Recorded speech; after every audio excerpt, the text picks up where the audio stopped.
continuing with the muscular. There we go. There'll be other things covering right here. So I'm not going to go slide. We'll hit. So the first thing,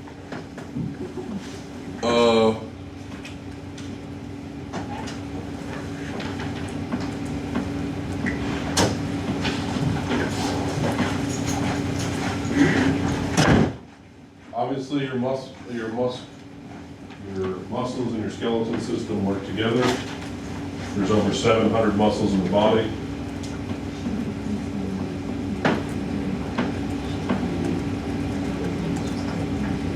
I know she's gonna fight, but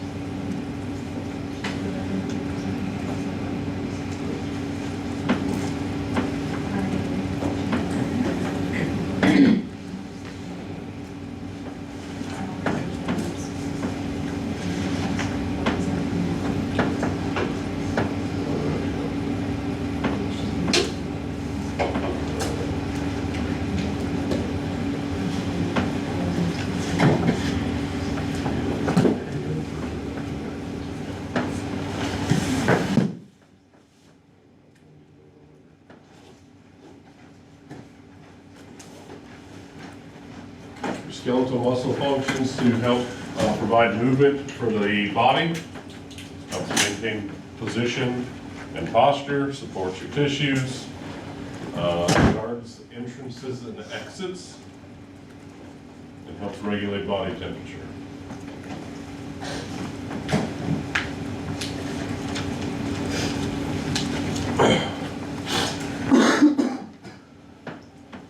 In reference to providing movement, obviously muscles constrict and relax. You have supporting tissues, tendons and ligaments that help hold certain things together, whether it be bone to bone, muscle to muscle, or muscle to bone.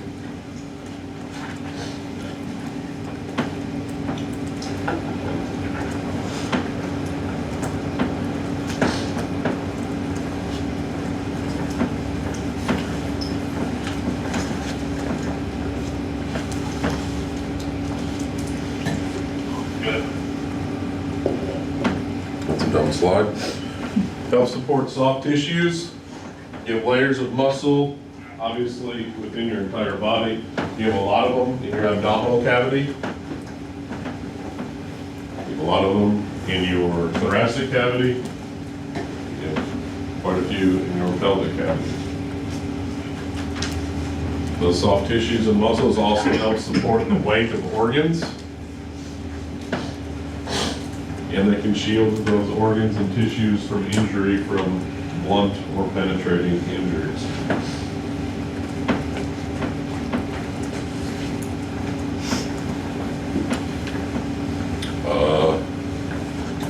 Guards entrances and exits. Obviously, if we didn't have certain muscle tone in certain orifices of our body, we would just walk around shitting everywhere. So it helps from anal seepage and vomiting everywhere. So we should appreciate that.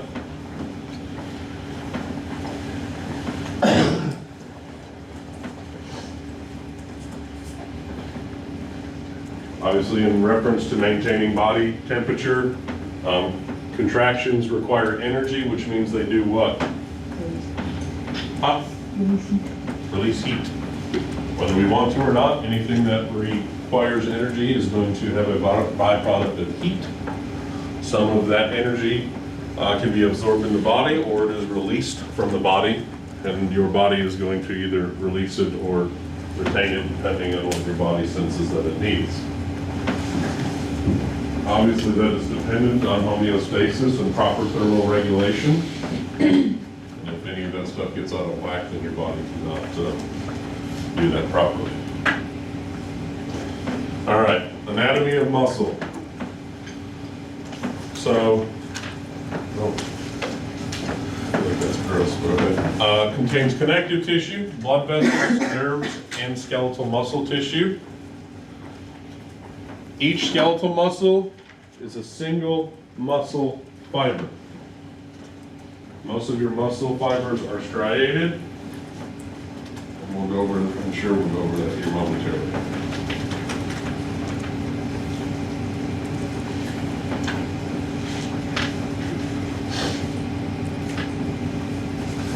That is on page 214. 214.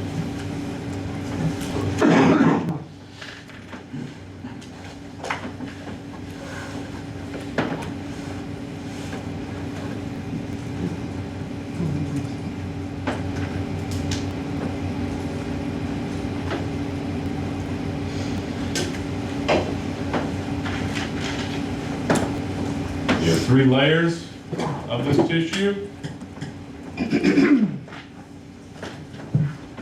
You have your epi, your peri, and your endo.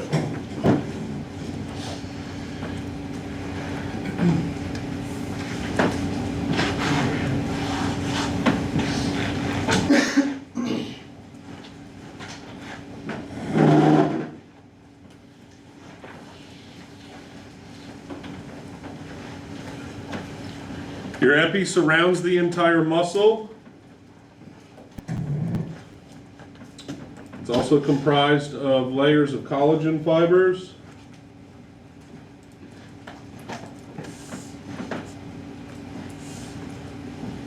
What do collagen fibers do? Build. They build and do what? What does collagen do? It's a simple protein that Helps take provide it out. structure, right? And just helps support. Separates the muscle from the surrounding tissues and the organs. So if we have one muscle, again, kind of going back to that hunting reference that we made, the silver skin that you see on top of muscles if you've ever harvested a deer, those are collagen fibers. That's your epimysium layer.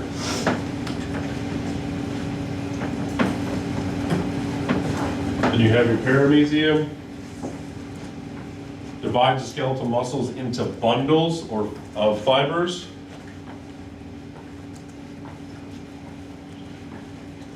These groupings are known as fascicles.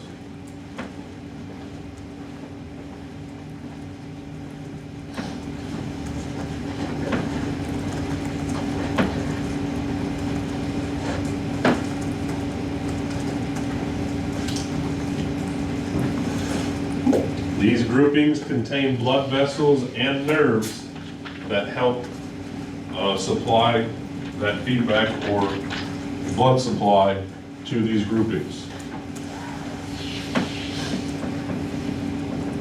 I'm sure that's broke down on that same page 214 for reference.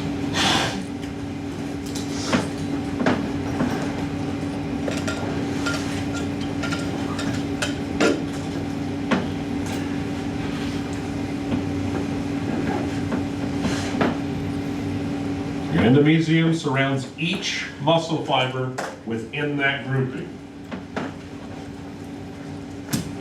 So if you have a grouping that is made of, for simple terms here, 10 striated muscle fibers, each one of those muscle fibers is surrounded by this layer, and then those compacted layers that are put together are then surrounded by that paramysium. These are what connect to the adjacent muscle fibers.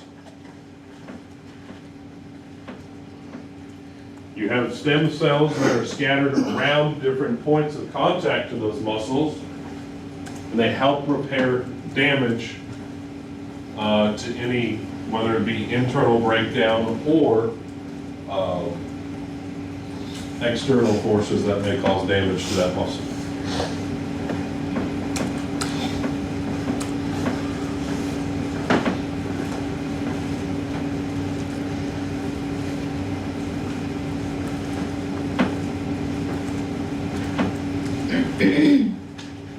With these bundles, you have collagen fibers at the end of both of these muscle tissues.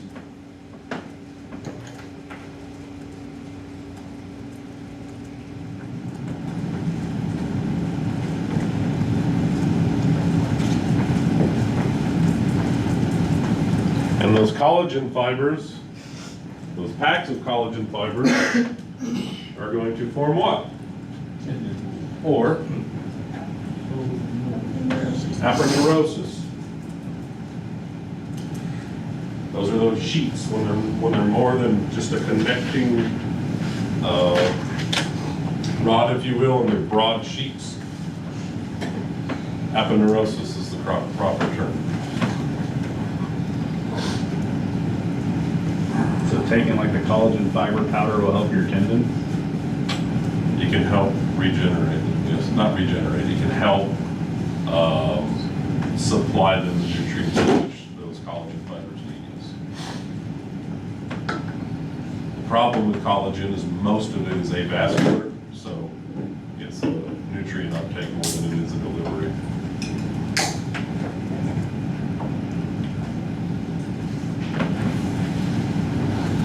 So tendons are bands of collagen fibers that are attached muscle to one end and bone on the other.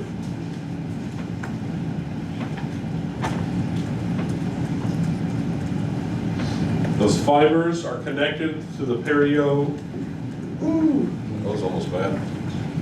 The periosteum of the bone, which would be where? That outer lining of the bone connects that muscle, or those collagen fibers to the muscle.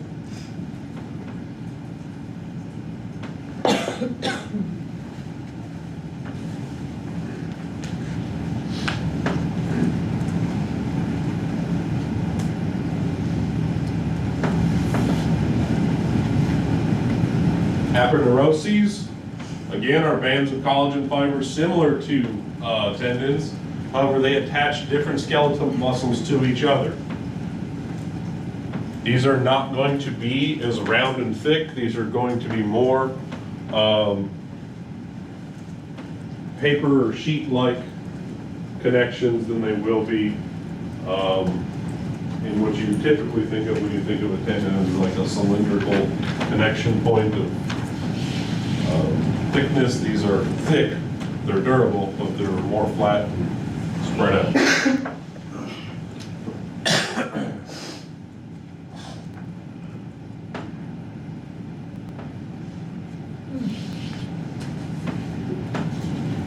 Blood vessels, we should know that they're going to provide nutrients to these muscle groups, blood flow and oxygenation. They go through the epimysium and the paramysium. Muscle contractions, whether involuntary or voluntary, require energy and create waste. What's a typical type of waste our body would result in from muscle contraction? Lactic acid. Obviously, with energy, that means it's going to not only require oxygen, but other nutrients and metabolites in the body. And those blood vessels will help remove the waste, particularly lactic acid, but also broken down muscle tissue, broken down red blood cells, any type of waste that is going to be created from those contractions or that movement.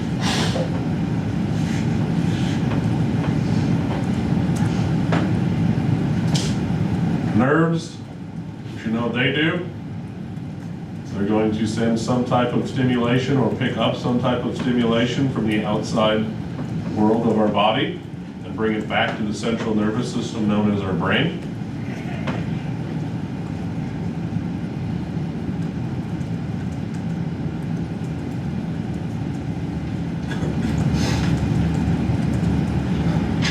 Axons penetrate through that epimysium, and the axons are what? What part of the nerve are they?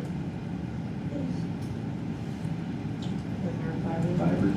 The nerve fibers, and it's like if we're looking at a nerve, what part of the actual, the long tail, right?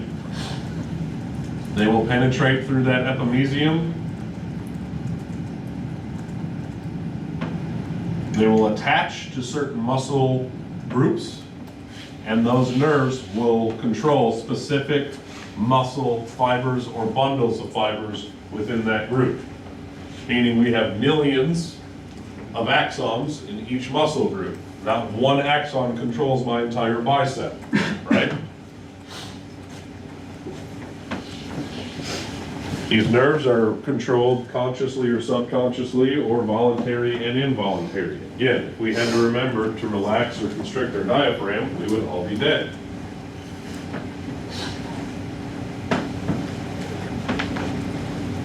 Skeletal muscles are large. Write that down.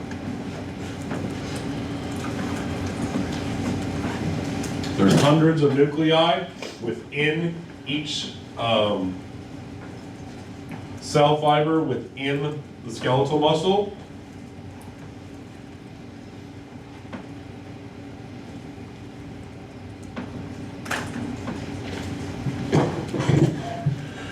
I don't know how big that is, but it's small. Does it give a reference in your book of like if it's a needle tip or anything like that? What is that unit called? It's a micrometer in that. No, it's a nanometer, I think. Awful.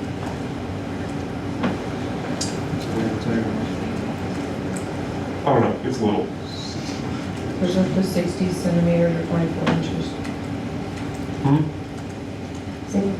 That's I don't know. That's where- what- diameter.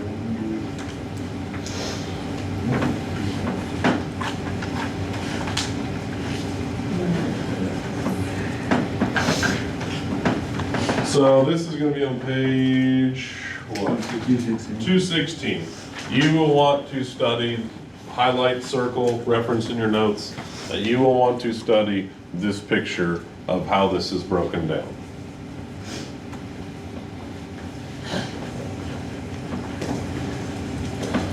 So the outside covering, layer, grouping, whatever you'd like to call it, is a sarcolemma, and that encompasses, you can see, it's this outside layer here that encompasses all of these groupings of muscle fibers.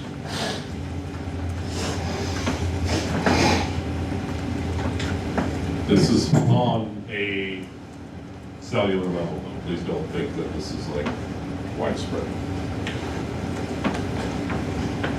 Within, so these are cells within cells within cells, because each small cell is going to be these small single-site striations, right?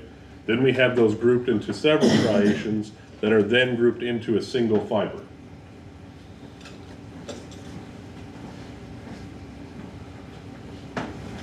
The cytoplasm of that fiber cell is known as sarcoplasm.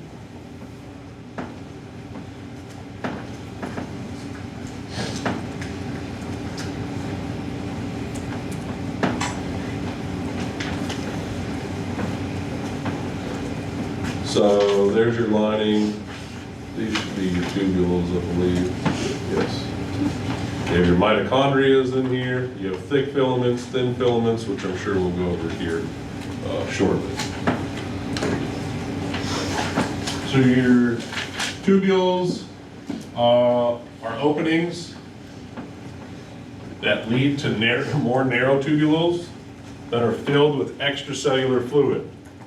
They are what form the passageways between all of these muscles. As you can see, it's this networking to help provide the ability for them to receive the nutrients or information they need, depending on what type of tubule it is, and are viable and dependent on coordinating that muscle contraction.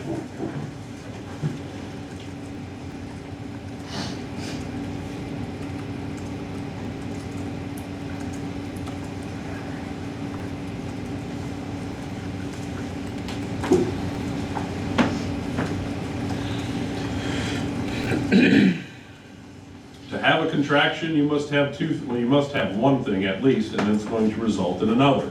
You must have some sort of electrical impulse from your brain that travels down the network to say, hey, do this. Whether it's involuntary or voluntary, it must happen, right? That electrical impulse is initially conducted by that outer sheath, the sarcolemma. That is what initially gets that conduction. Once that outer lining gets that conduction, it will travel down those tubules and cause all of these muscle fibers that it's going to travel down all this yellow crap, right? And it's going to cause all of those filaments within those tubules to contract or relax depending on what the electrical impulse is. So is it that, like, the axons of the nerves, are they, I guess, connected to that sarcolemma, like they don't go? They don't go all the way through. So what they do is they kind of attach at that point, Branch and off. then off of these T tubules, you'll have some that will attach into these particular groups, but all that electrical impulse passes down these passageways to go out to those other axons to say, hey, do this within that confined filament, or do that within that confined tubule. Make sense? Yeah, so like, I guess the push comes from like either, like if you're sending a signal to that muscle, it comes. So you'll have some axons on the outside of this, right? And there's not, and axons is probably the wrong word. This tissue actually conducts electricity that then will go through these tubules. You can see out here is where you'll have your initial axon points. They're not sticking in so much as they're coming out of these tubules. That electrical impulse will travel down all the way to the inside of the muscle, like down this yellow network. These axons then extend from here into here, up to here, you know what I'm saying, into those specific coordinated groups. Got it. So Go ahead, no question. I'll say that's where, so those axons, they're not just, I guess, poking through the surface. No. They're going through those tubules Correct, to branch out. correct. Yeah, they're not just like standing there like this waiting on a signal. That outer layer actually conducts electricity.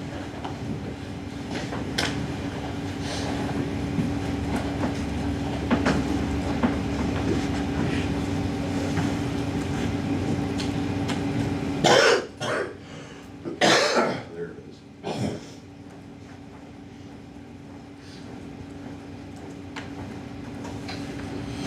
We teach now.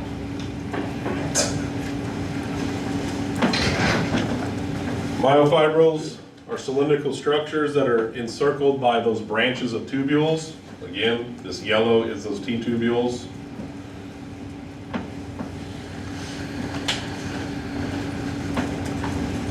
You can see that the composition of whether it be thick, thin, or a combination thereof are what is going to make that myofiber.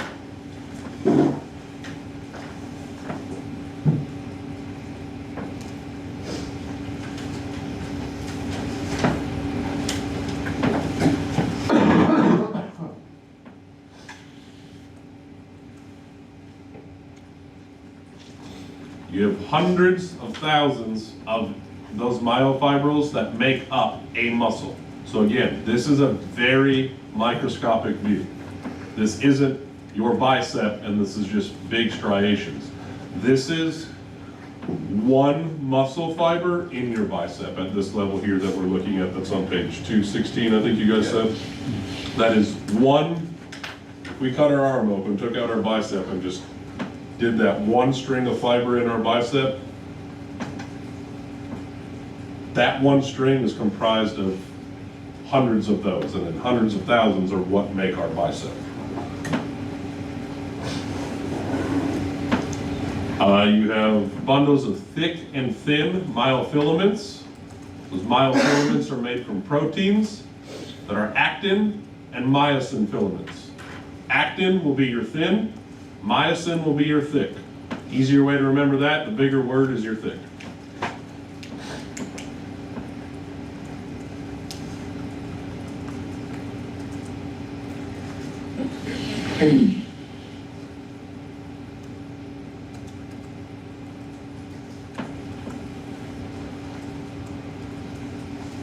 Those are responsible for your muscle fiber contractions. And obviously, what happens when something contracts? It's going to shorten. It's going to come closer together. But then what happens to the, even now that they shorten, what then happens to the muscle itself? It widens a little bit, right? Because if they're coming in closer, the volume's got to displace somehow. So just because it shortens doesn't mean the cell itself gets smaller in volume, it just disperses differently.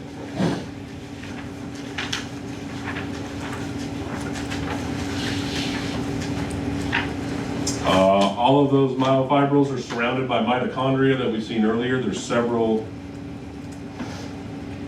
all of these, several, multi within that area. There we go. Glycogen is broke down, is a breakdown of glucose and mitochondrial activity that provide ATP, and ATP is what? Energy, right? Obviously, we need ATP to provide muscular contraction.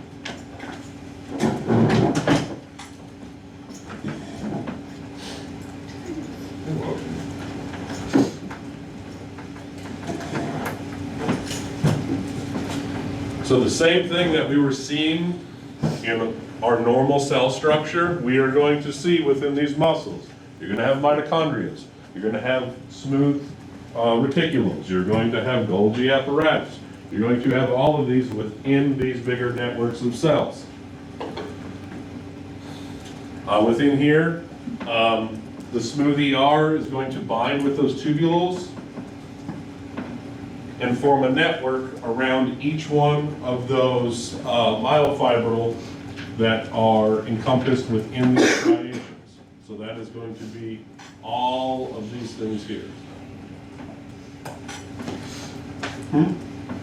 I said bless you, then Oh. you have to open.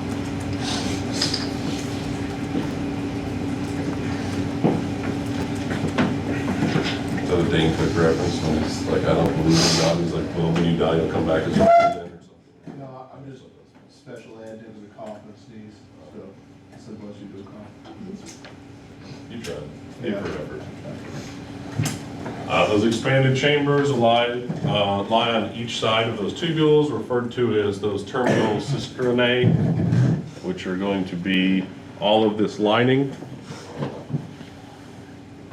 Typically at the ends, though, they're closer to.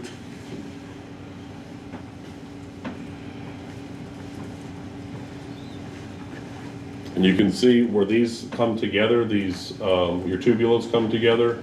This is where they're sandwiched between all of that stuff. This is considered the triad, or the area of triad for muscle fibers, where you have that lining, tubule lining is considered a triad. And that's where the greatest electrical impulse on those fibers is going to come from. Why? It's more of a direct It's connection. closest to your tubule, correct? Closer it is, the more energy it's going to absorb or disperse. Can you go back to that last slide really quick? Yes, ma'am.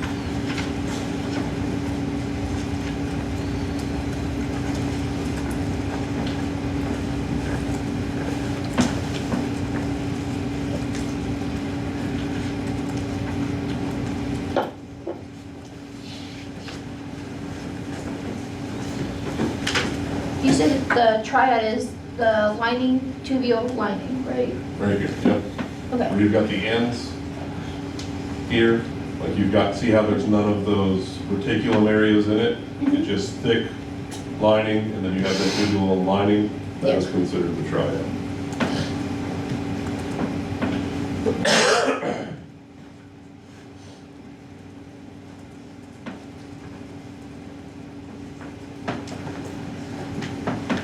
Good.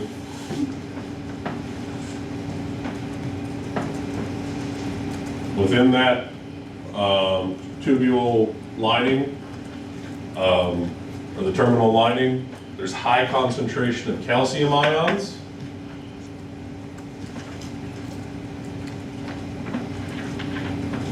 There's very low concentrations of that cytoplasm, or that cellular fluid.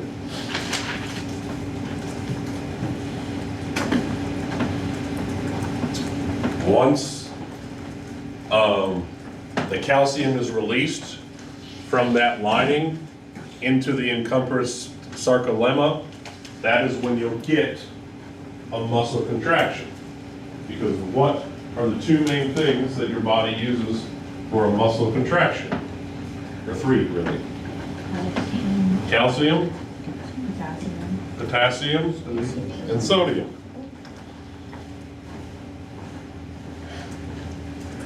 And what was one question on your test that dealt with, or that you'll probably soon realize, that is going to deal, with muscle contractions? There's a question about when there's a movement of in and out at the same time in a coordinated effort, those are through what? Exchange pumps, correct? Because if there's just one direct shift without another shift of something moving out, you're not going to have, Are you asking? you'd have this answer every week when you're here. Enzyme. Action potential, Sure. because if there's not that movement, right, that's essentially what's happening on an EKG. It's just in cardiac muscle, is you have a movement of sodium and potassium, which I know muscles typically deal with calcium, these type of muscles typically deal with calcium, but there's this exchange pump still that happens, that there's a rush of one in and a rush of one out. If it's just a rush of one out and nothing in, what's going to happen? It's going to neutralize the muscle, right? And that's why when we get to cardiology, you'll hear a term called absolute refractory, because at that point, there's a huge shift for a millisecond. There's a huge shift of potassium that neutralizes the cardiac muscle, that nothing can happen, not a thing. And that's what you'll get right here. At that point, nothing can happen there because we're waiting for that muscle to reuptake certain potassium or sodium, depending on where we are in the EKG. And since there is no action potential, the muscle can't do anything. Whether we send electricity to it, your body sends an electrical impulse to it, it can't conduct because it doesn't have the correct balance of the sodium and potassium between the inside and outside of the cell. Same thing happens here with calcium, sodium, and potassium. Sacromeres are repeating functional units of the microfilaments. So what it is, it's a copy-paste of typically of the muscle striations next to it. Sacromeres are the smallest functional unit of muscle fiber. And there's approximately 10,000 end-to-end in each myofibril. So in each one of these, there's roughly 10 to 20,000 of those.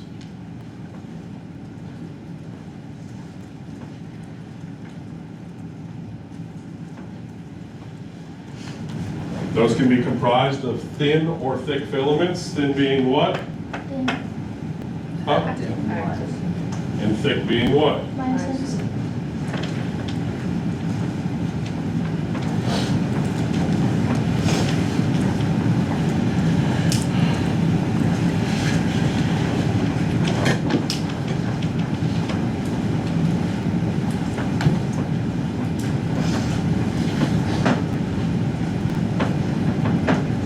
Sacromeres are arrangement of those thick and thin to create a banded appearance, which is shown down here.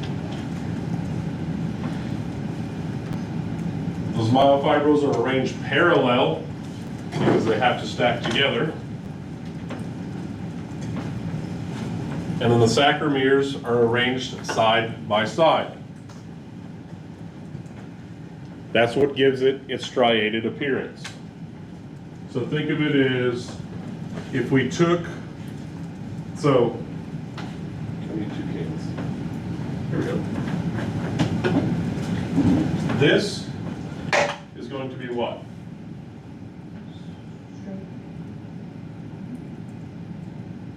What type of connection is this going to be?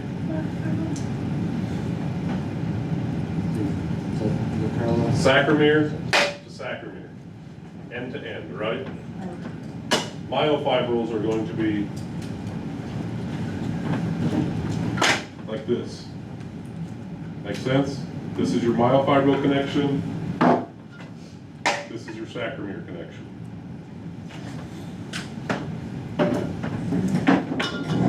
Why do we put empty cans on shelves even though they're easy?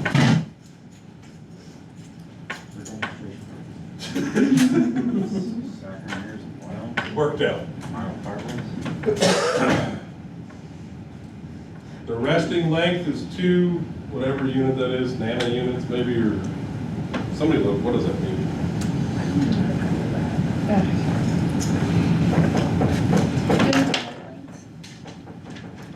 Sure.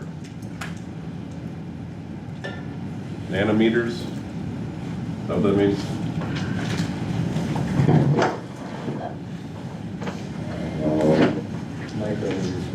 Micro? Not nano? You was right, Gage. A nanometer is 1,000 times smaller than a micro. Or you know.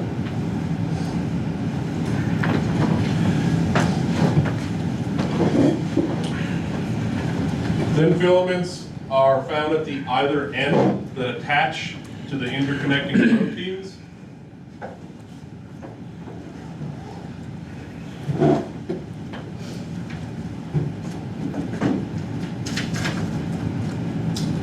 You have something that is called a Z-line or a zipper that are found when those sacromeres connect to each other. You can see right here, it's like a zipper effect or a Z-line. Once you see that zipper effect is when you know you have individual groups of sacromeres. So the can thing you just showed, that's in the end, you said that's sacromeres? That's like if you have a sacromere and a sacromere connection, that is this is one sacromere here, right? This is another one that's starting this way. Make sense? Like, and with it, they're not going to line up, they're going to cause the alternating connection. I guess my confusion is the myofibril you showed, that was a side-by-side connection, right? Say that again? It was, you showed a side-by-side connection for that one? Correct. Why is that showing on the end and then the sacromere showing on the side if that? This is showing the length, this right here is a sacromere, this right here. What it's saying at this point, so you have to understand, this is an individual, like this is a sacromere, and these are individual myofibrils that can form those big clusters. Okay. And these clusters, this as a whole then, will stack next to each other to cause those striations. But the sacromere connection is going to be at these zipper lines that are going to be end to end. But they're going to be offset so they have anchor points. Because if they were direct connection, there's going to be less resistance and less attachment points. So you can see where these are almost like intercalculated discs on there. It gives it more of a surface area for them to bind and stretch and have anchoring points when they contract and relax. Does that answer? Or? Yes, sir. Okay.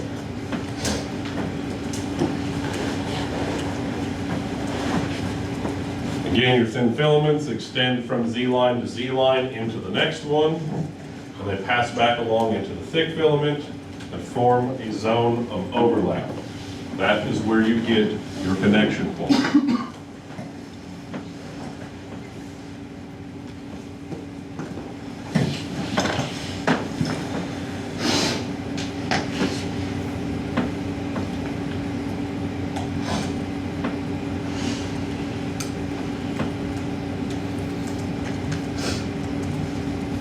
What page is this on your book?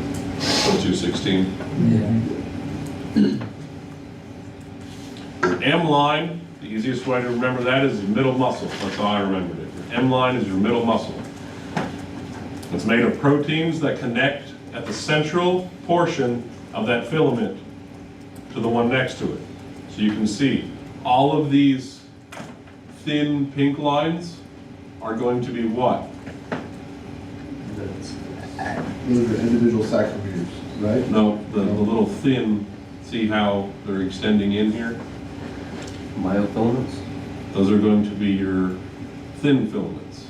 Your purple are going to be your thick filaments.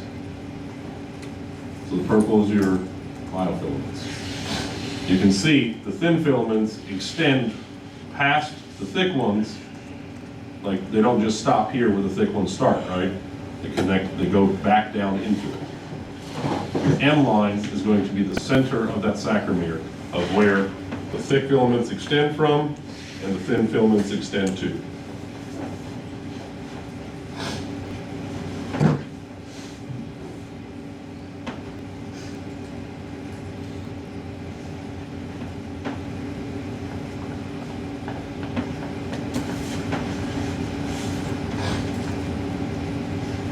Again, we already went over the banded appearance. There's probably a little bit better dictation of what it is. This is your M line here, thick filament.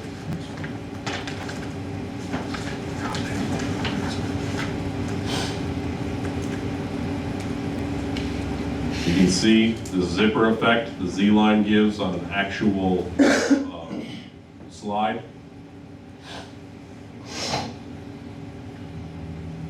Your A band, or your action band, is how I remembered it, because that's where all your thick filament are that help cause the contraction. Your I band is at that connection point that includes your thin filament as well as that Z line.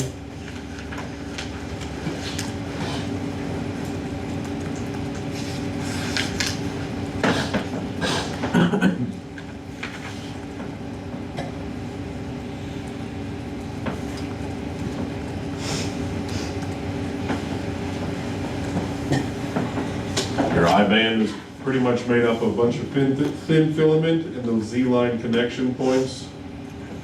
I remember the I by intercalated because that's how they're connected. Again, your A band is your action area. Again, these are just for reference, whether you use them or not, that's just how I remember them.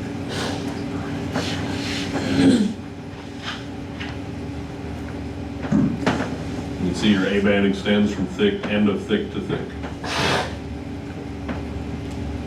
Thin filament consists of a twisted strand of the actin molecules.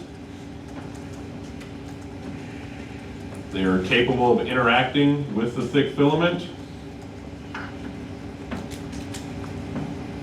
And they're covered by strands of that tropomyosin.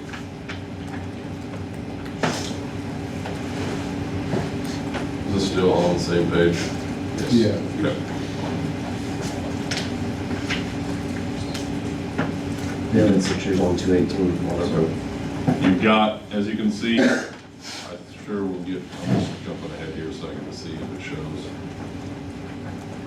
We'll get to it, I guess. Okay. Your tropomyosin is a protein that is held in position by troponin. And where do we see troponin readings from, or on?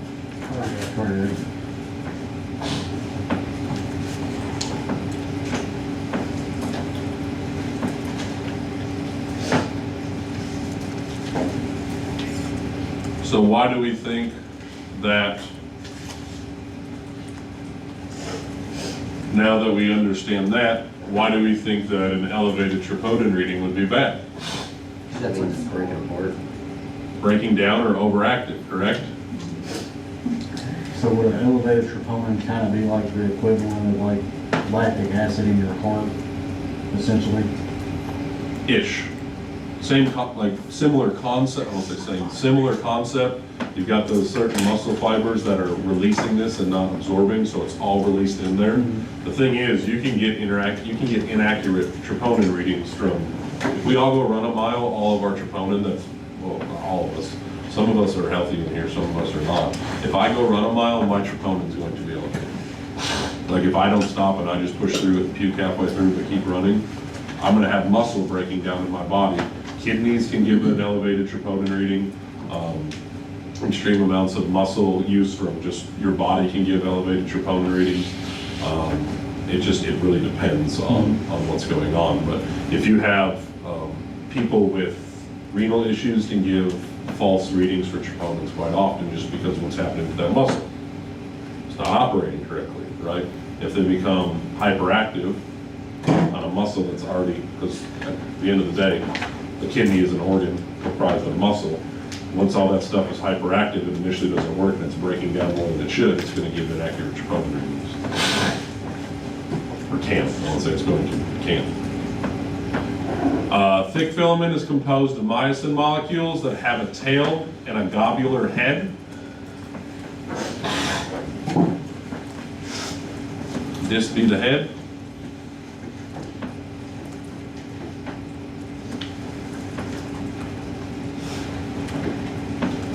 Those heads are oriented away from the center of the sarcomere, or what is the center of the sarcomere?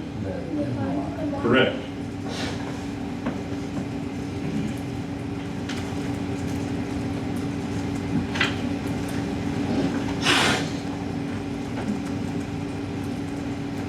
And during a contraction, those actual heads will connect to that actin molecule.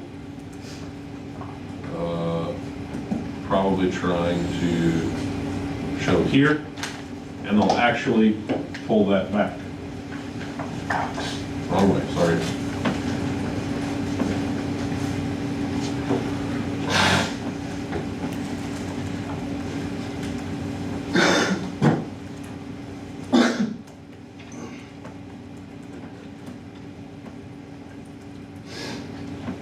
Those interactions between thick and thin filaments can only occur when the troponin changes position.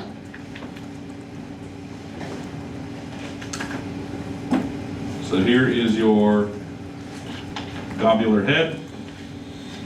There is your thin filament running through the center.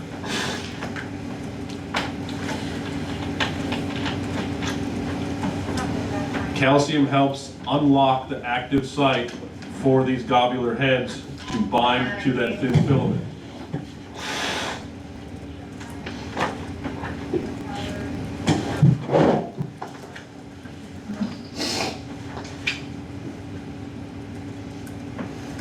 Clear.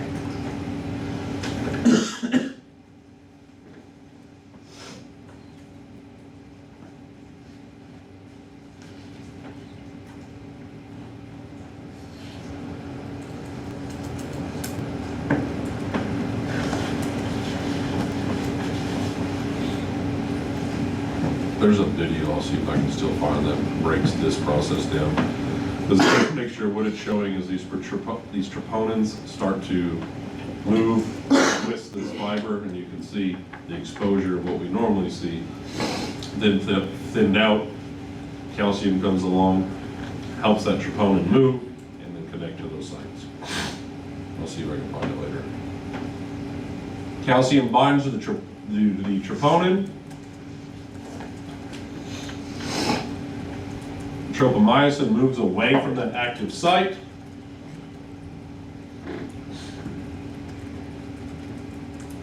And once that the tropomyosin moves away from the site, it allows that globular head and the actin to bind.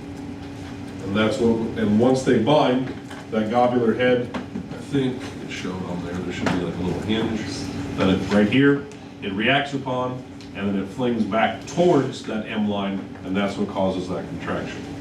Wrong way again.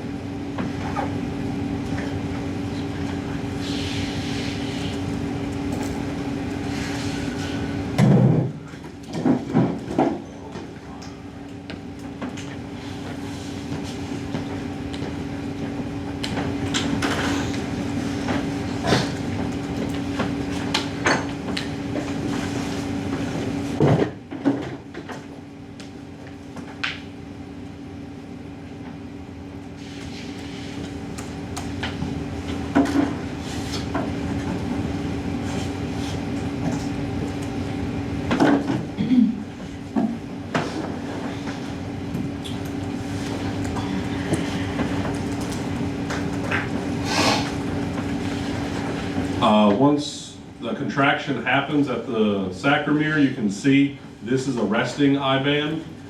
This is a contracted I band. You can see how much smaller the space is from the Z line to the M line at that point here. This is a cartoonistic depiction of it. You can see here we've got, 5 times the space that we have here. That's what's happening under those. Those Z lines move closer together, and then the widths of the A band remain the same. So those thick filaments aren't moving themselves. They're connecting to that thin filament, moving that thin filament inwards towards that M line, and that's what's causing the contraction.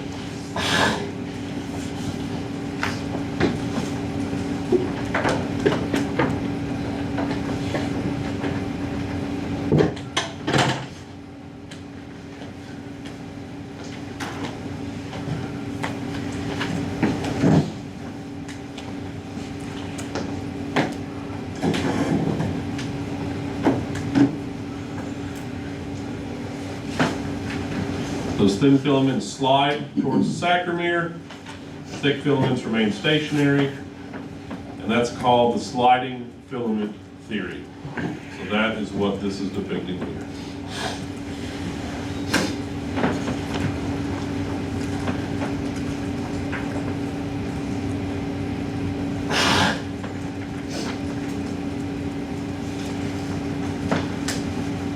Do you know our dog ate a gutter? What? Casey just sent me a picture of half of our gutter missing because Blue ate it. In the backyard. That's been like that for years. I just found out. Bloodhound, German Shepherd. That's awesome. He's an Psychopath. asshole. He's like 130 pounds of pure stupidity. Dumb shit. Does he bark like a bloodhound and look like a German shepherd? Because that would He be. looks the other like- way around. Yeah. Aw. He's not cute. He's really If you annoying. want him, I'll bring him here. You can take him He's home. not cute. Does it have the ears? He looks exactly like a bloodhound with like German shepherd coloring. Like he's a little darker in areas than a He's bloodhound. dumb as shit though. The dumbest dog I've ever You met. yell at him and he just stands there and pisses. Toast. Yeah. Yeah, Thank you. Have you been- back to that case, she was telling me about Dogs. Silver I don't know, this one's pretty stupid. This one was inbred as fuck, so.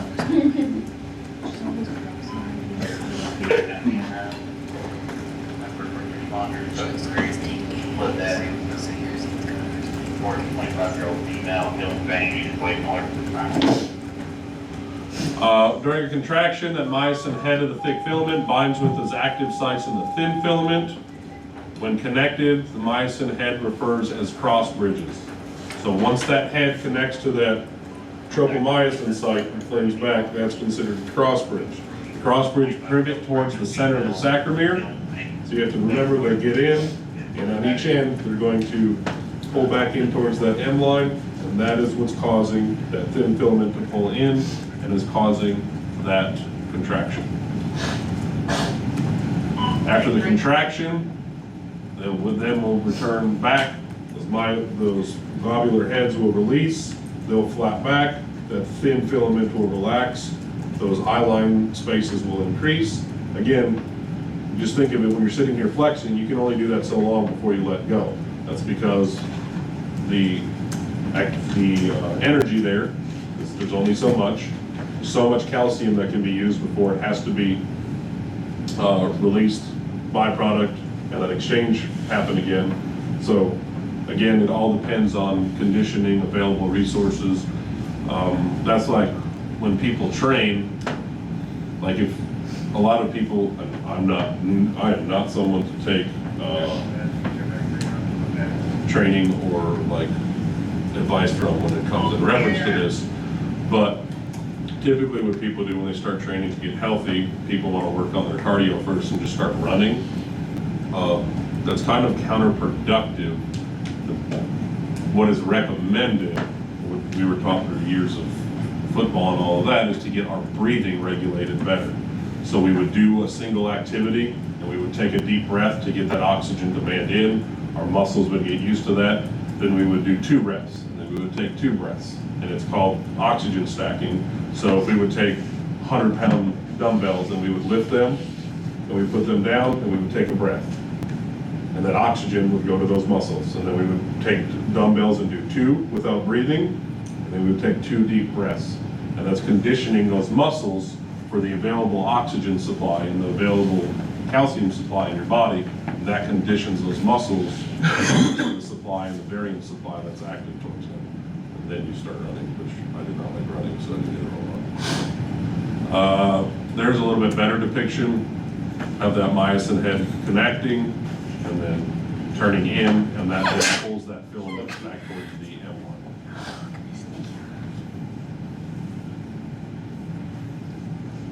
So is calcium what causes that troponin to cause the contraction? Say that again. Is the calcium? Calcium helps the binding to the tropomyosin, and it helps the movement of the tropomyosin along the filament, but it helps, it assists in moving the tropomyosin to cause the binding, but it's not What causes? correct. Okay. And you can see it starts as ATP, and once the energy happens, what happens? It breaks down to ADP plus an additional phosphate.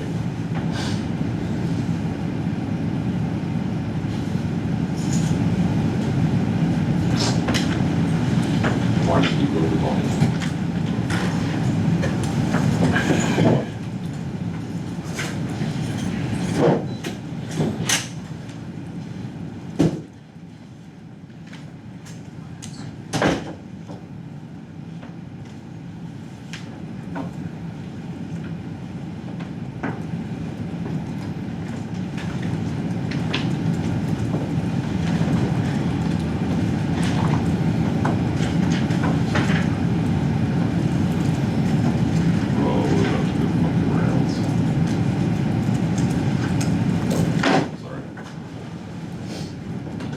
Muscle fiber contractions contract only under control of the nervous system. So even for me to sit here and go like this, my brain has to send an electrical impulse to those muscles to say, hey, do this.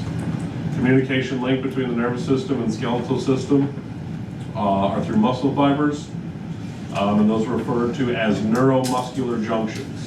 So where those neurons and those axons, like we were referring to before, they go around that sacrolemma, they bind to that, and that's what actually causes that electrical impulse to carry through those T tubules. So that is at a neuromuscular junction. Because typically, what do we see with neurons? They connect at the axons and the dendrites, and they have synaptic clefts, so they just continue building. There has to be a specialized junction, or muscular junction, for them to bind to different tissue.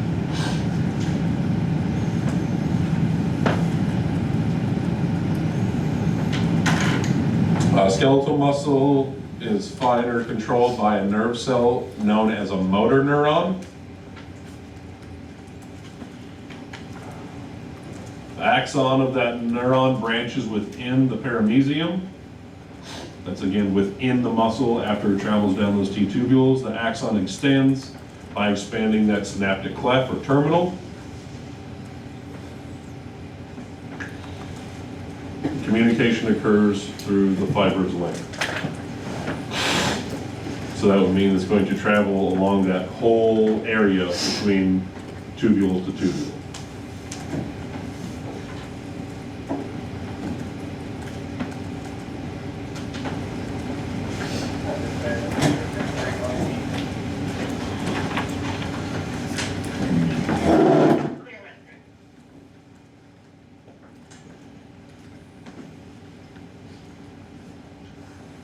That might be a little better depiction there that helps.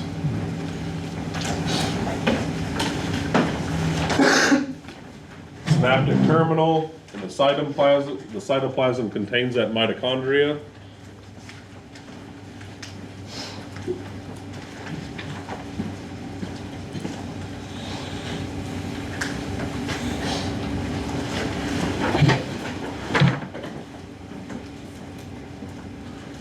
Those vesicles in that area are filled with acetylcholine. You may know what that is? Neurotransmitters. Huh? A neurotransmitter. Abbreviated as what? Huh? Correct. Acetylcholine, or ACH, is a neurotransmitter. There's chemicals released by that neuron to communicate with other cells or other types of cells. When ACH is released, it can actually change the properties of another cell's membrane.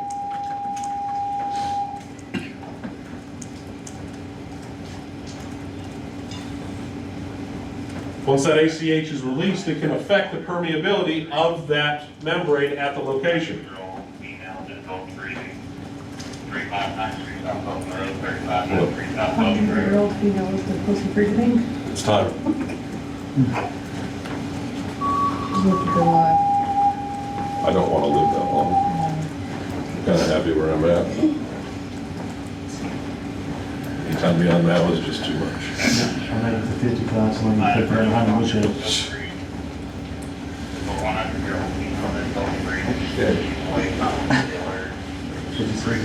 At that junction, the narrow cleft separates from that synaptic terminal. The sarcolemma, which is, the sarcolemma is what? The The overall strand, correct? The outer lining of those bigger striations, correct? That connection, or that joint, or that terminal is noted as the synaptic cleft.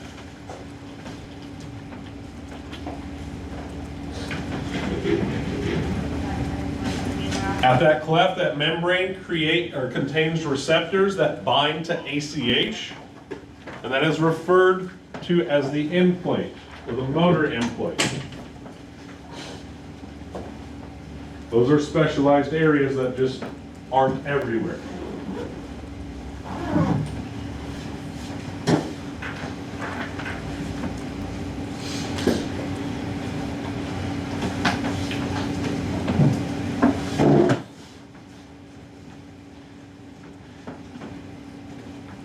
Acetylcholine esterase, or ACHE.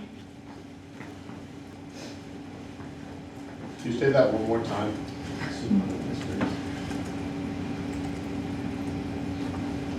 You saying I spelled it wrong, or said it wrong, or? No, I'm trying to wrap my brain around that fucking word, is what I'm trying to do. I went to Henryville, I can't. Acetylcholine.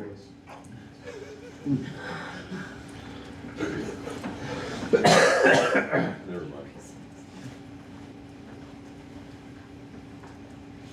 Also known as cholinesterase, is an enzyme found both in the synaptic cleft and the end plate, and that's what helps break down actual ACH.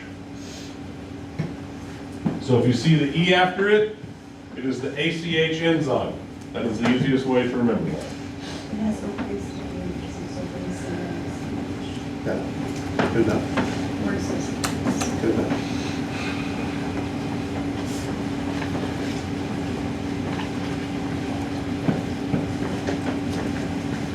Sterling's favorite word. My mom says I have a lot of it, but I'm not seeing it. Neurons in that area stimulate the production of the action potential that's needed through an electrical impulse. And that's what allows the control of those muscle fibers. This is a 4-step process.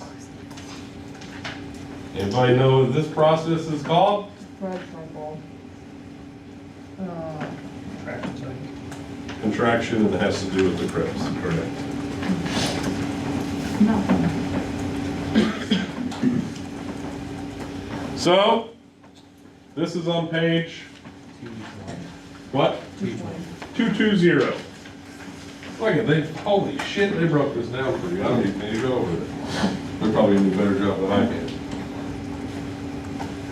Step 1 is the arrival of action potential at that synaptic cleft within this area here.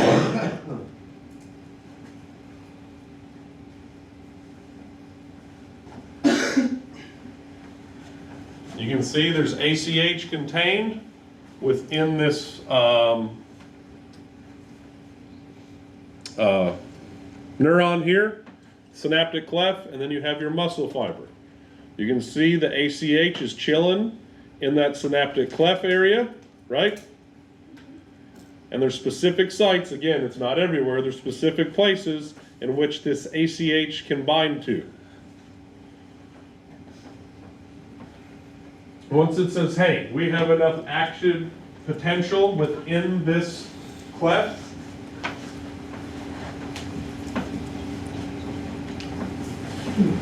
that neuron will dump ACH into that cleft.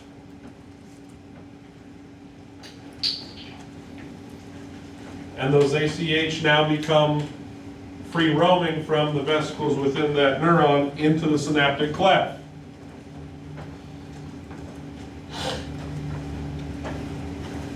What is that called?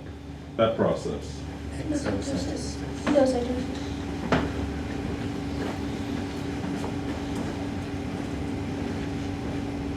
I guess exocytosis or exogenic will be transposable in this situation. Removing it from inside to outside, correct?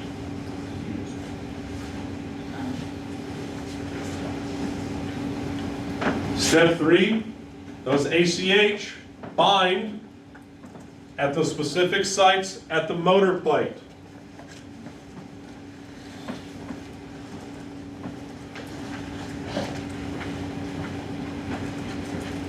That ACH, once they're connected at that motor site, again, with the ACHE free roaming in there, because what can the ACHE do? It does what? Changes the permeability of that membrane.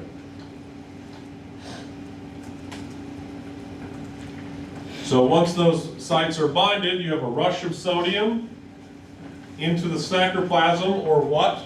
What is another word for the sacroplasm? It's the cytoplasm of that muscle, right? Transposable.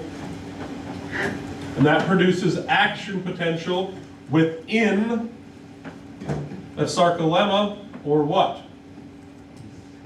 The muscle striation, right?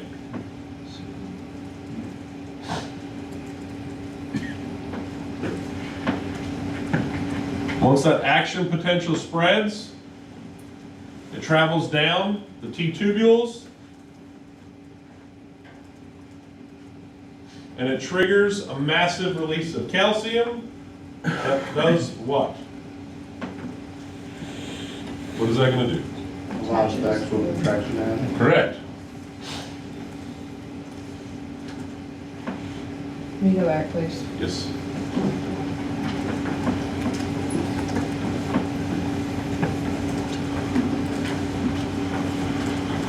So whenever you run out of calcium, is that when the contraction would release? Say that again. When there's not enough calcium left for the contraction, is that when you would release? When you run out of calcium is when it makes it difficult for the contraction to occur.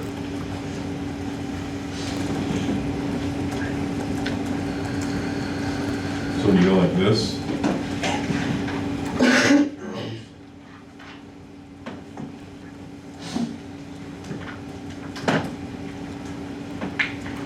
but why don't we have to drink milk all the time?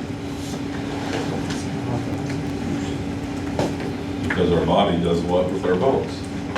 Those calcium?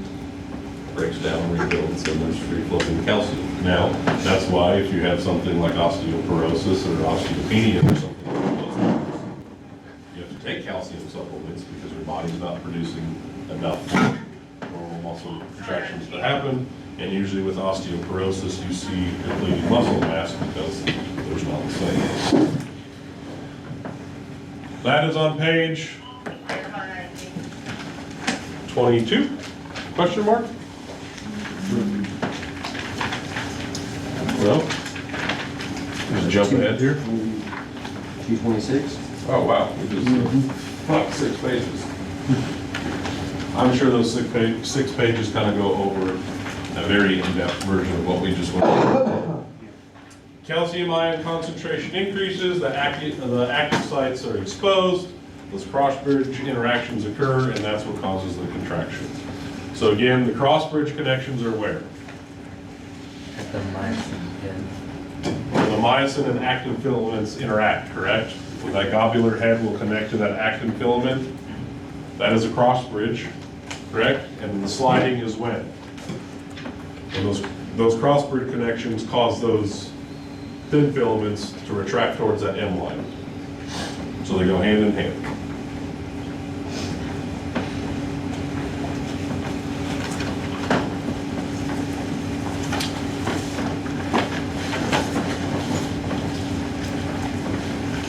All that terminal cisternae is affected along that entire muscle striation. Contraction is combined at every sacromere connection on every myofilament. After that contraction happens and the body is satisfied, ACH begins to break, ACHE, the enzyme, begins to break down that ACH connection.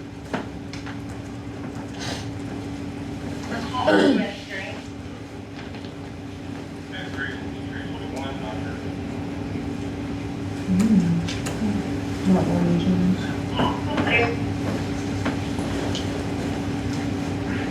Then you have a resting phase, where each cross bridge binds the ADP, which is what?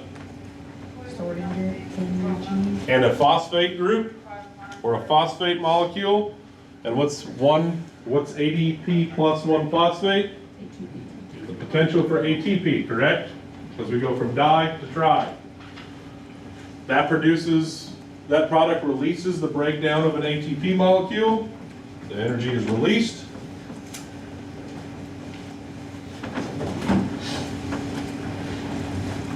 And that connection is primed and ready.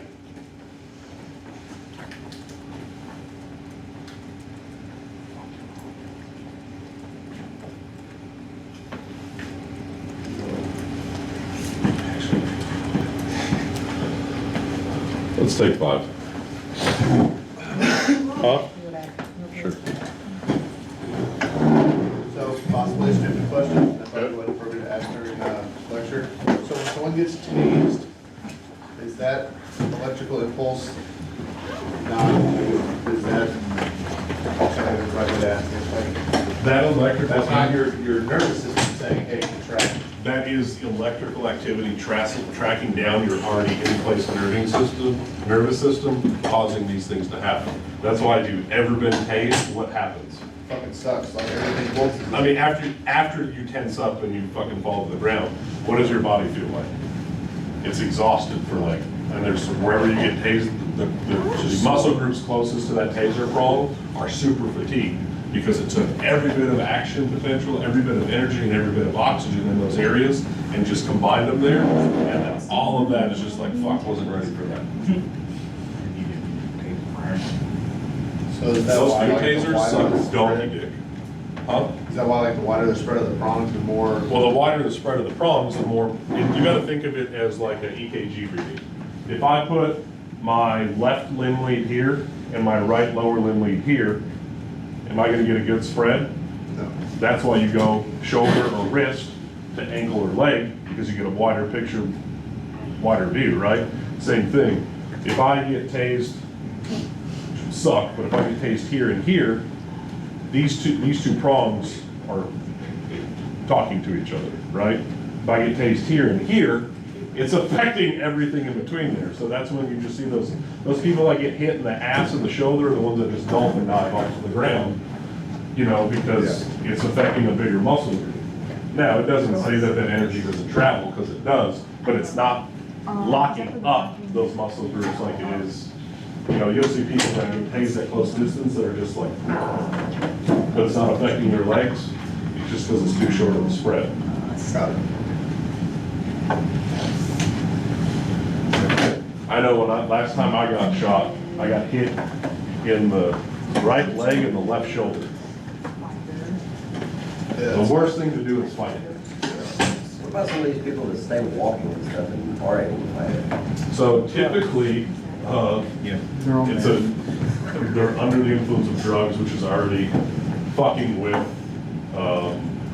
the composition of their body and the synaptic clefts and the ability for certain things to happen. Or it just offsets their brain and says, fuck you, I'm powering through it. And some of it, they just don't get good lights. I mean, back in the day, 15 years ago, like, I know the ones that we had in Florida were like single barb with just two tertiary, like a single dark, two tertiary barbs if you had the nice ones. And if those barbs weren't connected, it was just, it would deliver an impulse to this area, but it wouldn't be connecting the two. So it's like, but you can still power through it. Now, those new ones are fucking, I think, 70,000 volts of pure fuck you. I think the first taser I had was like 15,000 volts, which still, don't get me wrong, sucks, but it's nowhere near. You carry the X26s down there, or what do you guys carry, the G's? We got trash. You still have the X26s? Yeah, those are like the 45,000 volt ones. I know the new ones that carry up here are 70,000 volts. That's the one Fuck that around and find out, I yes. don't Yeah, use mine, I prefer to get it intimate. Because the new ones, you can double discharge on the same person. Because their cartridges are stacked side by side, so I can shoot Sterling and be like, that's not as effective, release and shoot him again, and have 4 points of contact on him, as opposed to on the old X26, so that's 70,000 volts at 4 points of contact. I think we need a visual demonstration. With volunteers, the X26s that they're using, you'd have to actually take that cartridge off, put it next to one and shoot them, so it really wasn't doing anything.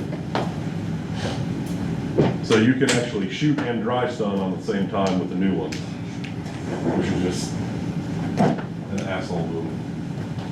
You're an asshole.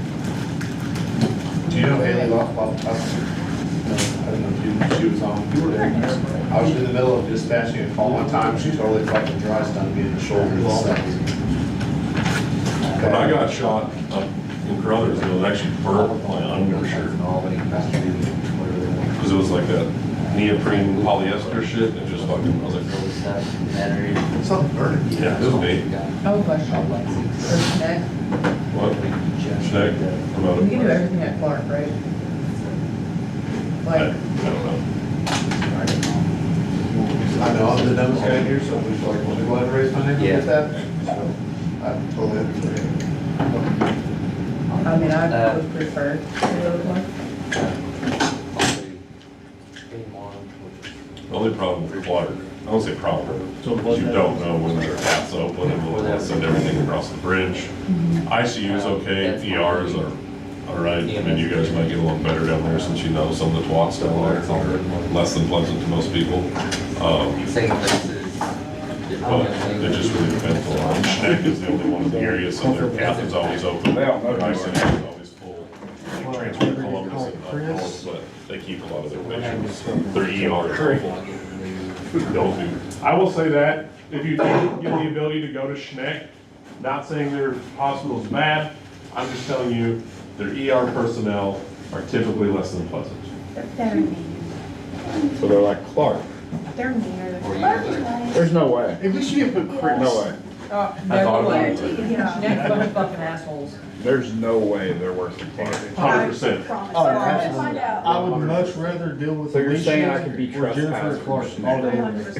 Heather can talk shit to me all day long. Yeah. Sorry. No, I I'll don't take disagree with you. Heather's The only thing I brown. like about Snake is At least I'll talk to them. 90% of the doctors in the ER, they don't like intubating, so if you go in there, they will let you intubate. And the Dr. Stone, I don't know if he's still there. He is. Dr. Stone is a really good doctor at Schneck. Dr.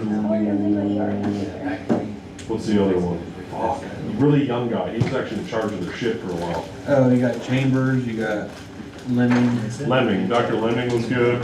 Chambers is pretty good. Stone is a younger guy too. Yeah. Super knowledgeable. Like he'll sit down and fucking explain everything to you. Yeah, they're the hospitalists now. Is he? Yeah, they're all in the ICU. ICU is amazing at Schneck. Yeah. It's one-on-one up there. The nurses up there are pretty good. Well, their Everybody knows- manager is Heather Woods. Yeah, She's so- amazing. Heather's a very smart individual. She's actually a RN and a paramedic, so. What's it say? Shannon's what? Old Israel. And I'm not saying Schneck's a bad ER by any means, it's just some of their people are inconvenienced by work. And they're not very expensive. But it's a good hospital, it is. Their OB department's really good.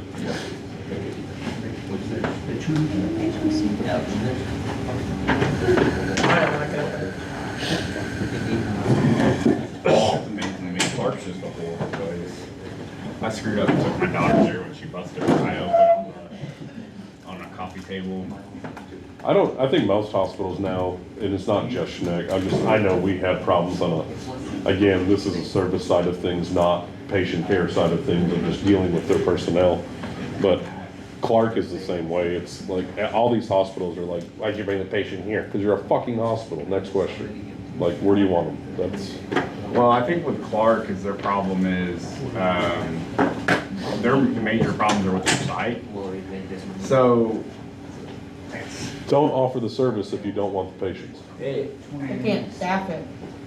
I mean, Not my problem. like, the last thing I want to do is do a commitment on somebody as a police officer. It takes a lot of my time. It's 3 different pieces of paper I have to fill out.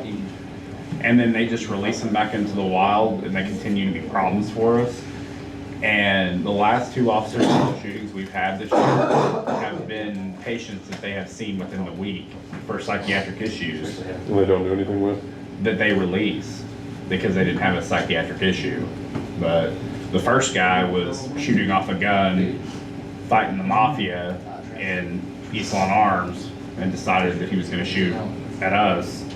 And then the next guy was just suicidal, and he decided he was going to shoot out of the hotel or apartment complex window at us in the street.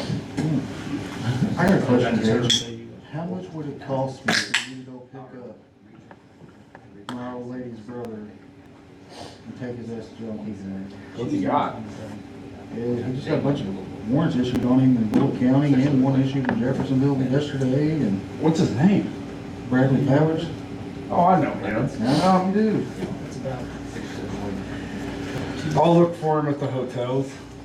Hotels, the trailer park over there off of Sherwood Heights. Oh, No 1534 Plank Road, oh, he's on that one. Which trailer? number 7. Okay. He's exactly here. Let me. Is that where he's staying? Yes.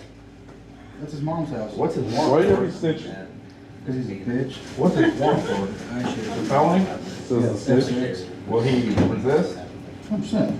Yes. Yes, my time. So, No, he was supposed to go to rehab last night, and then found out he had a warrant, so he decided he wasn't going to rehab because they were going to come get him there. I'll go pick his ass up tomorrow. And then he was All right. supposed to go this morning, and then decided he wasn't. We're going off this in. slide, right? I was like, well, I hope he gets picked up. I hope he finds him. What's the address? So here's the contraction cycle. Trailer 7. You need to text the group me when you pick them up. I'll get his ass. Get a selfie with them. I will. I went to the group. I did, I fucking know that. Let me put some of the- All right, step 1, the active site is exposed by as calcium binds to the troponin. Again, it's not what causes the binding, it's because it takes up the troponin anywhere.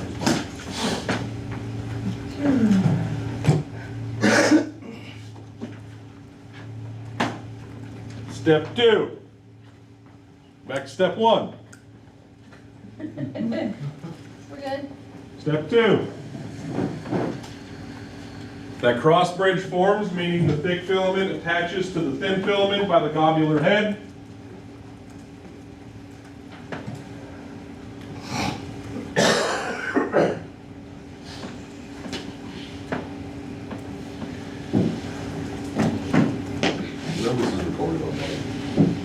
Yeah, but I can just put this on my earbuds. I don't want to pay for YouTube Premium. You don't have to. No, you just click the link and it play. But then my screen has to be on. Oh, yeah, that's true. You're right. I'll annoy my partner and let this just play in the ambulance all fucking shit. There you go. Yeah. Step 3. It's like a Brian McKnight song. The attached myosin head pivots towards the center of the sacromere, or the M line.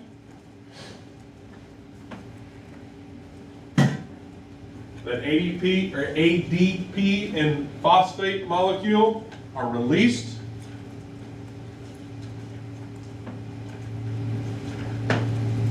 The step uses energy stored in that resting molecule, that globular head.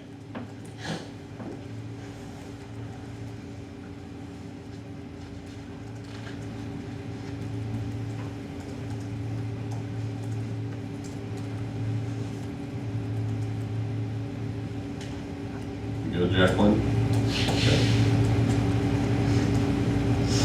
After that contraction happens, that cross bridge detaches.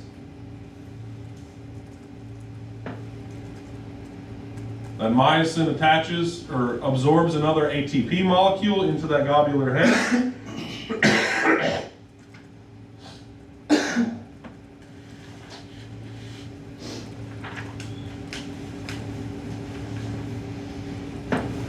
And then that ATP split and detach within the head, captures the released energy, and the cycle is now ready to repeat. So in our book, the way it says on this, like on here it says there's 5 steps, but our book shows 6 steps. It did only have only 2. What's the 6th step? Well, it Or does starts, it break it down a little smaller? I guess it breaks it down a little smaller. So Okay. it is just breaking, because it did it on, The actual page 220.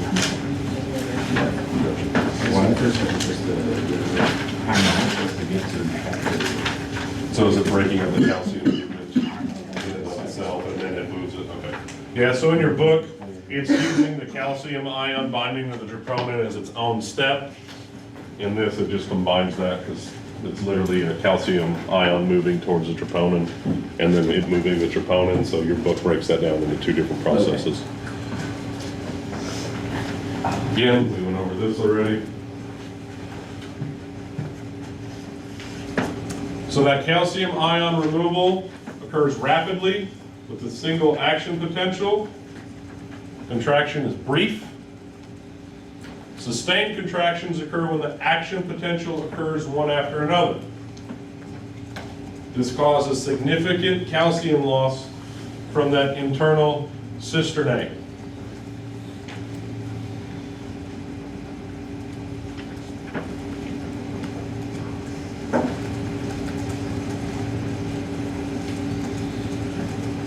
That's why at first, if we all sit here and flex, there's not a problem. Then we start getting that like shaking thing. If you're like holding 2 dumbbells, you start shaking, your muscles start doing this because they're getting depleted of what? And oxygen and glucose or some form of glycogen. Because those are all required for these things to happen and energy to be created.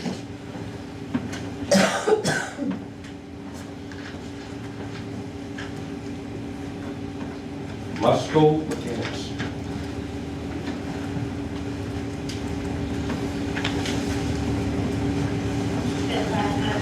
So to create a population of muscle fibers, you've got an individual muscle cells that are surrounded and tied together by different connective tissues. When those When those muscle cells contract, they pull on those collagen fibers that are where? Where's the collagen in all of this? In the tendon. At the ends of the muscles, right? Whether it's the muscle to muscle connection or the muscle to bone connection. They have to have something to bind to, right? They have to leverage themselves off of something. Once those contractions happen, it causes, obviously, tension within that muscle.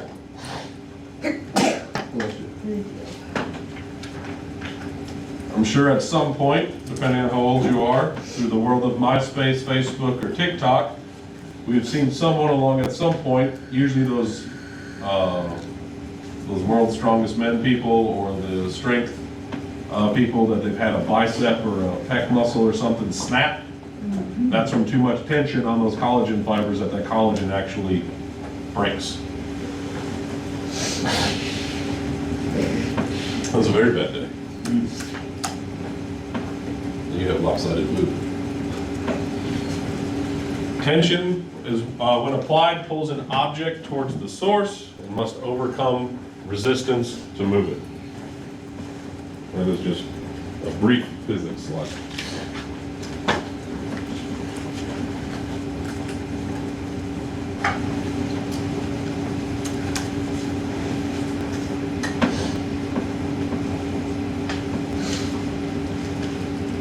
Resistance is a passive force that opposes movement.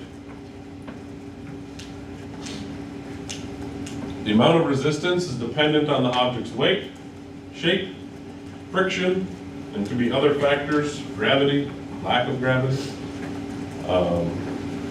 Within our body, whether there is any type of surfactant that's needed, whether you have cartilage or not, just depends on what is moving and what is being moved. Like all of us can drag a chair around here, but if we attach a school bus to a rope outside, very few of us, if any, are going to be able to move it.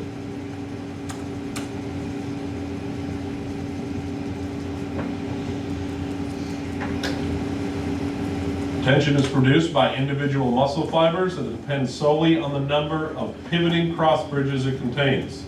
So, breaking that down,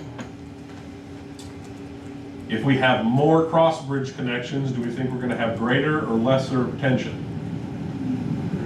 Greater, because there's more attachment points, right? There's no physical mechanism to regulate how much tension is being produced. Muscle fibers are either contracting or relaxing. There is no contracting at 70%. Either is or isn't contracted. It's binary.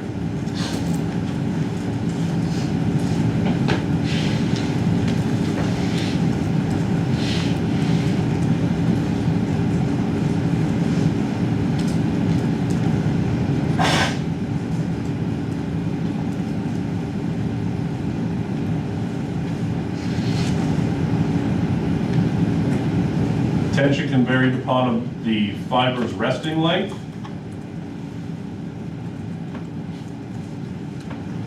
the frequency. Obviously, a one-time hit, repeated hits, the longer it goes, the less strength there's going to be, right? And the amount of available calcium to bind to troponin. Why is that important? Because you need the calcium to move. Correct. So you could have striations with, let's just say, 100, just for simplicity, 100 globular heads, right? But we only have 50 free calcium ions to move those troponins. Are we going to be utilizing all 50 globular heads, or all 100 globular heads? No, we're only going to be utilizing 50 of them.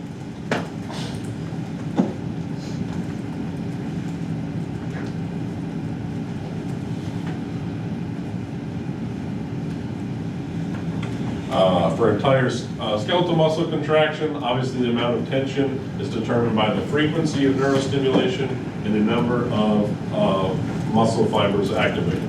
So more muscle fibers activated, more tension, just because it's more attachment points, more resources being used.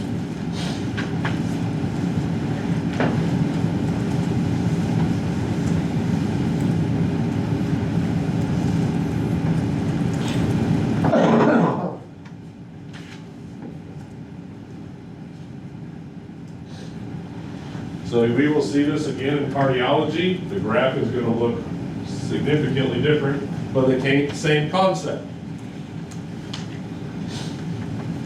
So you have this graph that shows time and how much tension, right? You have this latency period, and what do we think happens during that latency period?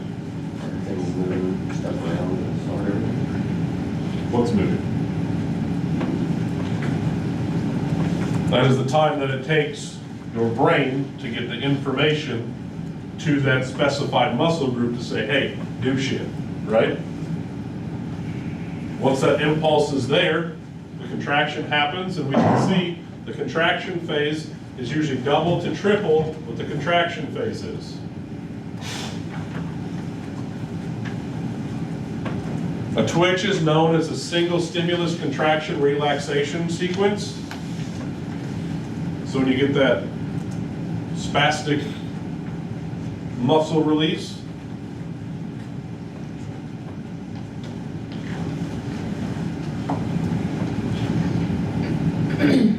duration is brief as 7.5 milliseconds.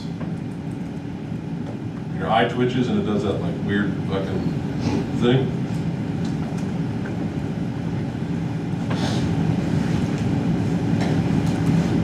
So the contraction itself, you can take that time, but the whole contraction from contraction to relaxation to re-stimulus can be up to 100 milliseconds.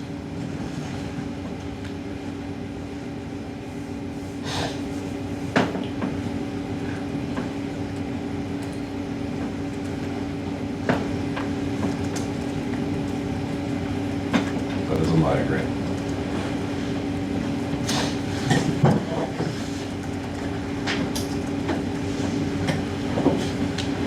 The latency period or the latent period begins with stimulation and lasts about 2 milliseconds. That's when you get that nerve impulse that sweeps across a sacrolemma, says, hey, do something. Calcium ions are released by that smooth reticulum. At this point, no tension is applied because the nerve impulses and everything in place is moving to allow the actual contraction. Think of this as reaction time.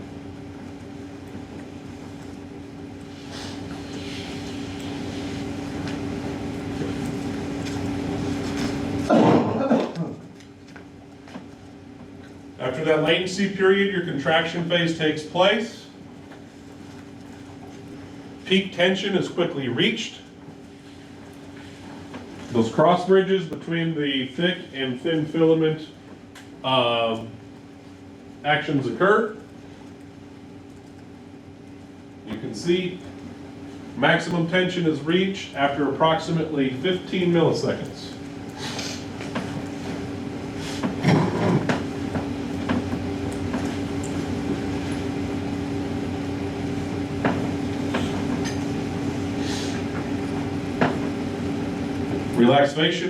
Relaxation phase happens after peak tension is reached and the muscle falls to its resting levels. With that, the calcium levels drop.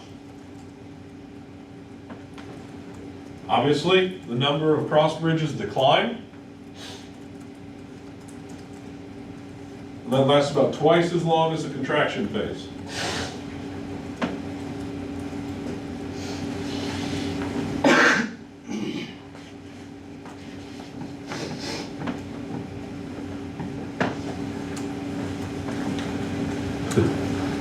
Single stimulations are known as a twitch, and twitches do not accomplish anything. Holy shit. Yeah, we still have like half a chapter left. Depending on some of these slides we can blow through because they're reoccurring. Normal activities involve sustained contractions. So just because if we all flex our muscle, that's not necessarily just one contraction and it happening, it's them happening repeatedly, right? Sites are activating and reactivating and activating and reactivating to cause that contraction.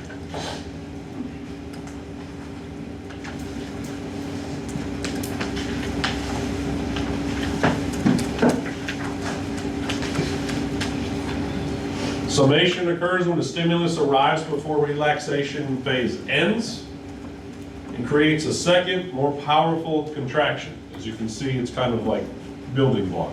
But at some point, that tension is going to reach max, like peak, and you're going to exhume all of your oxygen, calcium, glycogen, glycol, all of those properties needed for a muscle contraction.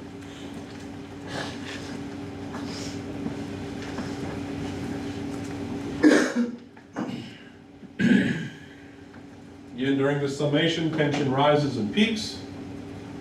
Muscles are stimulated repeatedly and never allow them to completely relax.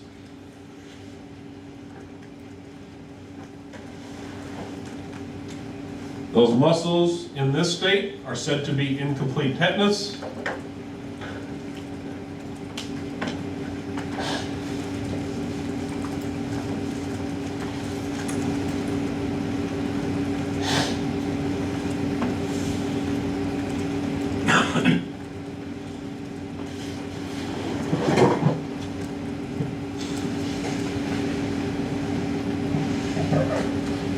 Complete tetanus occurs when stimulation rate is increased and the relaxation phase is completely eliminated, meaning there is none. It just, boom, it's there. It's like if, when you're under a car and it falls and you're like, I'm gonna get this son of a bitch off me. You're not, but your body says you are. That is complete tetanus. That is everything that it's got trying to achieve something. There is no more.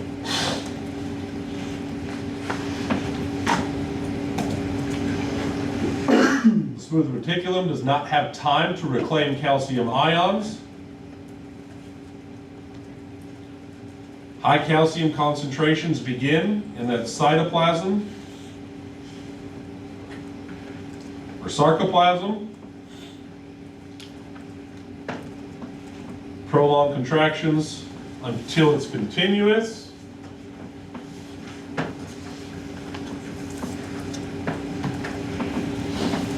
What can happen if this loop gets out of hand? Cramp. Correct.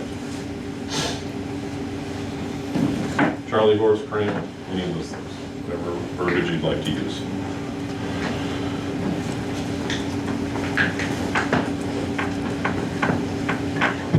We should all know that during normal movement, we allow that smooth contraction, and our body can actually control which fibers it's going to use and not use. Obviously, to give a thumbs up and punch somebody in the face uses a different number of muscle fibers. It all depends on what movement is being done. But at the same time, even simple movements, I can only sit here and give repeated thumbs up so long, right? At some point, my body's gonna be like, your thumb's gonna hurt. Now, can I give more thumbs up than I can just repeated punches in the face? Absolutely, because less energy, less muscles are involved during those two different processes.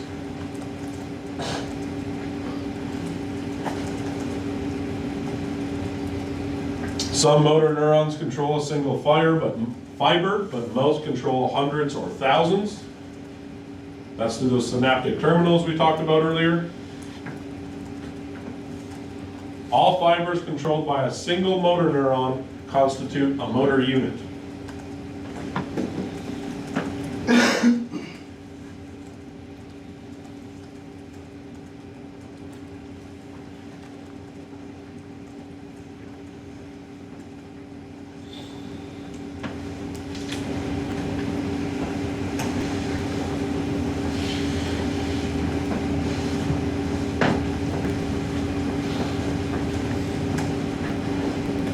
Motor units size indicates how fine the control of movement is going to be. Obviously, the smaller group that it controls, the more fine that movement can be.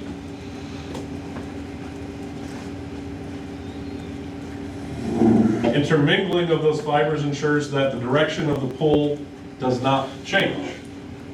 So you're not going to have competing forces within the same fiber.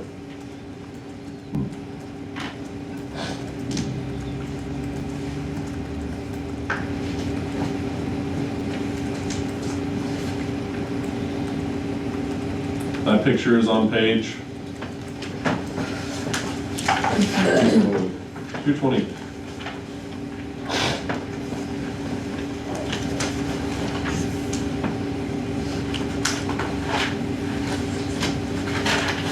And that just shows that there's specialized motor units for each different type of fiber. This is literally a repeat of what we went over. Contraction begins with the activation of the units. Peak tension results when all the motor units in the muscle are in complete tetanus. Again, same thing.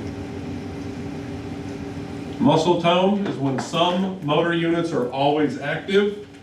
If not, we would just be an amoeba, just a ball of jelly.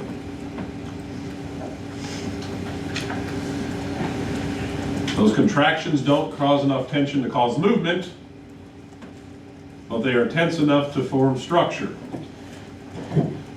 Resting tension is referred to as muscle tone. That is what you need to take off of this slide.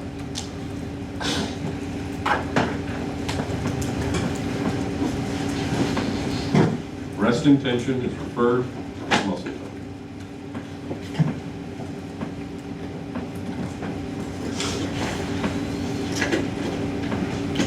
Resting muscle tone stabilizes joints and bones.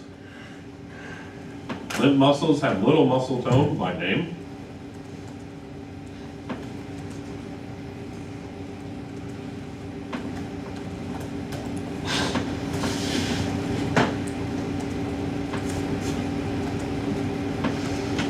Why does it work? Where were we at? Right there, okay.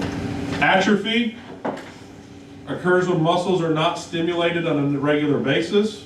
If you've ever broken a leg, an arm, you're bedridden for an extended amount of time, what happens to your muscles? They shrink, or you lose the mass of the muscles because they're not being stimulated. It's like when I broke my knees, you get everything off, and one leg looks like I did gym day and leg day repeatedly, and the other makes it look like a toothpick on a pear. Just because those muscles have not been able to be stimulated and moved, and it's, at a simple measure, be weight bearing.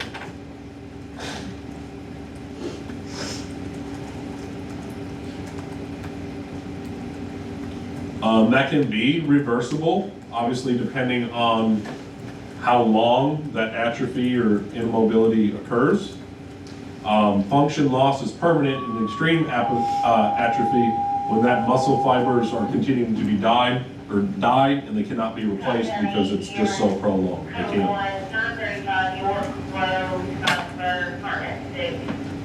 70-year-old male, alert and breathing, acting funny, possibly had a seizure or is going to have a seizure. Step that aura. Isotonic contractions, when the tension rises and the muscle strength changes. The tension remains at a constant level until relaxation. Examples of that are walking, running, lifting an object. Why is that? Because there's what? Resistance, right? There's equal resistance all of the time. So if I'm why would there be a constant level until relaxation when we're doing these isotonic contractions? Because there's resistance. Like if we just all lift our arm, gravity is the resistance, right?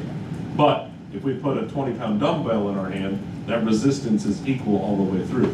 As is walking, you have the same body weight as you're walking. There's resistance. Running is that, but worse because running sucks. Isometric contractions happen as the muscle, when they do not change length. Tension produced never exceeds resistance. That just means that there's going to be relief, like I said earlier. Trying to pick up a car. You can try, unless it's a matchbox, you can be trying forever.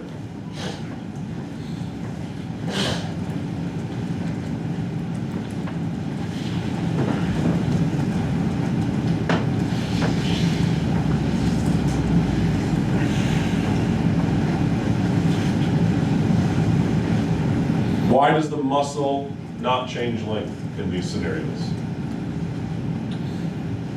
Because it can't get moving. How is it not changing length if you're moving? It does from resting, but during the process it doesn't. So if I pick up her phone, right? Just think of this as a dumbbell. Here it's applying resistance, right? But as I move, what's happening? Different muscle groups are being utilized, but there's still motion, right? So as I move with it, my muscles are going to go with the object.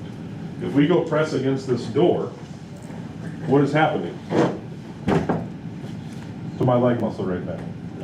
It has hit peak because it can't do anything else. It cannot move. There is nothing happening. Once it's going to change from relaxation to contraction, but once that contraction happens, it doesn't change length because there is no progress. Yeah. See where one's going? You and Tyler are here, right? Okay. Yeah, so like. No, it's fine. Then give what you have, and then you can do that. We'll see where we're going. I thought it was Yeah, you'll have the initial change from relaxation to contraction, but once there's no progress with that muscle group, it's just going to sit there and maintain size because it can't do anything else. It has nowhere to displace energy through a movement. Both are a combination are required for normal daily activities, so we use both, or both happen on a daily occurrence. Muscle elongation. There is no active mechanism for muscle fibers. Elongation is passive, occurs through elastic forces, movement of opposing muscles, and gravity. Yet, if we lived on the moon, there would be less muscle elongation because we don't have that pressure on our body. We probably have some really big chest, arm, and leg muscles from having to swim every little bit. Elastic forces are generated when muscle fibers contract. Tugs on all of those different parts of the fiber and tendons. Recoil is what helps them return to their resting length. Now, tendons themselves are not considered super elastic, but they do have properties, especially at the connection points. But what happens if you continually hyperextend or hyperstretch a tendon? They'll pop or they'll elongate, you have reduced stability. Unless it's a traumatic issue, like we'll just say knees, for instance. Mine was a traumatic issue because I disarticulated my knee. Like, that's traumatic, that was a pop and it happened. But if I continually do things that hyperextend, right, just let's say I lift fucking 55-pound bags of dog food every day and have to throw them at an awkward angle, what's gonna happen? It's gonna continue to sit there and stress those to where my stability is not what I started with. And then those can cause prolonged issues. So those traumatic forces are different than, reoccurring forces against the body.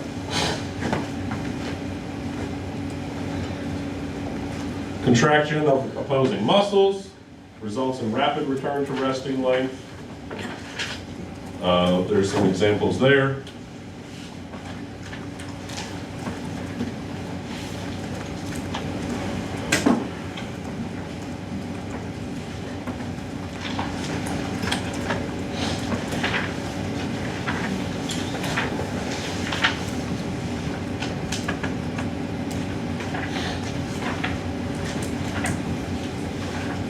Gravity. Gravity pulls down the force of our body. Like, if we, in a normal standing position like this is exerting energy and muscle contraction to stand. If not, again, just bag of shit just on the ground, I would collapse, all right? But the rest of our body that we're not doing any with is having gravitational pull down. Our arms, when we're laying down, the rest of our body, if we're laying prone on the floor or couch or wherever else, there's still a pull on those muscles. Go to lunch, be back at, you want a half hour or 45 minutes? Okay. 12:30.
Good over there?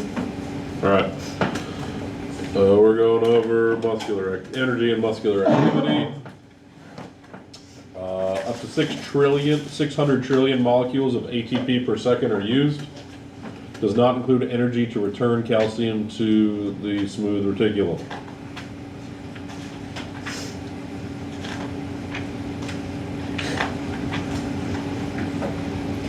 For short periods of time, ATP is generated at roughly the same rate it is consumed, but again, that can't sustain indefinitely.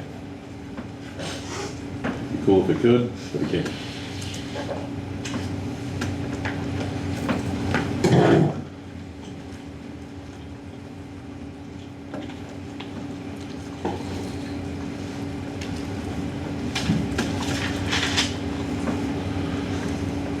ATP transfers energy from one location to the other. Muscle at rest produces more ATP than needed. ATP then transfers energy to creatine.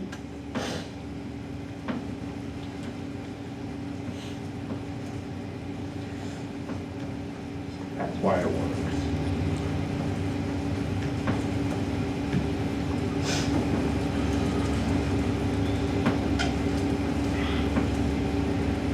Creatine are assembled from amino acids in muscle cells.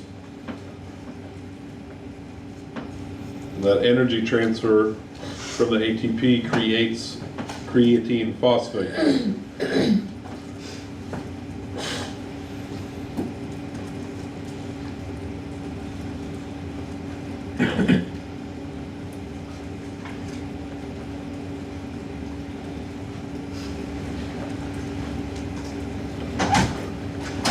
I'll be back in a few minutes. That is on page 230 in your book.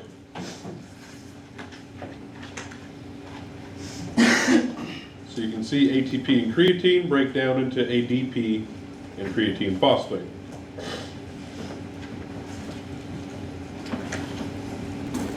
Again, going through a contraction, creatine, or the cross bridge breaks down the ATP, produces ADP and phosphate. Energy in the creatine phosphate is used to recharge the ADP and then creates more ATP. So unused ATP becomes creatine, but creatine creates more ATP. Say that again? So unused ATP. No. ATP breaks through movement, breaks down just like ADP and your phosphate, right?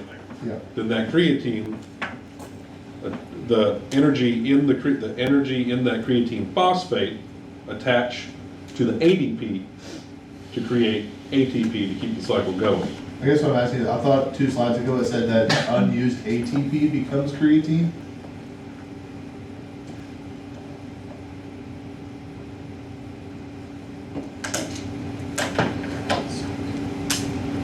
Where? Oh, it transfers energy to creatine. Never mind, I misunderstood.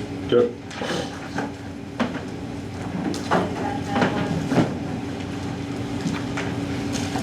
Creatine phosphokinase is an enzyme that regulates the reaction, the breakdown of creatine and phosphate phosphokinase into separate creatine and phosphate molecules. It leaks into the bloodstream when the muscles are damaged.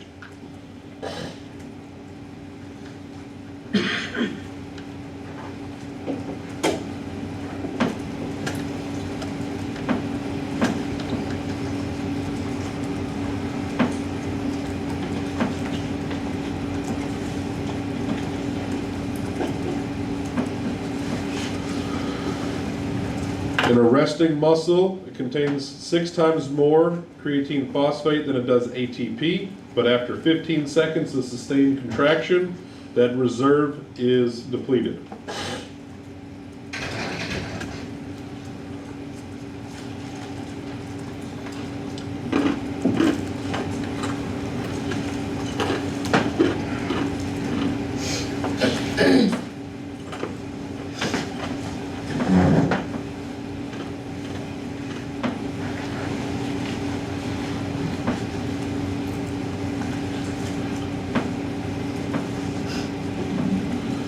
Aerobic metabolism in the mitochondria is how we produce ATP, meaning what? Huh? It requires oxygen. Correct. Anaerobic through glycolysis in the cytoplasm, which is anaerobic. Without. Okay.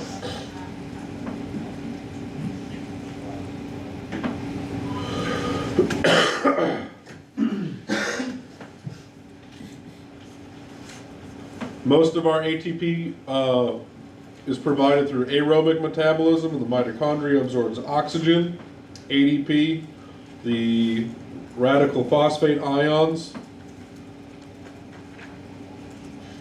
It can break down through substrates and some of the chains, which are through the breakdown of carbohydrates, lipids, and proteins.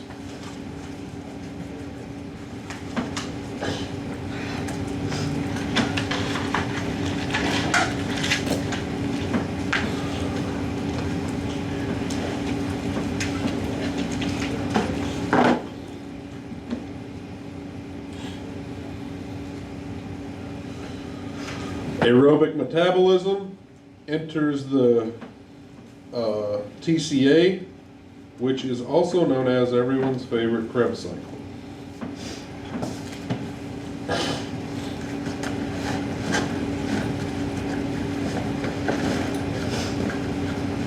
I'm sure we're about to hit heavy into that.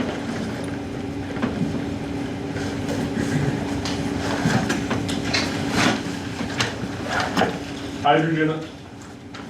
If he has an answer, does he have an answer? Hydrogen ions are transported to the respiratory enzymes in the mitochondria. Electrons are removed, which do what to that hydrogen atom? Starts with a P. Ends in polarized.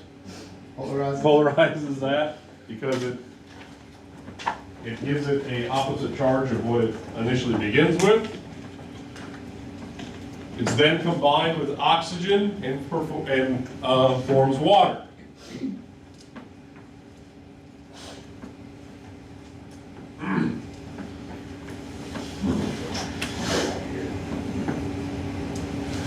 Pyruvic acid is a common carbohydrate substrate. One molecule breaks down and produces 17 ATP molecules. So 1 to 17, that's pretty productive. 17-time return on investment. I think most of us would take that.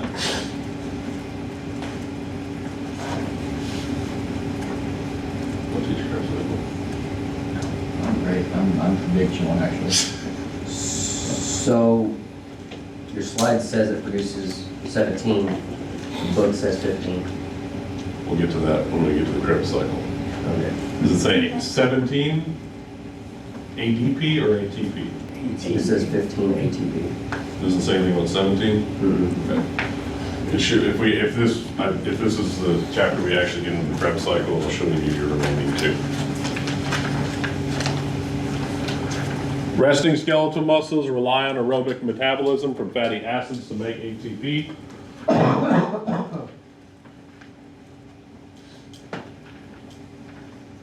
They break down through what process? If we're resulting on fatty acids and carbohydrates. Glycolysis, correct.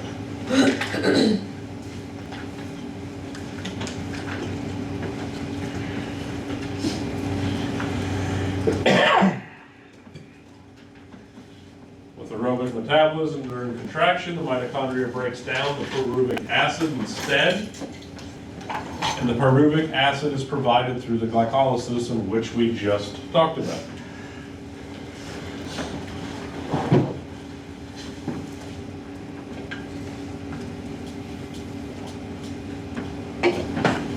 So, we can see down here, what is 34 divided by 2? 17. 17, right? So that's where we get our number that's 17.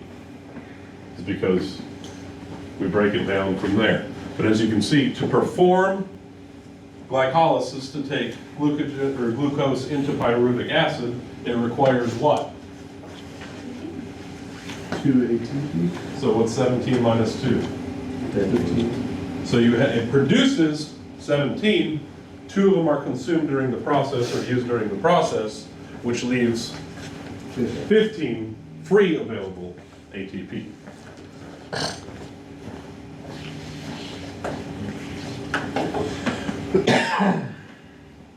ATP generation is regulated by the availability of oxygen. Obviously, with it being dependent on aerobic metabolism, it's going to be dependent on the amount of oxygen that is radicalized in the body. It's difficult to maintain sufficient oxygen levels as demands increase, because the more demands increase, what does your body require? Right. And if we sit here not doing anything, and we take as deep a breath as we can, and we exhale as much as we can, we take as deep a breath as we can, we inhale as much as we can, and then we start doing shit, and we still maintain the same amount of intake and outtake, are we increasing the amount of oxygen we get in our body? No, right? But our body is now dependent on more usage of it, so it cannot sustain for long periods of time. It doesn't mean that you'll run out of oxygen and collapse. Well, some of us will, depending on our size and our circulatory system and all of those things. But that's when people pass out, when that supply exceeds the amount, or the demand exceeds the supply. But at some point, we start having to use other means of that. As you can see, the mitochondria only produces about 1/3 of the ATP required at peak exertion.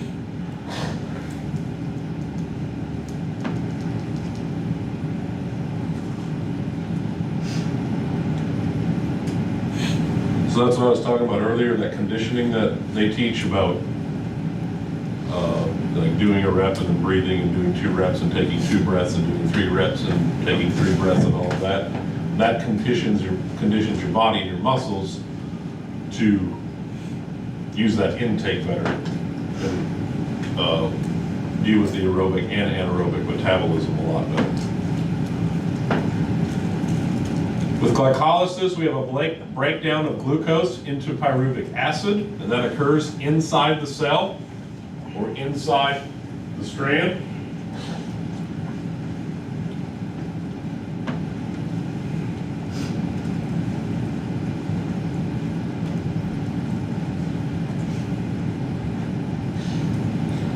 This can be done without the presence of oxygen, but with that, the yield of ATP that is available is obviously less.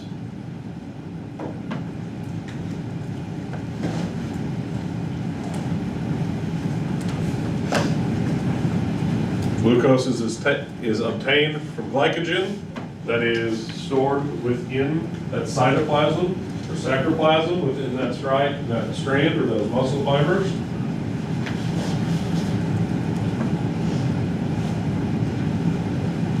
And there's a large glucogen reserve in your skeletal muscles that are broken down by enzymes when ATP levels drop.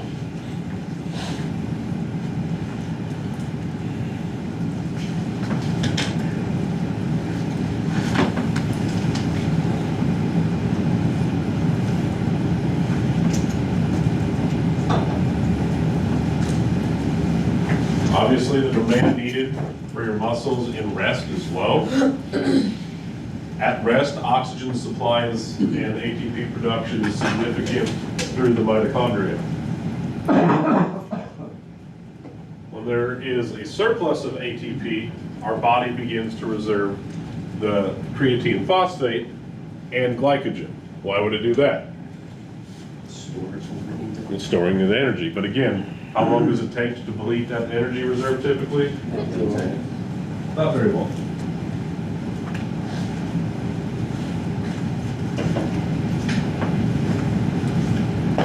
That'll give you enough for a reaction, 1 jab to the eyes and a kick to the groin, and about 3 steps in a row. That's about how long it'll get you. During moderate activity levels, demand for ATP obviously is going to increase, as well as the rate of oxygen consumption. If oxygen is available, this can be sustained through the mitochondria. It is not very dependent on anaerobic production of ATP.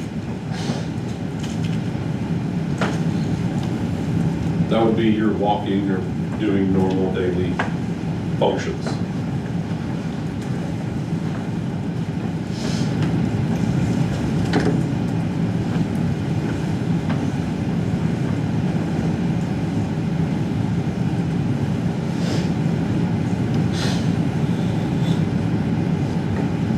During your peak periods, oxygen cannot get through that tissue quick enough. Meaning the mitochondria cannot use that during aerobic respiration because it's not diffusing through quick enough. At this point, your muscles say, we need energy, and glycolysis begins.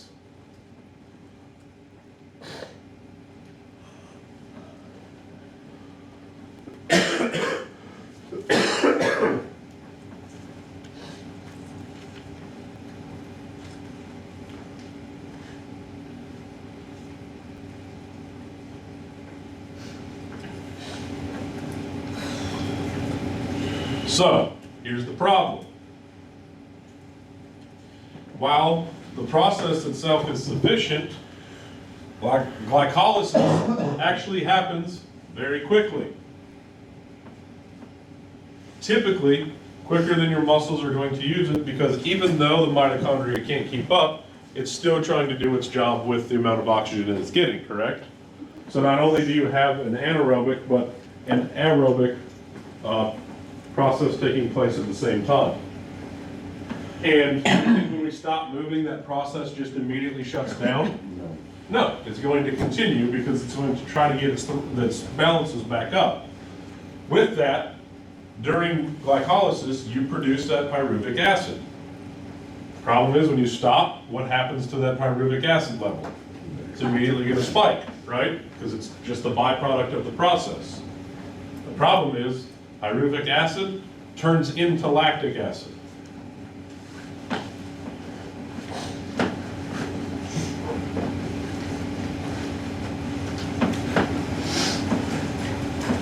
And what happens when lactic acid is created in exorbitant amounts?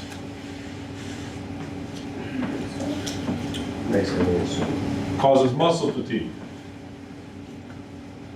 Too much of it can cause sepsis, but that takes quite a bit of lactic acid. But yes, it'll cause muscle fatigue, soreness, swelling, immobility, not because it can't, because you don't want to. Lactic acid is organic.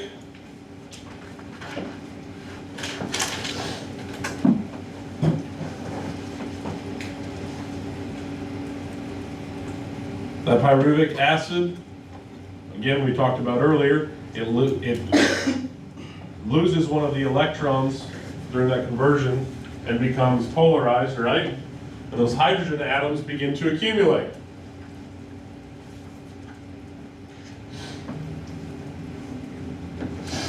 When they start to accumulate, that pH in that area is going to lower, and what happens if our pH is not where it needs to be, whether it's specified in the body or it's widespread? Your body's not going to function how it's supposed to. And with increased amounts of lactic acid in those areas, oxygen is not going to be transferred how it needs to.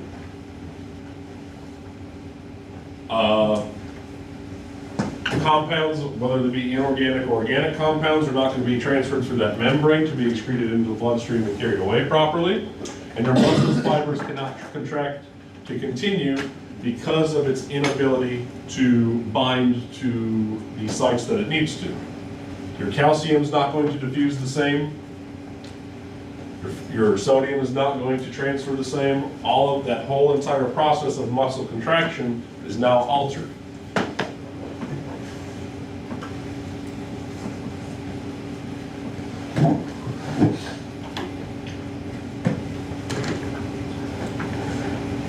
During anaerobic metabolism, one glucose creates 2 pyruvic acids.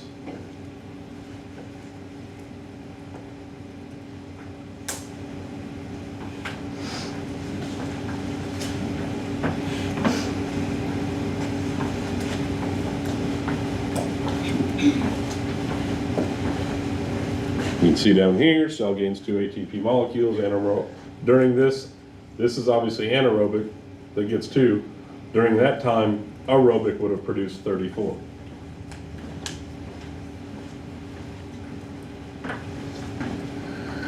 Obviously, muscle fatigue we went over. You deplete your energy reserves or you have a buildup of lactic acid, your muscles are not going to be able to function how they would normally want to. Not a whole lot to cover there.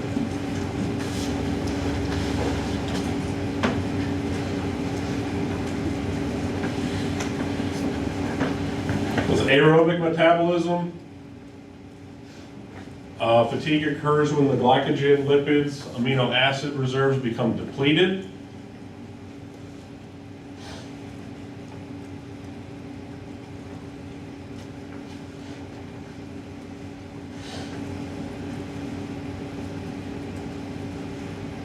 During anaerobic metabolism, your ATP is provided, again, I don't know why we're repeating this, is through glycolysis and not through the mitochondria.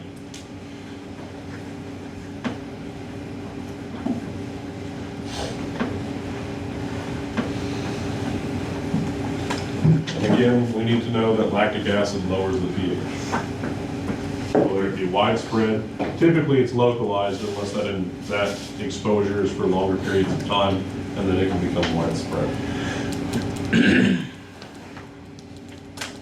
Recovery period is going to be defined as the amount of time it takes for that muscle and that cytoplasm to return to normal functioning, operability and levels.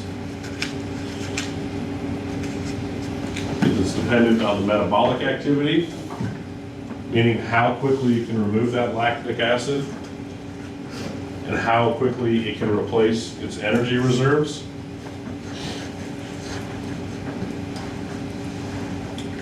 And how quickly your body can dissipate heat from whatever activity you were doing.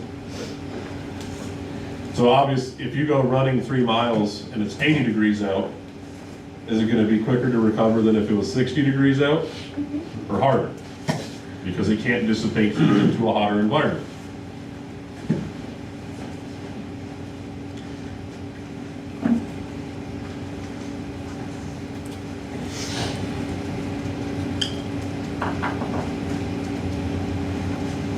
Pyruvic acid conversion to lactic acid is freely reversible because that pyruvic acid can be used to actually help synthesize glucose and generate more ATP.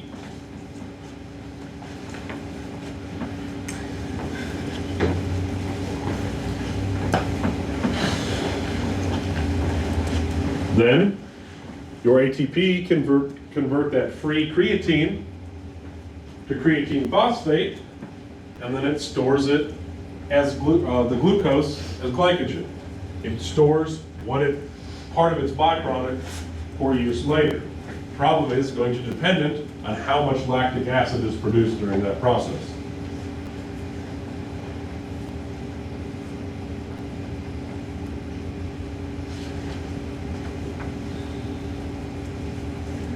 The recovery period is going to be dependent on how much oxygen is required to offset its deficit from exertion.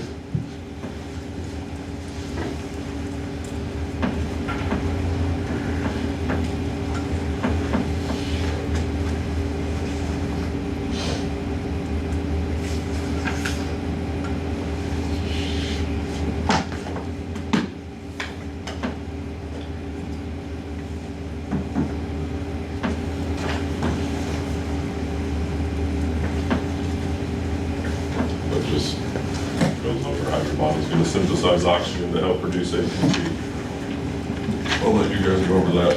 Heat loss we went over. Physics, force is the maximum amount of tension can be produced by a muscle. Endurance is the amount of time it can perform that activity.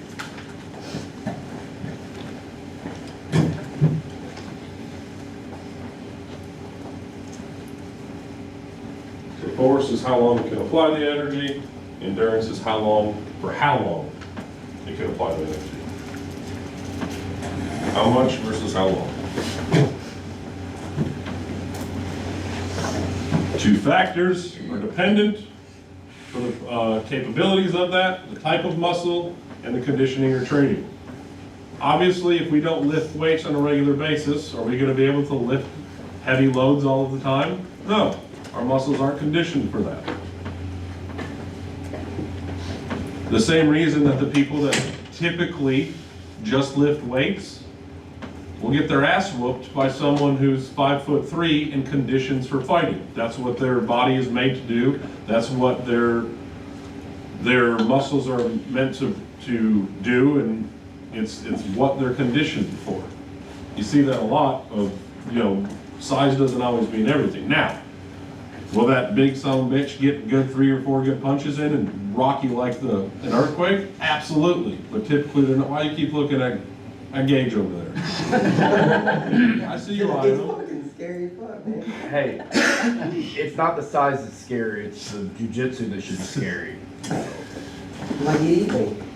I'm not gonna eat, I'm full. But those people that do the strongman contests, they're meant to lift heavy shit for short periods of time.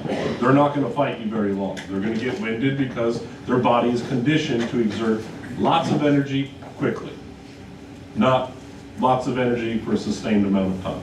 That's what I'm getting at. You have types of muscle fibers that are meant for fast or slow. Fast fibers contract within less than 1/100th of a second. They're typically large in diameter, densely packed with those myofibrils. They have large glycogen reserves. And there are relatively few mitochondria, meaning it's dependent on what type of metabolism. Okay. Anaerobic.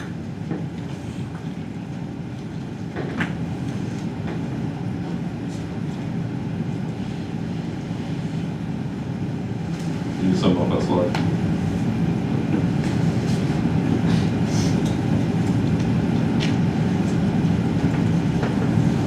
They produce powerful contractions. However, with those, they use up ATP quickly, and they fatigue quickly. They're the hit it and quit it kind of muscles.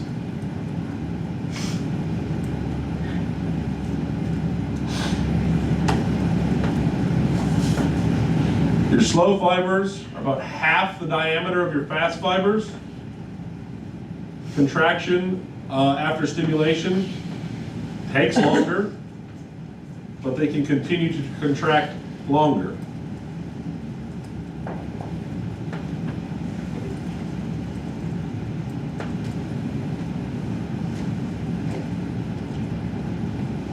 Like the turtle in the hair, whatever that storybook is. They typically have a better oxygen supply with a network of vessels that can deliver oxygen to them. And once they're being utilized, the oxygen supply can be quickly increased dependent on the response needed from the body. Meaning if it says, hey, we're doing this, it can divert a lot of oxygen supply due to its vasculature that runs to it.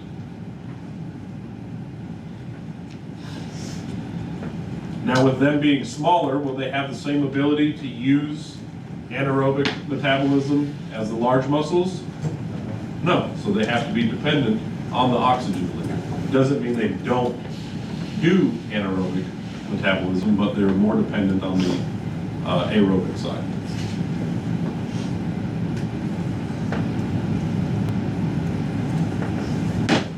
Those slow fibers contain myoglobin, which is a protein related to hemoglobin that does what?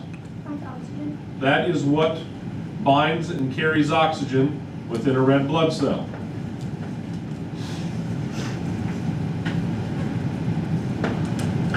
So the myoglobin is a part of the red blood cell that has the oxygen carrying capabilities.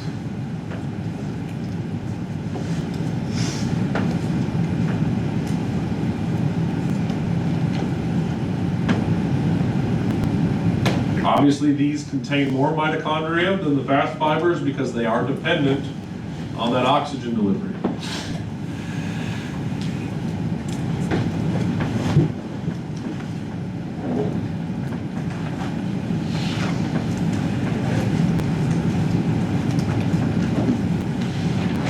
Muscles dominated by fast fibers are often called white muscles, while your slow fibers are called red muscles.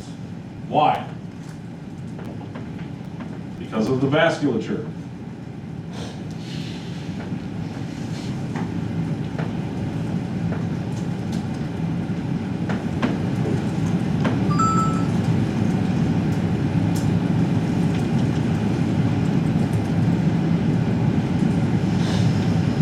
There are no slow fibers in the hands or the eye. Your back and calf are mainly dominated with slow fibers as well. Most of all muscles in the human body appear to be pink to red in color. Do you have somebody here sitting pain? Casey, set it back here. Hey,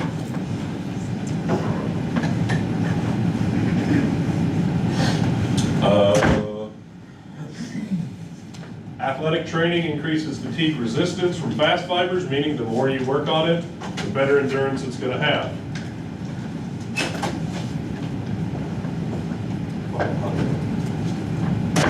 I give you a $25 tip just because you're cute. I'll Venmo you $2.50 for my drink. Don't worry about it. It's on the house. Thank you, sir. Appreciate it. Thank you. Let me know when you're home so you can move your truck and I can do the rest of it. She'll be home about 4:30. All right.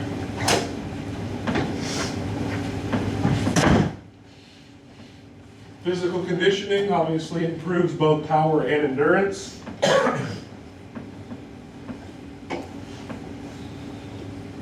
But its ability to perform is going to be dependent on how that activity is supported.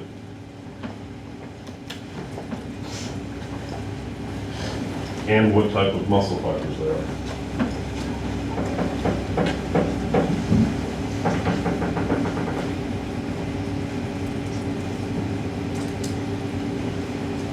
Anaerobic endurance involves contractions of fast fibers, requires frequent but brief workouts. Those fibers increase in diameter, not number.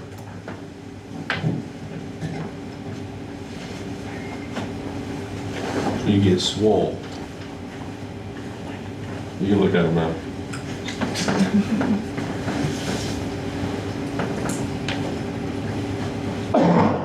With aerobic, training involves low levels of muscular activity, does not require peak tension, and they use glucose as an energy source. So what would examples of both of these be? Aerobic and anaerobic. endurance versus sprinting. So an example of your anaerobic would be what?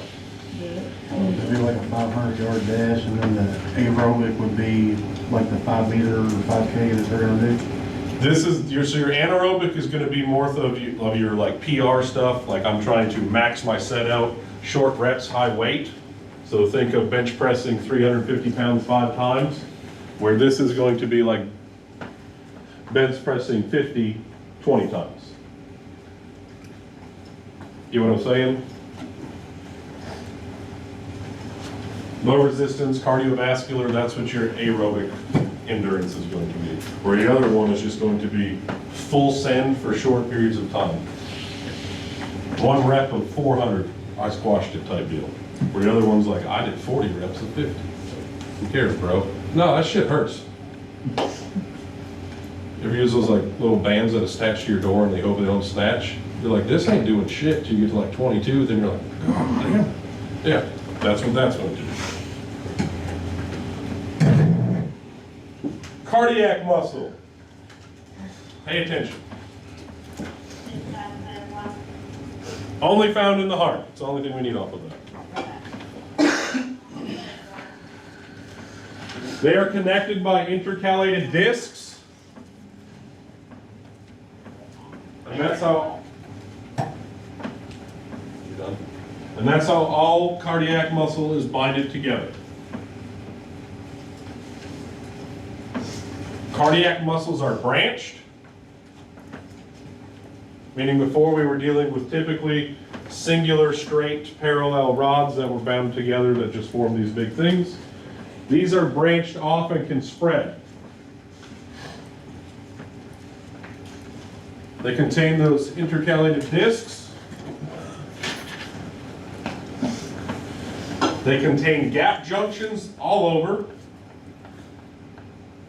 which gap junctions are going to be used for what? What do they do? Let certain things through very quickly, right?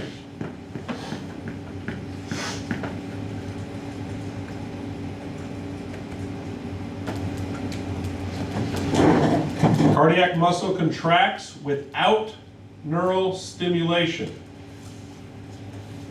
Easy word for that is automaticity.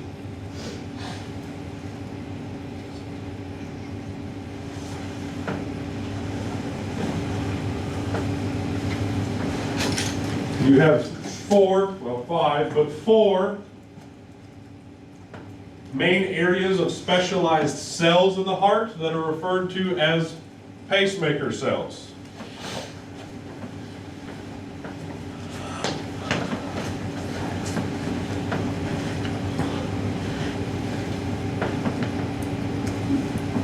Fortunate for some of us, cardiac muscle contractions can last 10 times longer than skeletal muscles before they go either overexerted or break down and die.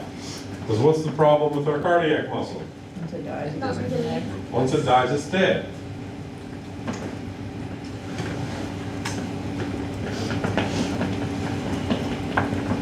One thing our heart cannot do is go under complete tetanus. What happens if it did that?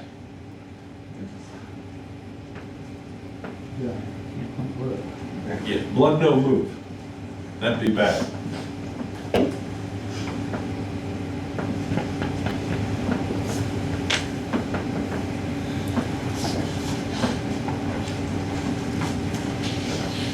The cardiac muscle relies on aerobic metabolism, meaning what? With oxygen? About to lose her chairs. Yeah, he said it. What she needs to say with her chest. The mouse in the corner doesn't need to hear.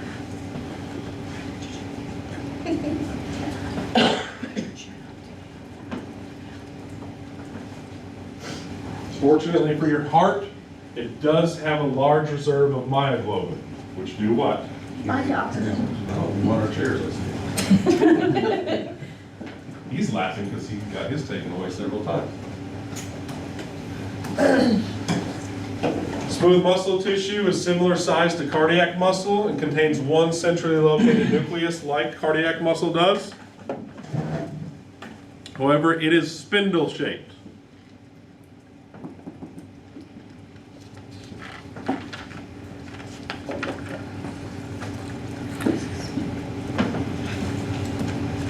What's a spindle?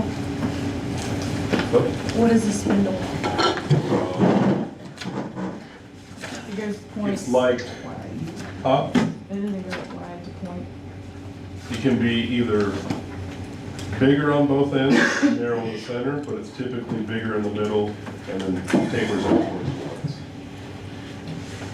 I was thinking like a neck spindle. Some of them twist. There you go. Some of them are opposite of that.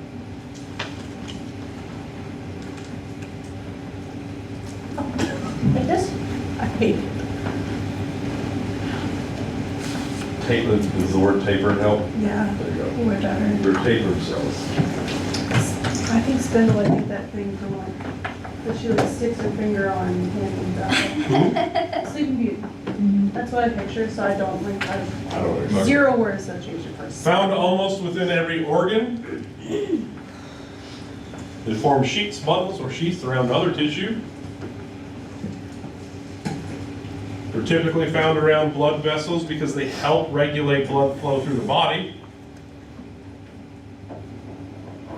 And they can create rings called sphincters, which keep you from having anal leakage.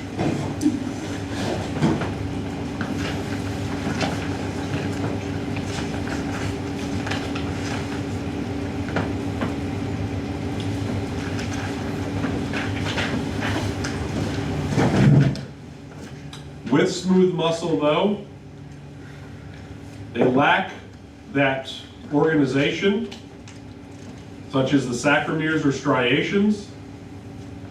Thick filaments are just randomly scattered throughout, and the thin filaments are anchored within the cytoplasm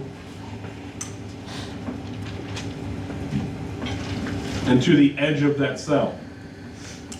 Remember that sarcolemma, that is the kind of outer network of those striations.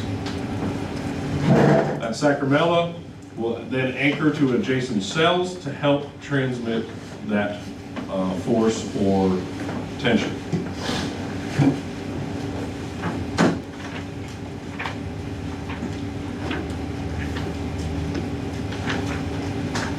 In these smooth muscles, your actin, which is your what?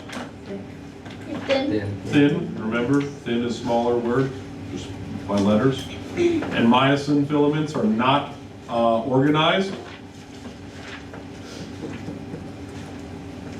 Because they're not organized, they allow those vessels to change in volume very easily because there's less resistance, keeping them structured.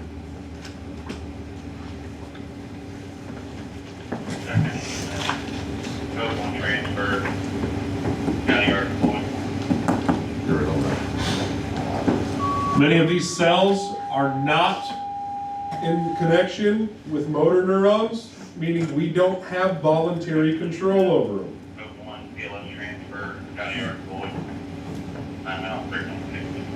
These cells contract in response to the environment or hormonal stimulation. So what is an example of one of these muscles, these smooth muscles? That's not cardiac. Not digestive tract. Like we can't be like poop now, right? We can't say absorb water now. Like that's just, your body does it for you.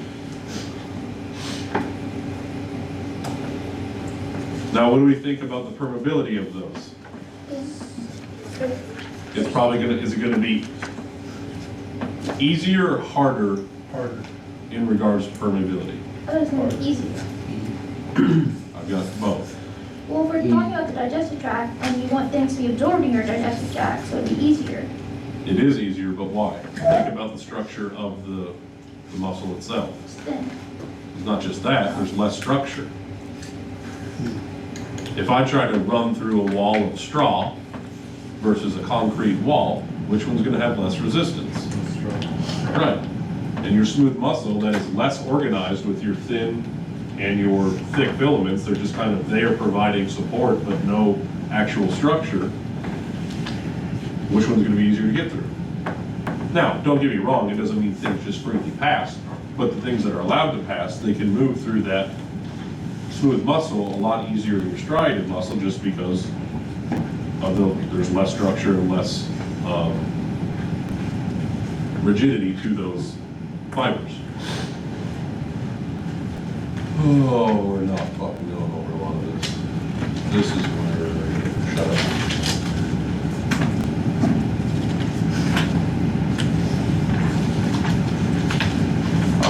Beginning of a muscle is known as the origin, ends at an insertion.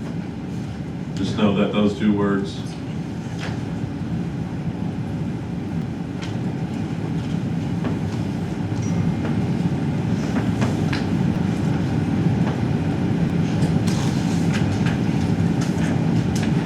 So example of your calf originates at the distal femur, ends at your ankle.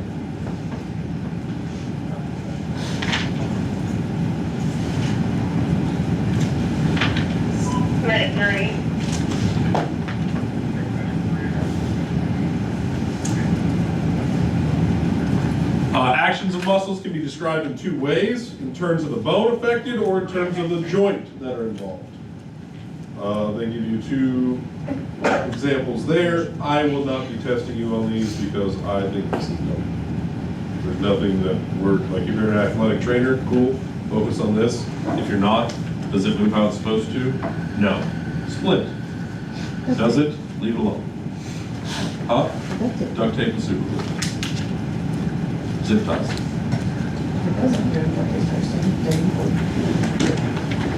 Or a big hammer. They didn't teach me last time. So we carry slip. Right. Now it's fixed. A prime mover or an agonist is known as a muscle or muscle group whose contraction is chiefly responsible for a particular movement. Your bicep is the prime mover for flexing your elbow. Again, we're not athletic trainers or chiropractors or masseurs. If you were taking a paramedic class to be any one of those, you took the hard path. So I'm not going to be diving into that. An antagonist means what? Opposes. So a muscle antagonist is going to work in the opposite or opposes the movement and production of another muscle. But it can be used in conjunction with a prime mover.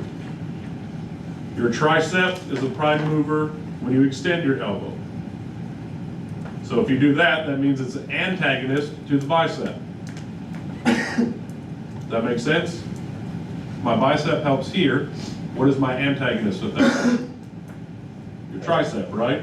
If I extend, my tricep is now my agonist, and what is my antagonist? That's all that means. A bunch of big-ass words to explain that. A synergist is a muscle that helps the prime mover work. Deltoid muscles help your arm lift away from the body. Like your deltoid has no specific purpose in itself except to help other muscle groups. There's not one action that your body does that pinpoints your deltoid muscle and only your deltoid muscle. Those are always synergistic muscles. That make sense?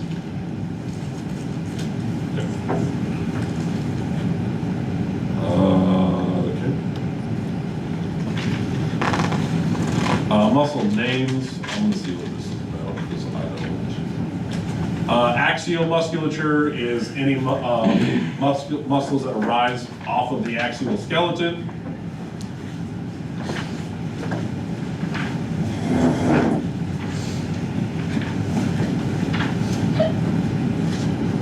This doesn't mean any of the muscles that deal with the pelvic or pectoral girdles. This is literally your rib cage, your spinal column, or your head. Appendicular are the muscles that are other, not any of those aforementioned muscles. Just like your axial and appendicular skeleton, what it's connected to is what it's going to be. We need to know all these muscles. Fuck no. Thank you. You'll need to know like a few of the main ones, like just your biceps and triceps and pectoral muscles, but you don't need to know like your deltoid, sphenoid, chenoid, venoid, one that connects, your third rib to your fifth intercostal vertebrae or anything stupid like that. It's dumb. Again, if you're doing this to be an athletic trainer or masseuse, you're a glutton for punishment. 4 groups: muscles of the head, neck, spine, trunk, or pelvic floor. We're going to breeze through those because I'm not going to test you on those. The one thing that we do need to know here, though, I will say, are the muscles of the neck. We'll need to know this later in respiratory, and we'll hit on them again, but that's simply for needle or surgical cripes, what muscle groups to avoid, where these muscle groups lie in regards to great vessels, and which ones connect to cartilaginous rings that we use for nerves. So, whilst I'm not going to test you on this right now, this would be a good page, which is page 242, to write in your notes, to reference as study material. However, I do think it's asinine to start to test you on specific muscle groups.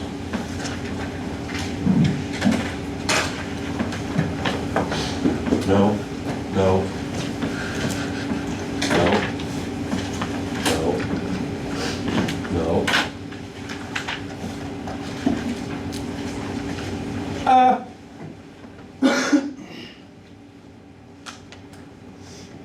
No. No. No. You do need to know that. You do need to know that.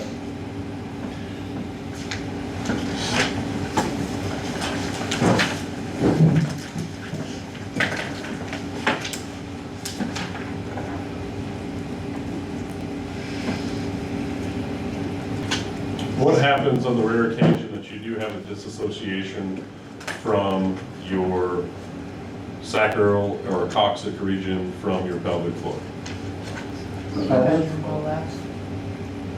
You lose structural integrity. Now, while I say you have that sometimes from the pubis during childbirth, if you have a complete disassociation from your lower spine to your pelvic girdle, you will break in half. So, that'd be bad. Are you talking like this? Because what happens is, like back here, if everybody fingers right above their asshole, you can feel, well, everybody knows what I'm talking about. You can feel where your coccyx starts to turn in. So you, at your pelvic floor there, you have muscles that go up, across, and down. So we actually had a car wreck that we were wondering why there was so much muscle tone except for here. It's almost like if you've ever taken a chicken wing and bent it back, like if you had a drum and a wing together and you bent it back and it popped, all those muscles and tendons popped at his area there, and he died fairly quickly because of it. But if that whole separation happens at that area, you cannot sustain life. Because then it compresses all of your vessels, your iliacs, femoral, your superior and your inferior vena cava and aortic arteries are involved because all the compression is there, because your spine is actually what helps stabilize compression off of all of those vessels.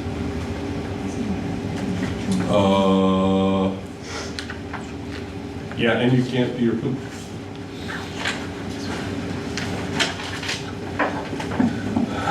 You've never seen a butthole? There's one. No. No. No. No. No. They want you to test over all of this, but I think this is that.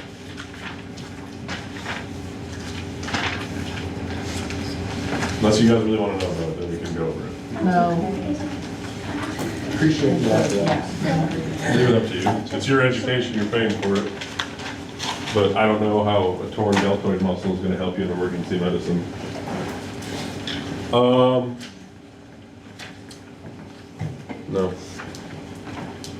Intrinsic muscles we do need to know about.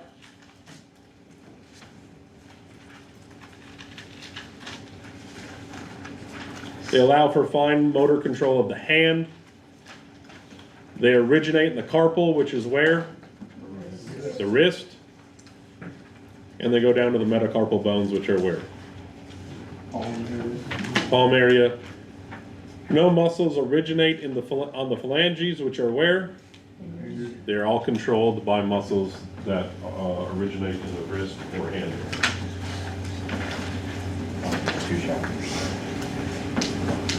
The easiest way that I remember this is I flicked off my instructor at the time because I had an intrinsic thought. And just remember that that intrinsic thought is all controlled by your wrist or hand muscles. Intrinsic muscles, intrinsic thoughts. That's what I'm talking about. If it doesn't help you, then meet feet. No. No. No. No. Does that picture show those muscles you were talking about? Which one? The one with the pelvic girdle? Yeah, so kind of. Is there a backside here? Yeah. So once these separate here, you have, and then again, these go up or these come down from here, then these go across, and you actually have a set that come through. If those break, you literally, your only support is the actual ears of your hips, and that can't support all of the weight without anything holding. And you'll actually, like any type of movement will cause your pelvic girdle to snap. Bad idea. Yeah, it's not fun. That's when you can like kiss your feet. No. No.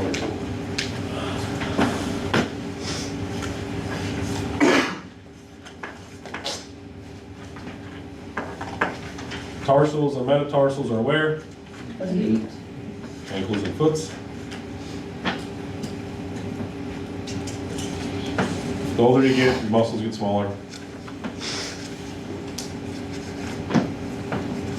Your ability to recover from muscular injury decreases. Why? You get older and everything's slowing down. Your ability to lowers. Huh? Testosterone lowers. Your muscles become less elastic, so there's less mobility. And once they become less elastic, there's more resistance. The more resistance you have, the less ability there is to move them. And if you can't move them, what happens? Starts with an A. Atrophy. And that's just this regenerative cycle of what happens with age. And then not just that, normal body physiology, that the longer something goes, the more it's going to break down. Unlike, wine. You let wine sit too long, it gets better with age. At some point, it becomes stank, right? That's essentially what's happening, is your body's not going to get better with age. So everything is just working more and has worked more. They get smaller, reflects decreased number in the myofibrils, reduces strength and endurance, causes fatigue. Blood flow is limited, and with blood flow means there's less what? Oxygen. And then less aerobic metabolism, right? Can't deliver as much, can't do as much. When part of these muscles or tissues become stiff, this is a process called fibrosis. You do need to know that.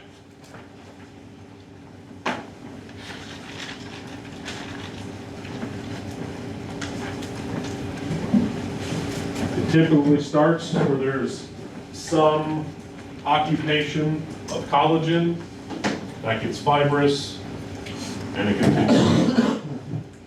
I'm sure anybody that eats meat in here has had a nice cut of steak, and then through the middle of it, there's that large, not good fat that makes you want to gag while you're eating it. That's essentially what becomes, for lack of a better term, calcified or fibrotic, and that continues to spread and take over that area. That restricts the circulation, that restricts blood flow, which is going to restrict oxygen, and it just continues to spread. With less muscle mass, you have less ability to thermoregulate your body. It means you get cold or overheat fairly quickly.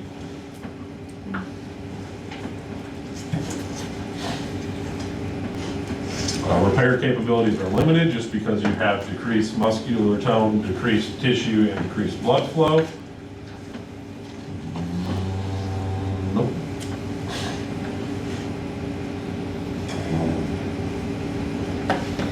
If we haven't learned or know by now that muscles consume oxygen, we should probably just mute ourselves in the class.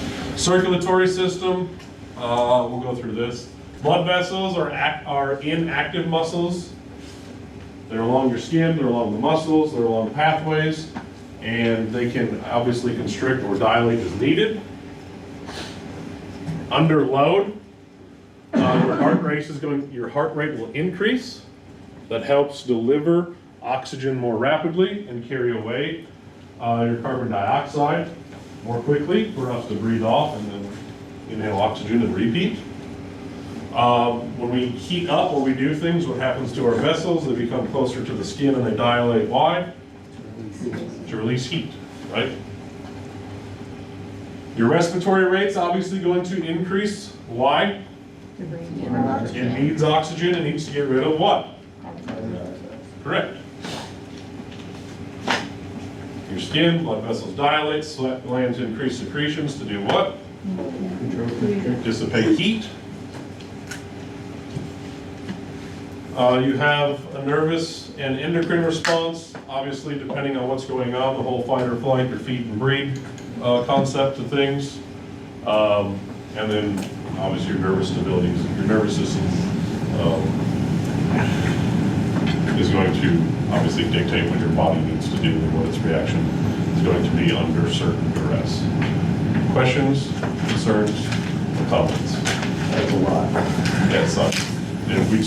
We need to get through at least the nervous system today, and I didn't test his class on specific muscle groups. I think as long as you understand how they work in the body, everything, all types of muscles work the same. As far as all striated muscles work the same, all smooth muscles work the same, it's just where they're located. So I don't think that you need to know what a deltoid muscle does versus a bicep, as long as you understand they're both striated muscles that provide support, structure, and mobility. If you disagree, you're more than welcome to read up on that, and I can give you a test specifically on muscle groups, but I don't find it beneficial to our profession. Just my opinion, and since I'm teaching this class, that's what we're gonna do. We're getting through You this. did tell us, Huh? with us, you kind of left it up to us to, you mentioned muscles specifically around joints that are commonly dislocated.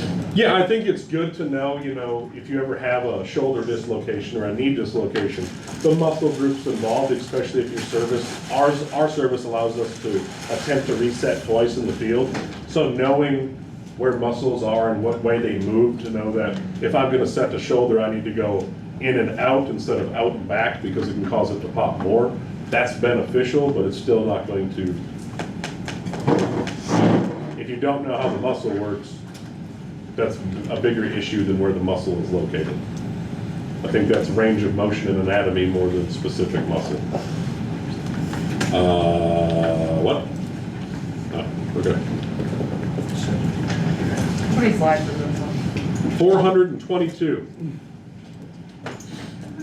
And we're getting through this good. Who is this? Anybody knows Jules Devani?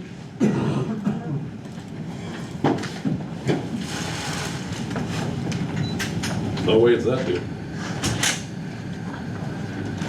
Hope not. Yeah, there's no.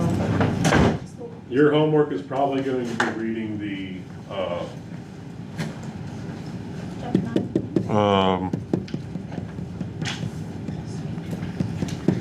9 and/or 10, depending on how I feel, but yeah. Because I think 9 is relatively short, 9 or 10 is relatively short. 10 is short. 10 is short? 9 and 10 are both pretty short. Yeah, not bad. 344 and 380. They're both like 40 pages long. I'll need to go over that one. Yeah, I'll need to go over 9, so we'll probably have you read 10 for homework. All right. The nerval system. I gotta run there. That's fine. We'll say. So that blueprint is set up for a life cycle without fucking pockets for some reason. Okay. He said that if we do decide that we make written things and we're gonna buy it, they can change that blueprint and depict the tick amount, move over where it's offset, so we're out below rotation. So it'll still fit, just has to be offset. Yeah. And there's also that pad on that wall, so that's gonna offer a little bit more space. So that's not depicted in the book. Okay. But he said that can definitely be changed and Okay. made to our fitting. Cool. All right, nerval system. Your nervous system and endocrine system correlate with each other. Between the hormonal response and nervous impulses, how your body does 90% of its activities. They help maintain homeostasis in response to changes. Your nervous system responds quickly, and your endocrine responds slowly, but it is longer lasting. You have 2 major divisions. Your central nervous system, which is what? And your peripheral is what? Everything else. Everything else. Central nervous system consists of your brain and spinal cord and integrates and coordinates processes of sensory data and transmitting motor commands. This is the location for most of us of higher function of intelligence, memory, and emotion.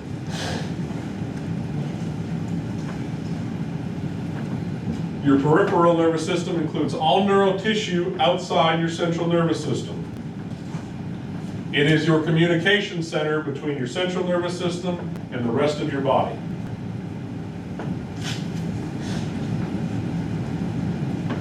It is the side roads that feed onto the interstate.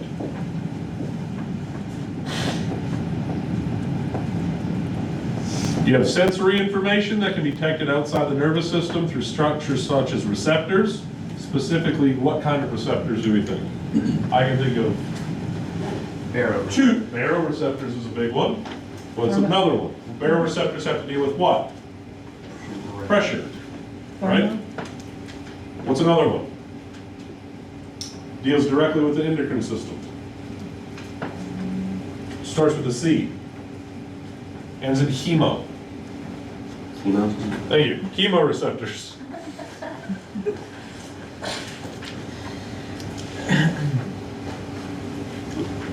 Now, most information ends up getting processed in the central nervous system. Not all, but most.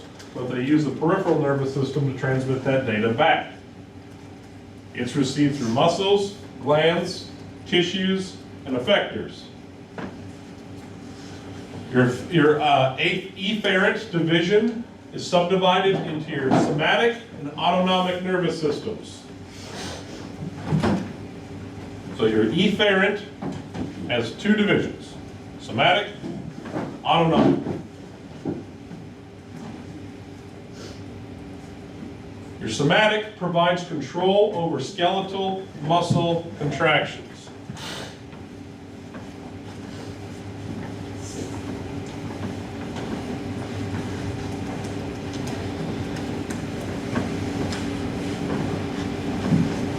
And what are, I won't say all but 3 type of skeletal muscle contractions. Voluntary. So your somatic is your voluntary nervous system. Your autonomic nervous system is your visceral motor system. This affects your smooth muscle, cardiac muscle, your secretions, your glandular activity, and your adipose tissue. So this is your involuntary nervous system.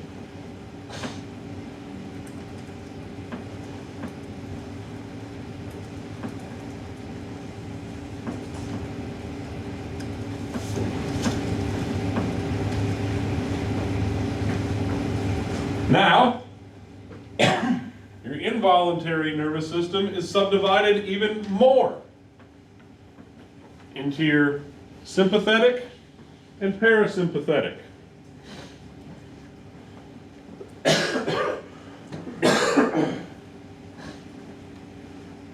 That is on page 271. 271.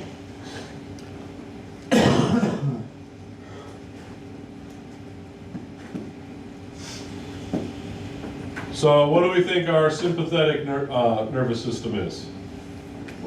Huh? Fight or flight. Parasympathetic? Rest and digest, feed and breathe, whatever verbiage you want to use there.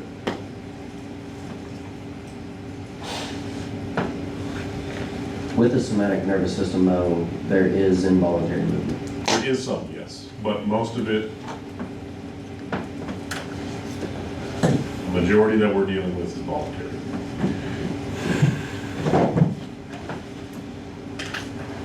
They're like, those are the exclusionary things that are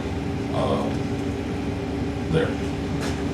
Within your nervous tissue, you have 2 types of cells, neurons and neuraglia, whatever that word is there. Why is this called? There you go. Neurons are the basic functions of the nervous system that we've covered 3 chapters ago, involved in all neural functions, and they communicate with each other.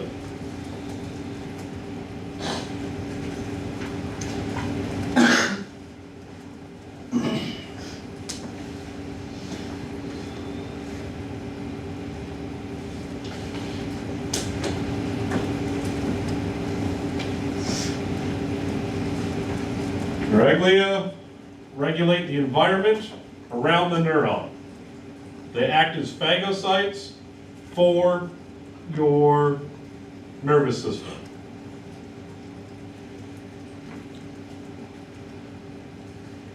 They have the ability to divide and they provide the central framework for that neural tissue to pass through or reside in.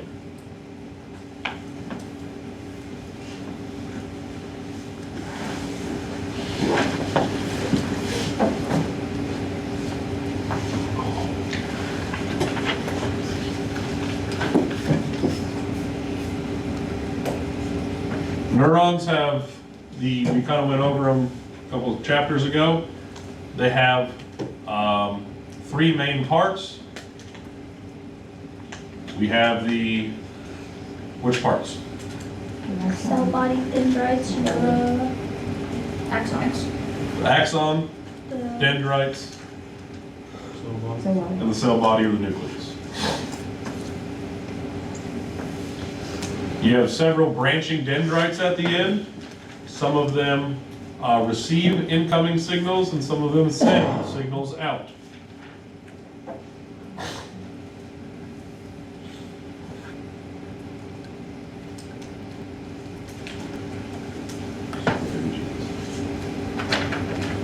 We talked about that elongated axon that carries outgoing signals. And it sends that signal down to the synaptic terminals to say, hey, do this or do that, right? They carry the message.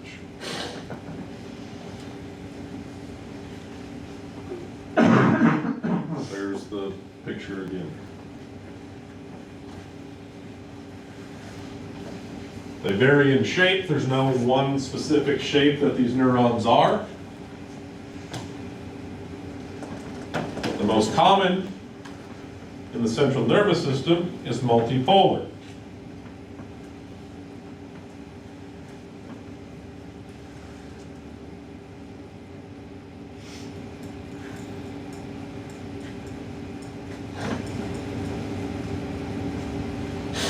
Again, like cardiac tissue, they cannot divide or regenerate themselves.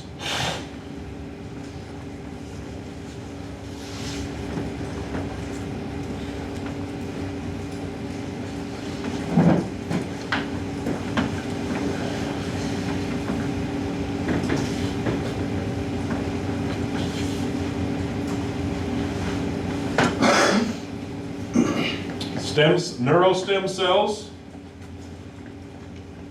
are constantly active in the nose to help regenerate your olfactory receptors, which do what?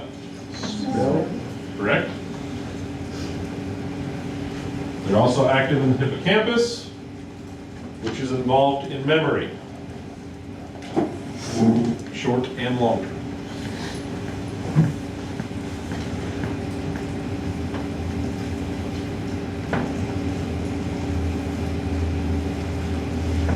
I'm not going over organelles again unless you need me to. How they work, do we need to? Okay. Need to go over the cytoplasm and the mitochondria and ribosomes? Nope. Okay. Nissl bodies, that is different. They create the gray appearance to areas with neuron cell bodies. This accounts for the gray matter in the brain and spinal cord.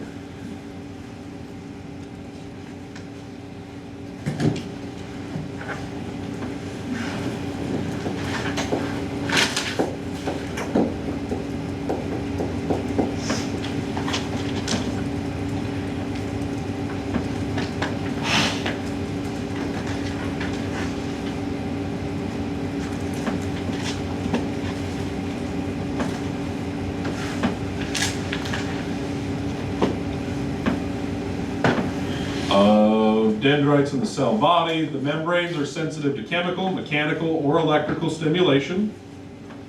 Some are motor, some are sensory, some are both. They often generate an electrical impulse referred to as action potential, and that action potential is what carries along that axon that delivers that information to where?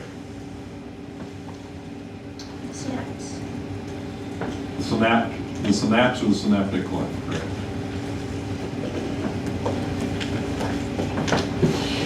So is this the shit we're like walking, or is this what SSRIs are interacting with? And this is like what Narcan's bonding to, so it's not... Narcan, no. Okay. When you're dealing with SSRIs or some of your like lithiums and other like mood stabilizers or behavioral medication, this is where a lot of that, either even some benzos and barbiturates. So like our ketamine and our Ativan and Versed deals with it. But other than that. Ish. Some of them slow down the rate, like they don't inhibit, they slow down the ability for that information to travel. Some of them completely nullify their ability to function for a brief period of time. It just depends on what you're inducing. The axon hillock is a thickened region of the cell body where action potential originates from. You do need to know that word and what it does.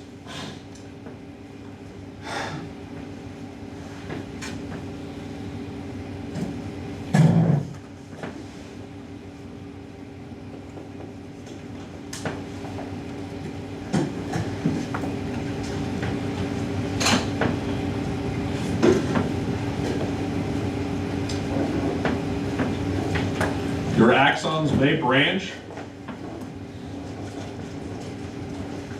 If they do branch, they're called collaterals or collateral pathways. And each one of those pathways has a different synaptic terminal.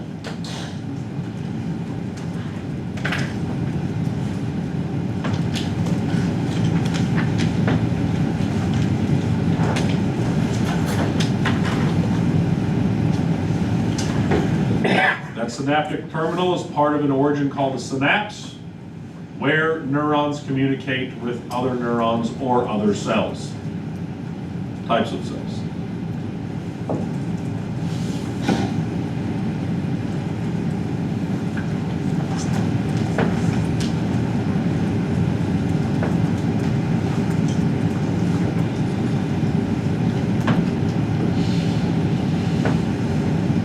Three classification types: multipolar, unipolar, or bipolar. Some of you should know the bottom one.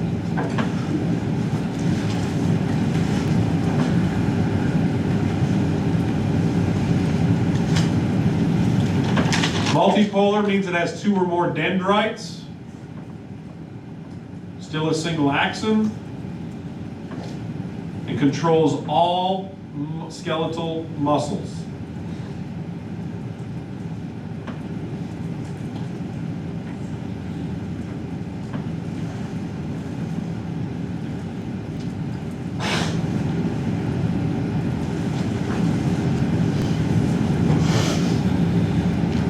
Unipolar,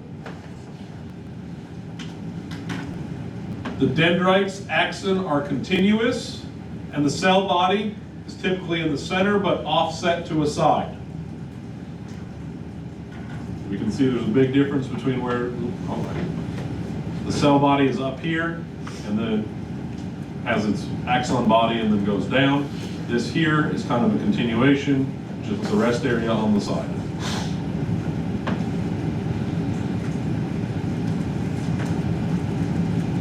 These make up a majority of your peripheral nervous system.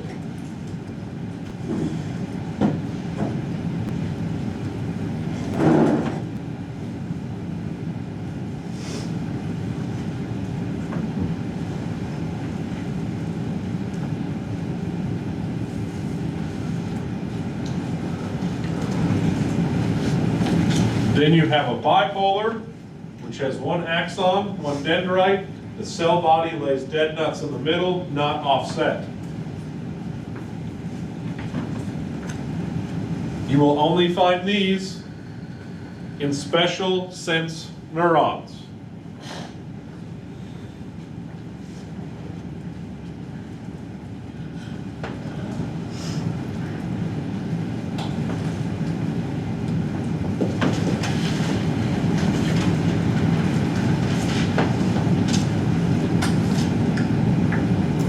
Then you have sensory neurons, motor neurons, or interneurons, also known as both.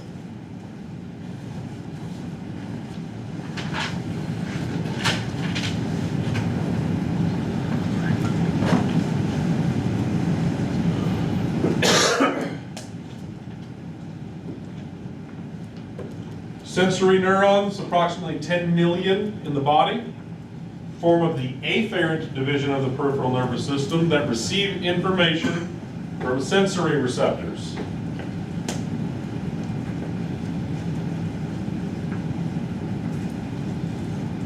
Their job is to relay information to other neurons in the central nervous system. What's afferent mean again? What's afferent mean again? Sensory, non-motor.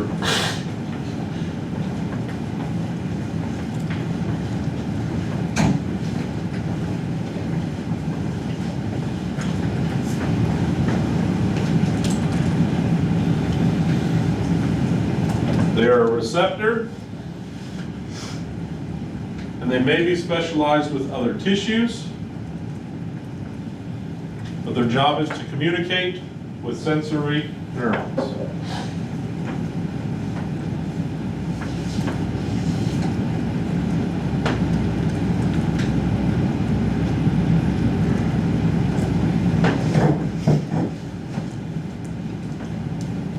They're categorized by the information they detect. Again, can be somatic or visceral.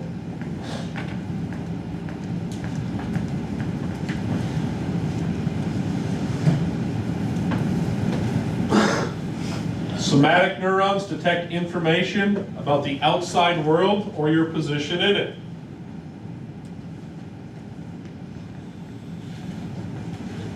Not whether you're succeeding in life, but where you are, where it shouldn't be, and why am I hot or why am I cold? There's two types. You have external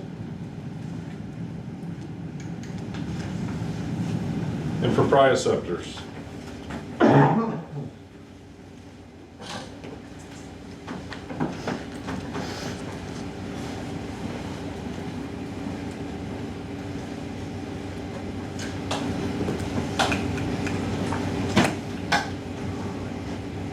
External receptors provide information about the external environment, touch, temperature, pressure, more complex senses of sight, smell, hearing, and touch.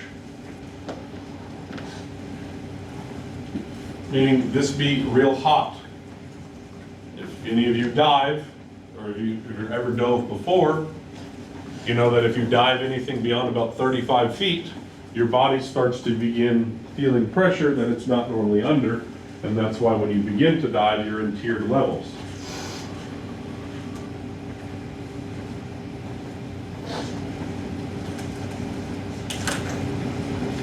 Proprioceptors monitor position and movement of skeletal muscles and joints.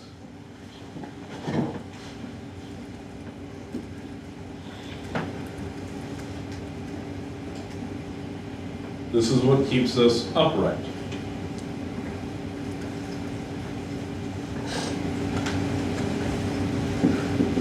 For those that are affected whenever you're intoxicated, They can be altered, or the messages, like how the message or how quickly the information is transmitted, yes. The people that you'll see that their head's 3 feet in front of them as they're running, it's because they've reached the point of no return, but the body says you're not supposed to be here, so it's like, let's move our feet quicker. And all it does is make it hit the ground faster, yeah. Or if you ever walk and you go off balance and you do this number, that's your body's reaction to like remain upright. You have visceral receptors or internal receptors.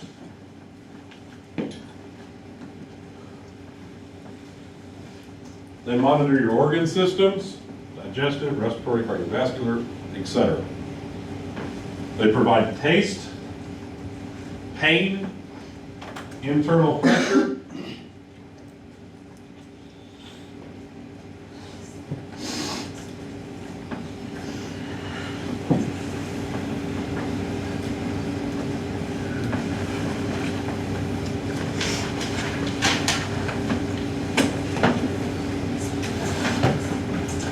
and you have motor neurons.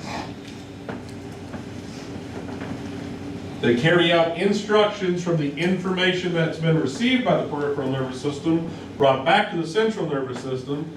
Then your central nervous system sends out a signal that says, do this to avoid this.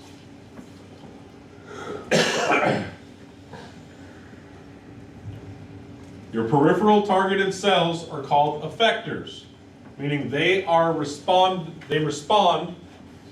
to doing something through either negative or positive feedback. They say, this feels good, do this, or this hurts, don't do this.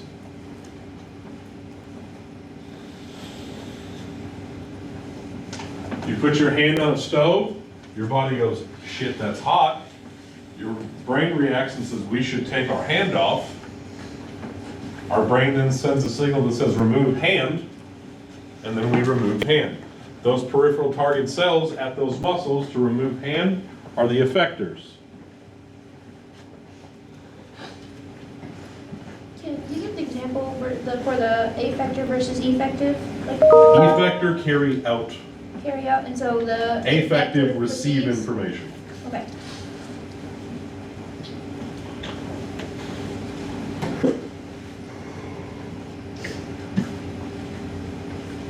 There are two different divisions of the peripheral nervous system, and they have separate classes of effectors. Your somatic and your skeletal. You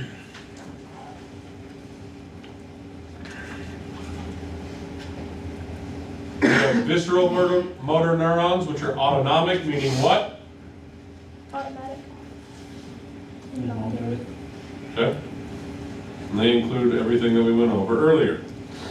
But, just like our digestive system, that smooth muscle moves as we eat or consume something, and it pushes stuff along the pathway. Nutrients and stuff are absorbed as it needs to be, but at some point, it has to be excreted, and it gets to a point where our body says, hey, we need to get rid of this, or whatever. Those are all muscle contractions that are taking place without us having to say, please digest.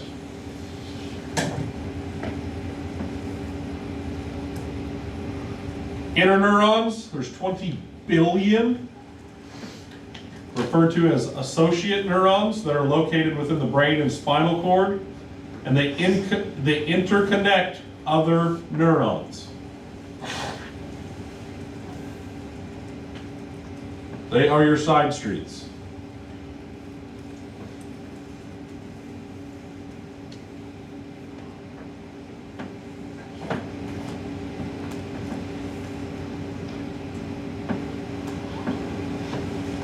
They're responsible for the distribution of sensory information, and they help coordinate motor activity. They also play a role in your higher functions of life, your learning, your memory.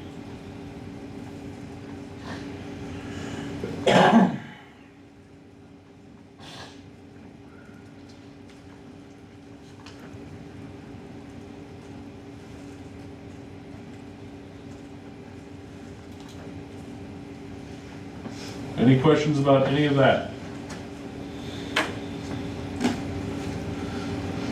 Just remember, it's efferent is being effective, like I'm doing something.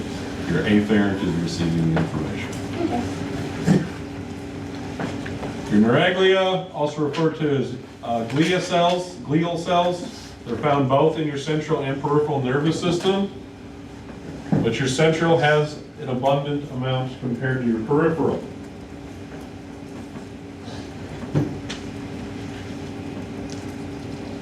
Within the central nervous system, you have 4 types.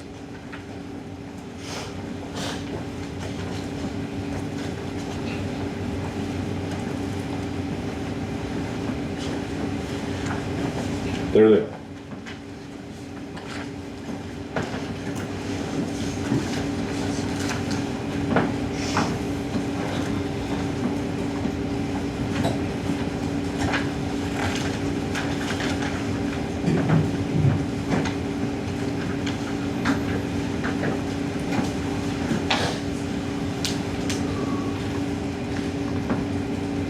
Astrocytes are the largest and most numerous that help secrete chemicals to maintain a blood-brain barrier that isolate the central nervous system from general circulation.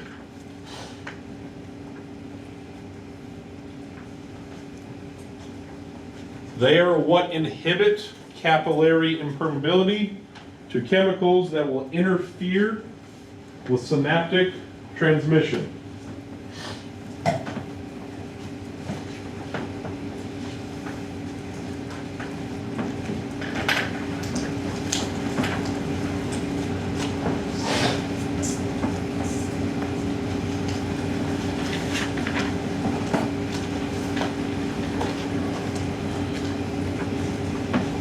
They help repair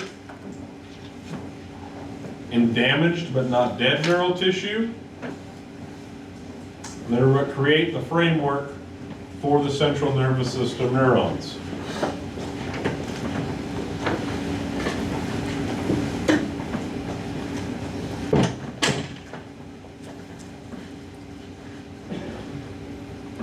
Oligodendrocytes are thin, and there's fewer cytoplasm extensions than the astrocytes. They wrap around the axons that create a membrane sheath for insulation. This sheath is made of myelin. And I'm sure we've all heard the term myelin sheath, correct? Around neural tissue.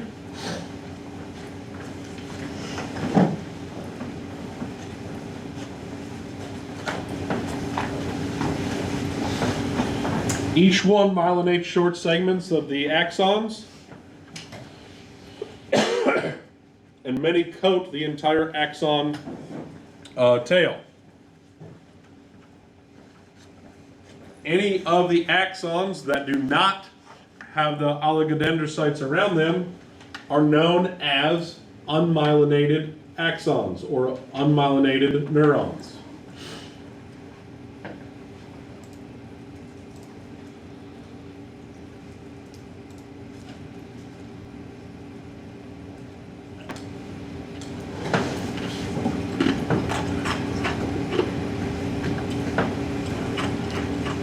Example of those would be the nodes or the nodes of Ranvier.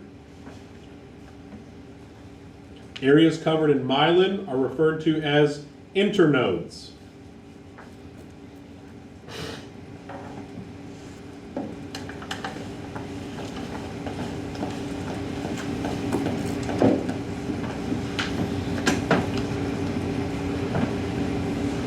The myelin helps increase the speed of the action potential. They are lipid rich, which means what? Which fatty means what? Is fat easy to permeate or no? No. That's what helps with the ability for them to not be permeable, which causes that barrier. Central nervous system that is encapsulated in this myelin appears white, and that is referred to as white matter.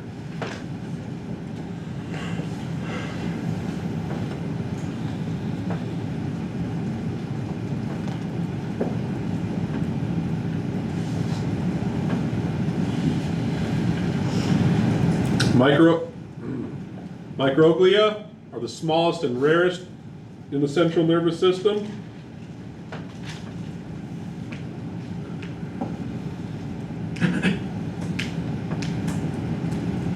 Phagocytotic cells that derive from white blood cells that migrate into the central nervous system. They have the same function as white blood cells, but within the nervous system.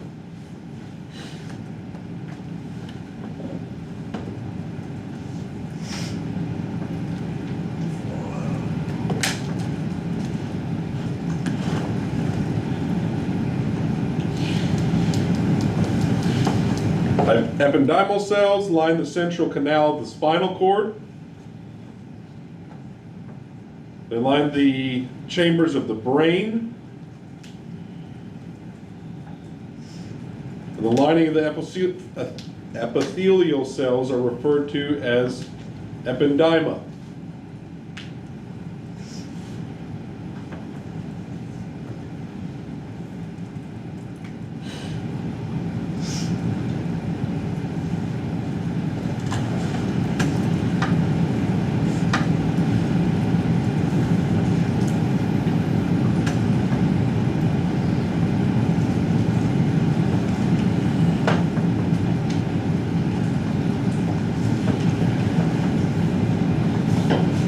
The ependyma produces CSF.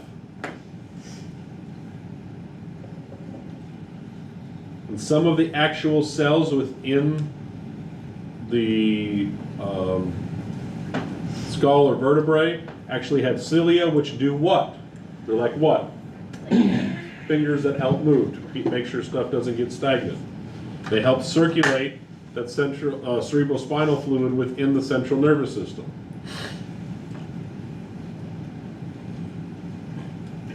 And with that also circulating, it's also going to circulate the microglia around to help excrete waste and pathogens that might have made its way into the CSF. That is probably a page in your book. 274. 274.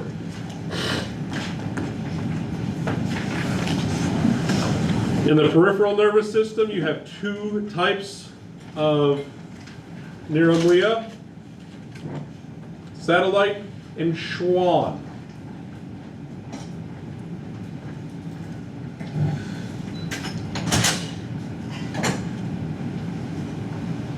You guys want to take 5?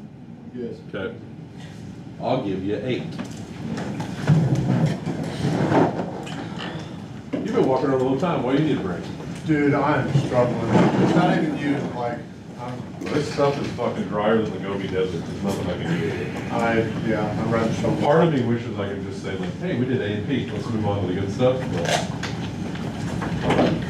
These last 3 pages are the one thing that's entire fucking hang on. Huh? This is like the most highlighted of anything in my book, and then it just stops. So then you get like fully randomly chunks, and then it's not reading again for like 4 chapters. It's really throwing me off.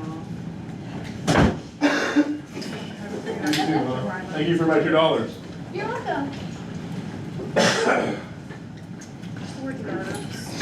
No context, just nerves. You know, it makes me feel good to know that I'm not the only one drinking fucking energy drinks out there. I'm on 4 points so far. So I know he has to I make know a nowhere near on profit. your level, but like. Well, you gotta think, I I worked used to walk up yesterday to me. too, so. Smack deals. I made bread. That's the most acceptable. We can just make a pact that we just skip over A and P. I'll teach you in about 2 hours of shit that we need to do and just move on. Is that a real offer? That's everything. Aye. You're not gonna learn anything if we do that. You just said we could expunge it all after this. Most of it, not all of it. I will tell you, the shit you went over there with the muscle, none of it, got none of it. Which one? The myosin? All of it. That's why I stopped I talking. need crayons and a colored book for this shit. You need to know how medicine and that can work because it's affected in seizures and muscle contractures and things like that. You should show a video of it. It's What's kind that? of interesting. Huh? It's kind of interesting watching videos of it, or like the animation of it. Like I said, the crash course and stuff does pretty good on that, on this stuff here. They did really good with the glycolysis stuff.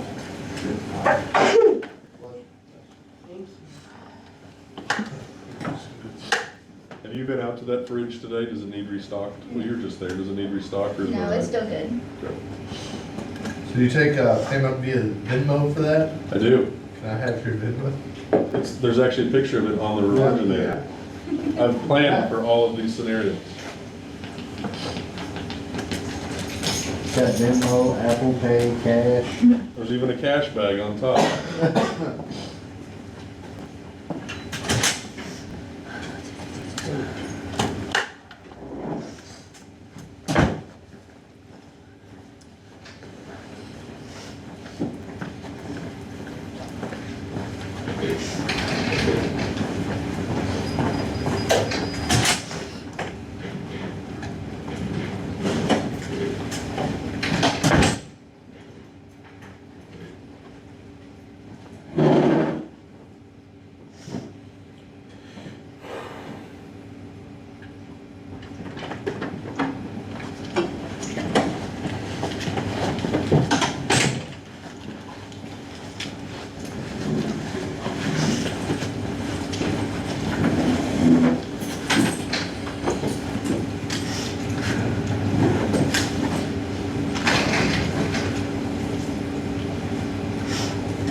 $2 for a Monster. That's fucking cheaper than you can get at the gas station. It's $1.29 cheaper. Yeah, fucking crazy. Exactly.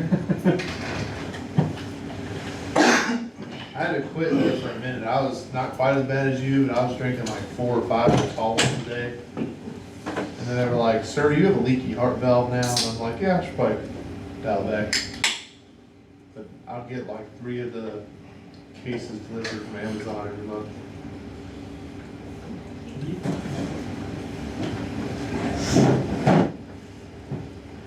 Real talk, your energy drink budget has to be like what, 800 a month?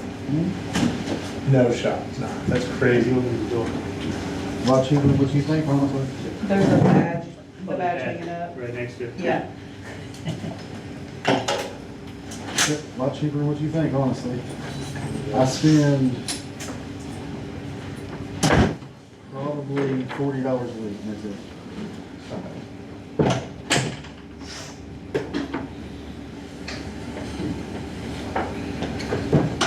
We were talking about you the other day, Miss Olick. Oh, yeah? Yeah. Old Salt was. Oh, yeah. Oh, at Monroe. All good things, yeah. All good things. I think there's probably only one person there that would say bad things about me. We were talking about how really the Monroe truck's kind of a princess ship. It is. I mean, really, like, really you go is. up there, you work 4 tens, and then you do, really make 3 calls a day. Yeah. You couldn't pay me to go to Wooded Glen and pick this up. I hate Fuck it there. that place. I fucking hate them. Supposedly, Link CMS is trying to like pick that up. Take it. Yeah, and I was like, I don't think anybody's gonna fight you. No. I just don't see Link's picking up like 911 for it. You know what I mean? I don't Like, think they can. It's in Rose County. yeah, I don't see that being. Well, a Lee thing. CMS attempted to get in Sellersburg Health and Rehab. Yeah, They have an ambulance that sits there and they have an office inside. And we went in one day on the 911 call and they were in there providing patient care to a vent patient. And I was like, what level of care is that? And he's like, well, I'm a patient. And I was like, okay. Because I was like, if you tell me you're a medic, you're going with me. You can't die there.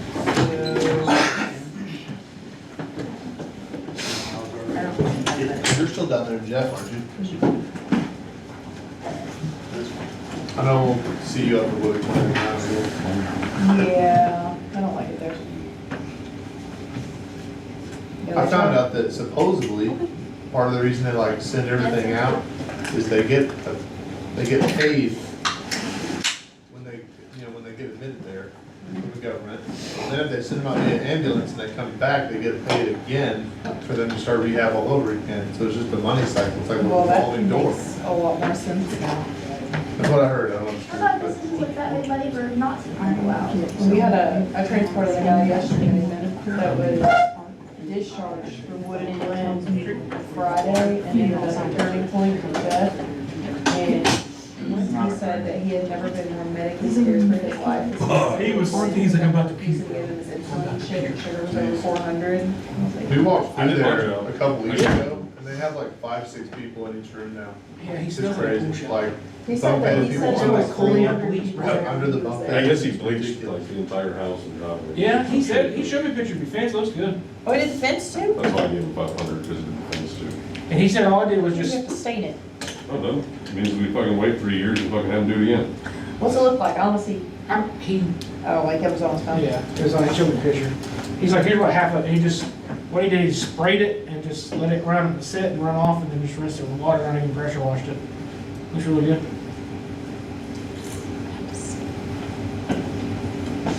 She said he did a time-lapse video of something, I don't know if it was your house or somebody else's. No, I was supposed to do Charlie's house. Derek's not even working today, and I spent $7 on that for He came in to measure something like that. That's cheaper than, I can get it.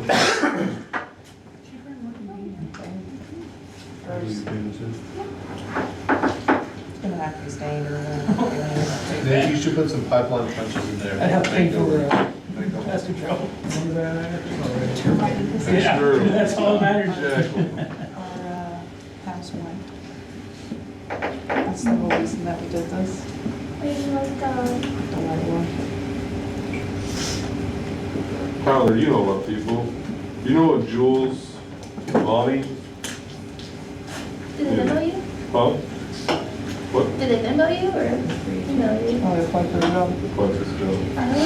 Here, look over Is Facebook. that What's her Jewel? name? I've never known a Jewel in my life. Let's see what this person looks like. Josh, I'm guessing that. Everyone says she doesn't have Facebook. All right, you ready? Everyone has Facebook. No. That's not true. Not It's not necessarily. true. Everybody I has try to lives. Facebook stalk a lot of people. There's a I lot. try to stalk all my patients that are never gonna die. If Center he lets his dog look him in the mouth, I really don't think we should hire him. I think it's the guy. Is Jules Delani a name? A girl? I was just assuming, but I could be wrong. Yeah, but all of the pictures are of a guy and a dog. Is he like local? They'll say. Anybody have it in the private Facebook? All right, moving on.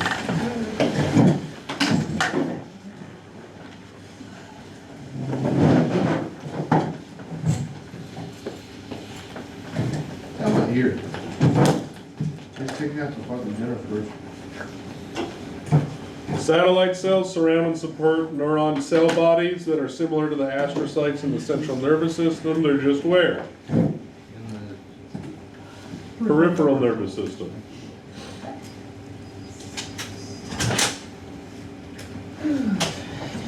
Schwann cells cover every axon outside the central nervous system.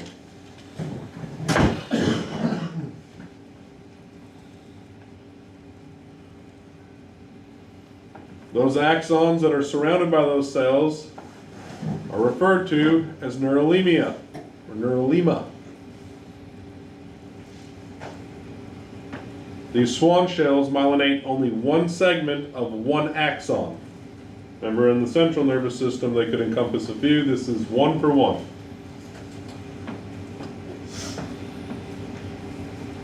That's on page. 275? Okay.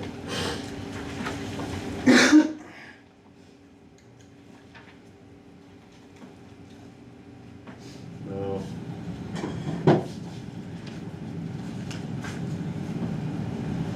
Neuron cell bodies located in the ganglia are noted as gray matter. Axons bundled together in nerves are noted as white matter. Please know the difference between the two.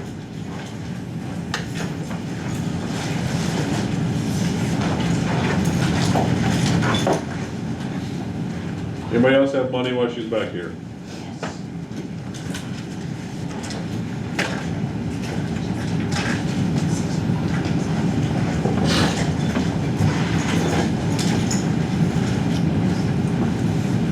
Spinal nerves connect to the spinal cord, cranial nerves connect to the brain, and those nerves can contain both sensory and motor neurons.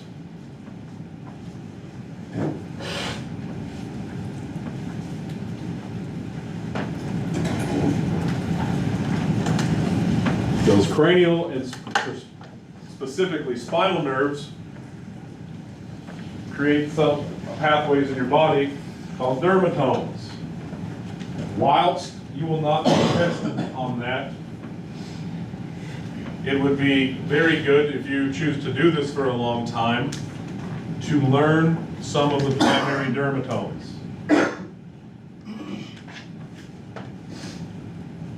Because at that point, you know which part of the spine is being affected due to the paralysis, aphasia, lack of sensation in that area. So I know that if I can't feel anything on the right side of my face, specifically in this area, that dermatome C3 is the one that is involved.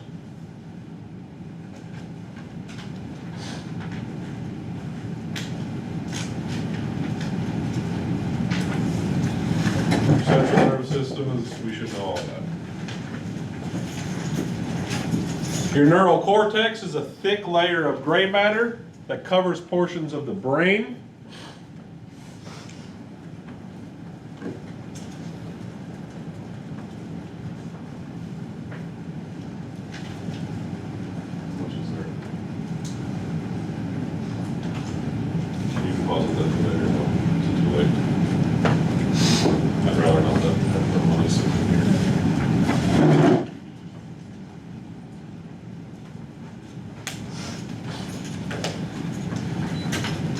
White matter contains bundles of axons like we went over earlier. Share common origins, destinations, and functions.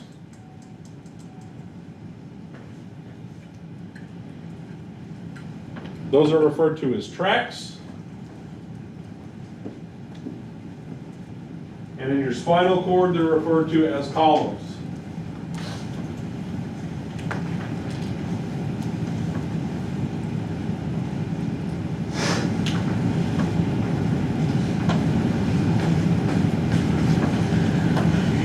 Your central nervous system contains things called pathways that link portions of your brain to the rest of your body.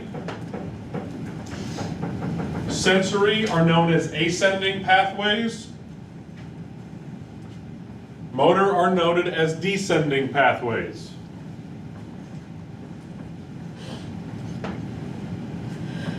The easiest way to remember that is the senses come back up to your brain, so they're ascending, and your motor signals go out that are descending.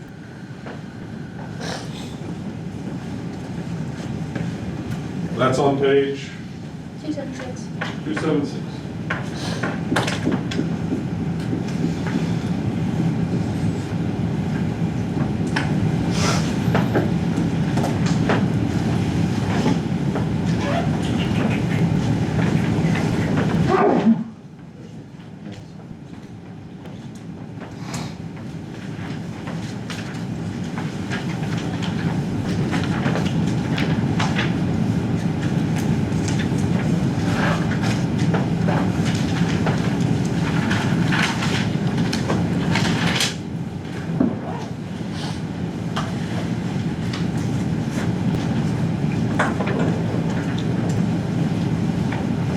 Passive forces dealing with neural tissue. You can read up a couple slides before where it talks about the positive charges outside and the negative charges inside. I'm not going to test you on a bunch of this because this gets pretty complicated, honestly. But know that the chemicals move with the concentration gradients. Potassium moves out of the cell and sodium in for certain, for those pathways to be conducted, and potassium diffuses easier than sodium through neural tissue. Both of those are important, and we'll understand why when we get to pharmacology.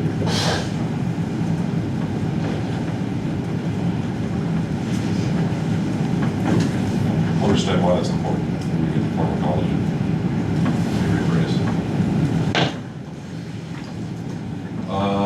Positively charged potassium is repelled by the positive charge outside the cell membrane. Positively charged sodium is attracted to the negatively charged inner membrane, and that's what causes those gradient shifts.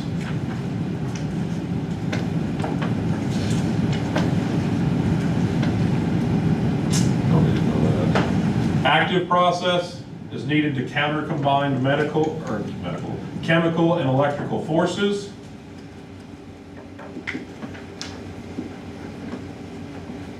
Resting potential remains stable over time, and this is due to the sodium-potassium pump.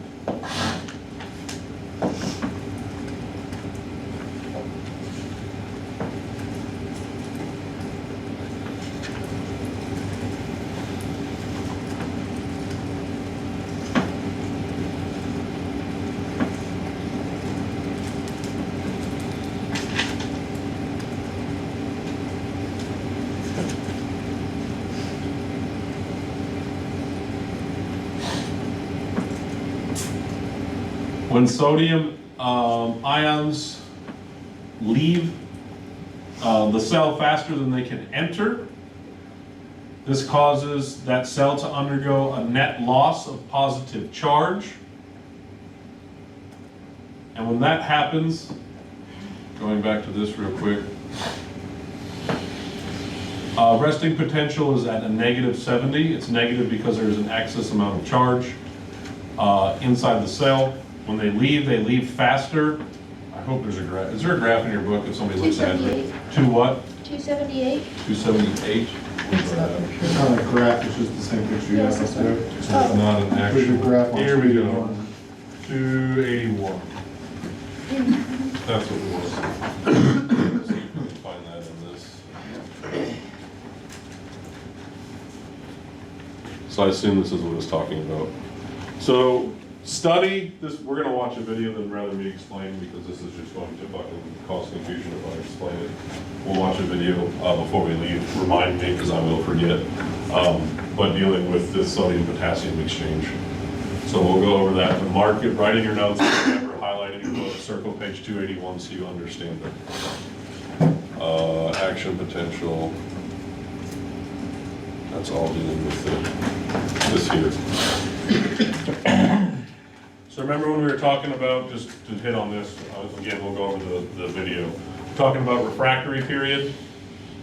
That's when any type of neuron or even cardiac tissue cannot receive, transmit, or conduct any signal during that time. Once it starts its uptake in the exchange of sodium and potassium, once it reaches the minimum threshold, which in this case for neural tissue is negative 60 millivolts, it cannot alter, change, or conduct any other signal during that time. It has to carry out that specific function. Again, we'll go over that video, but that's going to help explain it a lot better than I can.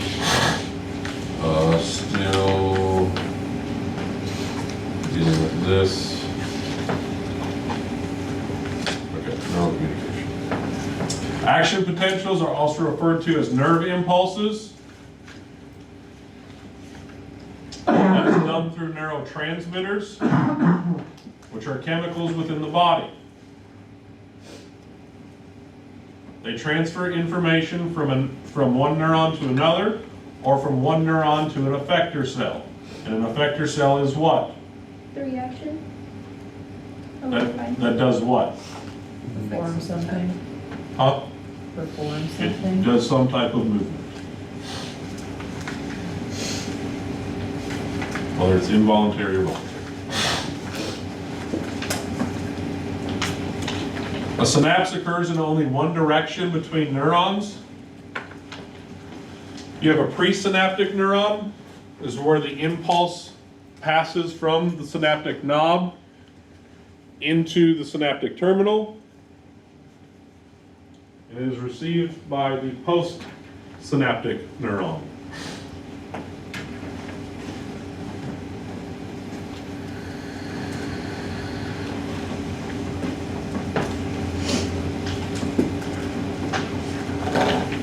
Let me see if I can find that video real quick so we understand what I'm talking about here.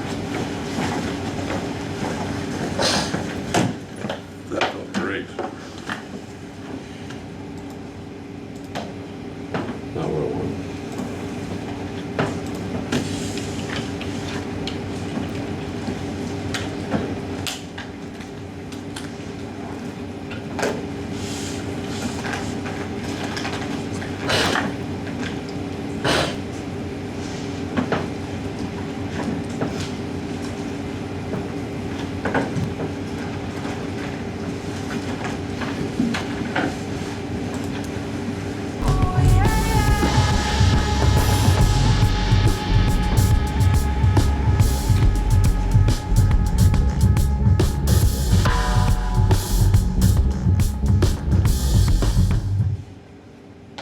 When we say it'll be on time, they expect it to be on time.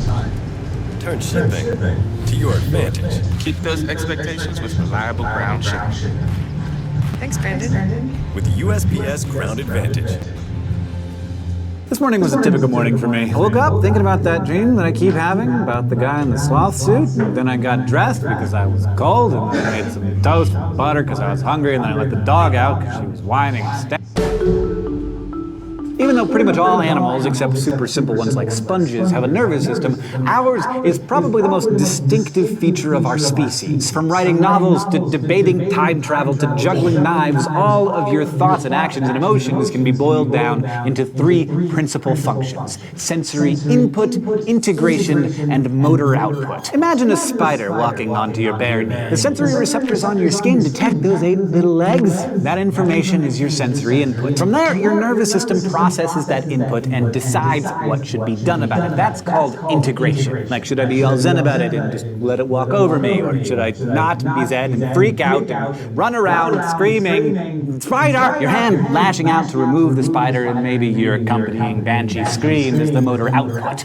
the response that occurs when your nervous system activates certain parts of your body. As you can imagine, it takes a highly integrated system to detect, process, and act on data like this all the time. And when we talk about the nervous system, we're really talking about several levels of organization, starting with two main parts, the central and peripheral nervous systems. The central nervous system is your brain and spinal cord, the main control center. It's what decided to remove the spider and gave the order to your hand. Your peripheral nervous system is composed of all the nerves that branch off from the brain and spine that allow your central nervous system to communicate with the rest of your body. And since its job is communication, your peripheral system is set up to work in both directions. The sensory, or afferent division, is what picks up sensory stimuli, like, hey, there's an arachnid on you, and slings that information to the brain. Your motor, or efferent division, is the part that sends directions from your brain to the muscles and glands, like, hey, hand part, how about you do something about that spider? The motor division also includes the somatic, or voluntary nervous system that rules your skeletal muscle movement, and the autonomic, or involuntary nervous system that keeps your heart beating and your lungs breathing and your stomach churning. And finally, that autonomic system, too, has its own complementary forces.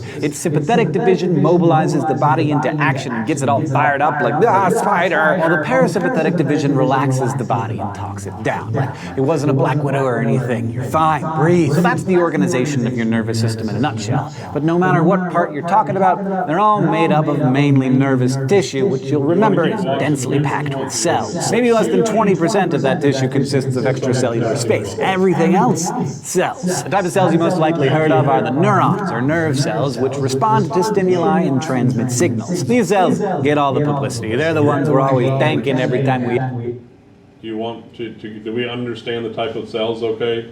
The astrocytes and all of that, or do you want it to keep playing? And we go to the sodium potassium pump thing, or do you want it to play through this? Huh? Keep it going. Case an exam or think up a snappy comeback to an argument. But these wise guys really account for just a small part of your nervous tissue because they are surrounded and protected by gaggles of neuroglia, or glial cells. Once considered just the scaffolding or glue that held neurons together, we now know that our different glial cell types serve many other important functions, and they make up about half of the mass of your brain, outnumbering their neuron colleagues by about 10 to 1. Star-shaped astrocytes are found in your central nervous system and are your most abundant and versatile glial cells. They anchor neurons to their blood supply and govern the exchange of materials between neurons and capillaries. Also in your central nervous system are your protective microglial cells. They're smaller and kind of thorny looking and act as the main source of immune defense against invading microorganisms in the brain and spinal cord. Your ependymal cells line cavities in your brain and spinal cord and create, secrete, and circulate cerebrospinal fluid that fills those cavities and cushions those organs. And finally, your central nervous system's oligodendrocytes wrap around neurons, producing an insulating barrier called the myelin sheath. Now, over in your peripheral nervous system, there are just two kinds of glial cells. Satellite cells do mainly in the peripheral system what astrocyte cells do in the central system. They surround and support neuron cell bodies, while Schwann cells are similar to your oligodendrocytes in that they wrap around axons and make that insulating myelin sheath. So don't sell your glial cells short.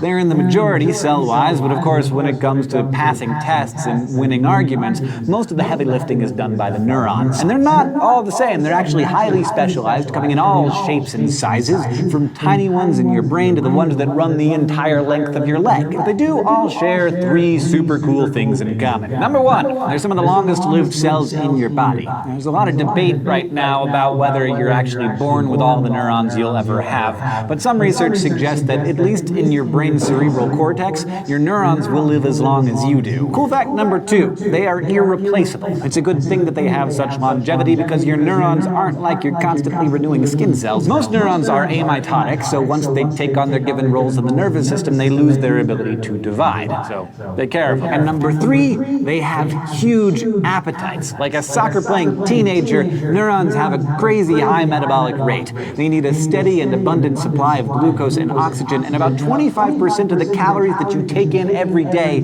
are consumed by your brain brain's activity. Along with all these wonderful qualities, your neurons also share the same basic structure. The soma, or cell body, is the neuron's life support. It's got all the normal cell goodies like a nucleus, DNA, mitochondria, ribosomes, cytoplasm. The bushy branch-like things projecting out from the soma are dendrites. They're the listeners. They pick up messages, news, gossip from other cells and convey that information to the cell body. The neuron's axon, meanwhile, is like the talker. This long extension or fiber can be super short or run a full meter from your spine down to your ankle.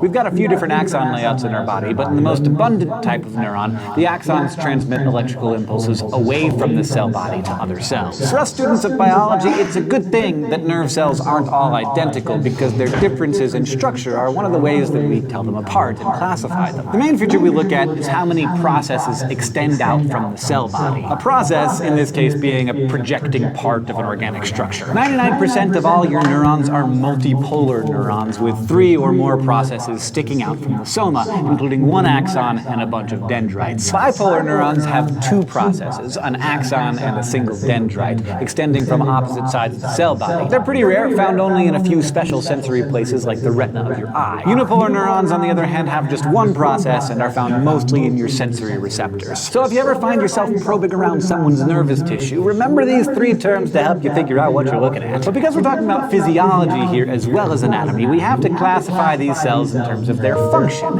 And that basically comes down to which way an impulse travels through a neuron in relation to the brain and spine. Our sensory, or afferent neurons, pick up messages and transmit impulses from sensory receptors in, say, the skin or internal organs, and send them toward the central nervous system. Most sensory neurons are unipolar. Motor, or efferent neurons, do the opposite. They're mostly multipolar and transmit impulses away from the central nervous system and out to your body's muscles and glands. And then there are interneurons, or association neurons, which live in the central nervous system and transmit impulses between those sensory and motor neurons. Interneurons are the most abundant of your body's neurons and are mostly multipolar. Okay, it's applied knowledge time. Let's review everything we've learned so far in terms of that spider on your knee. Those 8 creeping legs first activate your unipolar.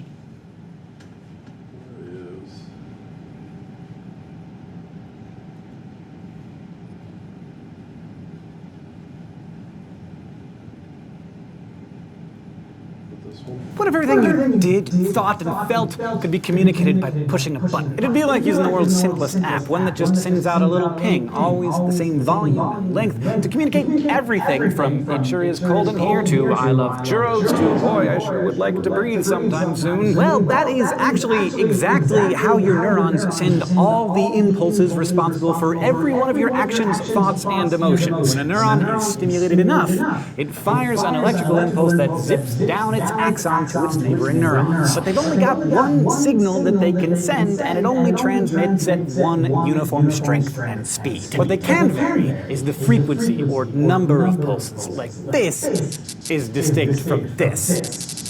And your brain can translate these signals, reading them like binary code, organizing them by location, sensation, magnitude, and importance, so that you know the difference between turn up thermostat and oh my gosh, I'm on fire. That buzz, that nerve impulse, is called the action potential. It's one of the most fundamental aspects of anatomy and physiology, and really life in general. It's happening inside of you right now, and we want to make sure that you understand what all that buzz is about.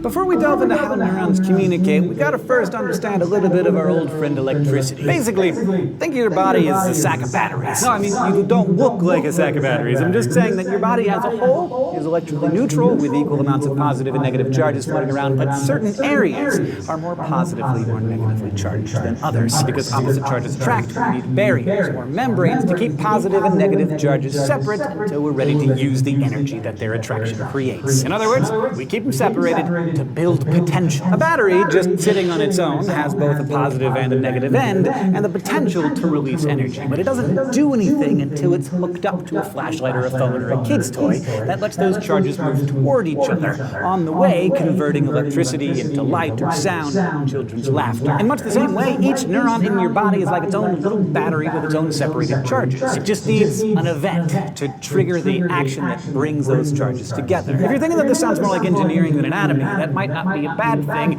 It might even help to think of your neurons in the same terms an electrician might use. Voltage, for example, is the measure of potential energy generated by separated charges. It's measured in volts, but in the case of your body, we use millivolts because it's a pretty small amount. In a cell, we refer to this difference in charge as the membrane potential. The bigger the difference between the positive and negative areas, the higher the voltage and the larger the potential. And just like there's voltage in your body, there's also current, the flow of electricity from one point to another. The amount of charge in a current is related both to its voltage and its resistance. Resistance is just whatever's getting in the way of the current. Something with a high resistance is an insulator, like plastic, and something with a low resistance is a conductor, like metal. Now, when we talk about these concepts in terms of you, we're typically talking about how currents indicate the flow of positively or negatively charged ions across the resistance of your cell's membranes. And again, these membranes separate the charges, so they're what provide the potential to convert the electricity into something useful. Okay, now that we got electricity 101 down, let's see how it works inside your nervous system. A resting neuron is like a battery sitting in that sack that is you. When it's just sitting there, it's more negative on the inside of the cell relative to the extracellular space around it. The difference is known as the neuron's resting membrane potential, and it sits at around negative 70 millivolts. Where do those charges come from? Outside of a resting neuron, there's a bunch of positive sodium ions floating around, just lingering outside the membrane. Inside, the neuron holds potassium ions that are positive as well, but they're mingled with bigger negatively charged proteins. And since there are more sodium ions outside than there are potassium ions inside, the cell's interior has an overall negative charge. When a neuron has a negative membrane potential like this, it is said to be polarized. Now, these ions didn't just show up in this arrangement on their own. This is all orchestrated by one of the most important bits of machinery in your nervous system, the sodium-potassium pump. This little protein straddles the membrane of the neuron, and there are tons of them all along the axon. For every 2 potassium ions it pumps into the cell, it pumps out 3 sodium ions. This creates a difference in the concentration of sodium and potassium, and a difference in charges, making it more positive outside the neuron. This difference is an electrochemical gradient, and you probably know enough about biology by now to know that nature hates gradients. It wants to even out all of those inequalities in concentration and in charge to restore balance. But the only way to even out that gradient is for the ions to pass across the membrane. Thankfully, the sodium-potassium pump isn't the only way in or out of the cell. The membrane is also riddled with ion channels, large proteins that can provide safe passage across the membrane when their respective gates are open. And these gates open and close for different reasons depending on their structure and purpose. Most are voltage-gated channels, which open at certain membrane potentials and close at others. For example, sodium channels in your neurons like to open around negative 55 millivolts. But some others are ligand-gated channels. They only open up when a specific neurotransmitter like serotonin or a hormone latches onto it. Then we also have mechanically gated channels, which open in response to physically stretching the membrane. In any case, when the gates do open, ions quickly diffuse across that membrane down their electrochemical gradient, evening out the concentrations and running away from other positively charged ions. This movement of ions is the key to all electrical events in neurons, and thus is the force behind every single thing we think, do, and feel. Of course, not all of your body's electrical responses are the same, and neither are the flows of ions going in and out of your neurons. If only a few channels open and only a bit of sodium enters the cell, that causes just a little change in the membrane potential in a localized part of the cell. This is called a graded potential. But in order to send long-distance signals all the way along an axon, you need a bigger change, one big enough to trigger those voltage-gated channels. That is an action potential. And your best bet for making that happen is to depolarize that resting neuron. I mean, cause a big enough change in its membrane potential that it'll trigger the voltage-gated channels to open. It all starts with your neuron sitting there in resting state. All of the ion channels are closed and the inner voltage is resting at negative 70 millivolts. And then something happens. Some environmental stimulus occurs, say like a spider brushes up against a tiny hair on your knee, triggering those sodium channels to open, increasing the charge inside the membrane. Now the stimulus and the resulting change have to be strong enough to cross a threshold for the true action potential to kick in, and that threshold is about negative 55 millivolts. Remember that number, because this is an all or nothing phenomenon. If the stimulus is too weak and the change doesn't hit that level, it's like a false alarm. The neuron just returns to its resting state. But kind of like Doc Brown hitting 1.21 gigawatts in the DeLorean, once it hits that threshold, you're not going to travel in time, but you are going to see some serious action potential. At that threshold, the voltage-gated sodium channels open, and there are tons of these, so all of the positive sodium ions rush in, making the cell massively depolarized. So much so that it actually goes positive, up to about positive 40 millivolts. This is action potential in action. It's really just a temporary reversal of a membrane potential, a brief depolarization caused by changes in currents. And unlike graded potentials, which are small and localized, an action potential kicks off a biological chain reaction which sends that electrical signal down the axon, because each of your neurons has lots of voltage-gated sodium channels, so when a few in one area open, that local current is strong enough to change the voltage around them, and that triggers their neighbors, which triggers the voltage around them, and so on down the line. As soon as all that's underway, the process of repolarization kicks in. This time the voltage-gated potassium ion channels open up, letting those potassium ions flow out in an attempt to rebalance the charges. If anything, it goes too far at first. The membrane briefly goes through hyperpolarization. Its voltage drops to negative 75 or so millivolts before all of the gates close and the sodium-potassium pumps take over and bring things back to their resting level. Now, when part of an axon is in the middle of all this and its ion channels are open, it can't respond to any other stimulus, no matter how strong. This is called the refractory period, and it's there to help prevent signals from traveling in both directions down the axon at once. So that is the surprisingly simple app that your nervous system uses to let you experience the world. And because the voltages in this process are always pretty much the same, the initial threshold around negative 55 millivolts and the peak depolarization at 40 millivolts, your neurons only communicate in a single monotone buzz. It doesn't matter if it's a spider on your knee or an elephant, a paper cut or a stab wound. The strength of that action potential is always the same. What does change is the frequency of the buzz. A weak stimulus tends to trigger less frequent action potentials, and that includes if the stimulus is coming from you, like your brain telling your muscles to perform some task. If I need to do something delicate, like pick up an egg, the signal is low frequency. But a more intense signal, like trying to crush a can, increases the frequency of those action potentials to tell your muscles to contract harder, and the message turns into something that you can't ignore. Action potentials also vary by speed or conduction velocity. They're fastest in pathways that govern things like reflexes, for example, but they're slower in places like your glands, guts, and blood vessels. And the factor that affects a neuron's transmission speed the most is whether there's a myelin sheath on its axon. Axons coated in insulating myelin conduct impulses faster than non-myelinated ones, partly because instead of just triggering one channel at a time in a chain reaction, a current can effectively leap from one gap in the myelin to the next. These little gaps are the delightfully named nodes of Ranvier, and this kind of propagation is known as saltatory conduction, from the Latin word for leaping. But what happens when an action potential hits the end of its axon and is ready to do more than leap and jump all the way to another neuron? That you will find out next time. Today, you learned how your body is kind of like a big... Can I clarify any of that? See, does it generally happen, I guess, in the order that you're showing it? So like the mechanical channel, and then the voltage channel, and then the sodium, potassium? So your sodium, potassium are that's job is for balancing it back out. So that'd be like the last thing. Correct. Back to the normal resting So state. whether it be in a neuron, whether it be in your cardiac tissue, your sodium, potassium is for maintaining balance, because again, it's letting in so many in and so many out because it knows where it needs to balance. Your gated ones are what cause the rush in and the rush out, and then during that, how it went to it hyperpolarized and went past, that's when your sodium potassium kicks in and starts kicking things in and out to balance it back out. And I just feel like this stuff's easier with demonstration instead of somebody rambling, that you have something visual to reference to. But if there's anything I can clarify, explain differently, or do whatever, please let me know and we can do it that way. Like I said, it is what it is, and there's not a whole lot of flavor to add to it. No? Just keep going? Yeah. I think we went over that. The synaptic cleft is the area that is separated between the two membranes.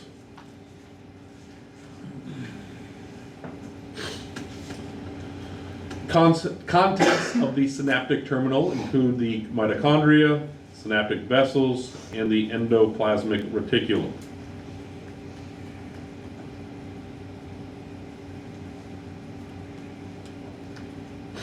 there is a demonstration.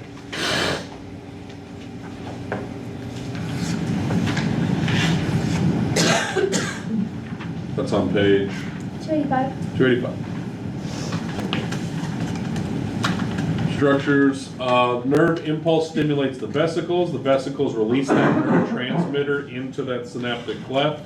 So that's where all the vessels are going to be. That neurotransmitter allows them to go into here. It should then, here we go, should then diffuse across that cleft into the postsynaptic membrane and triggers some type of response message or sensory information.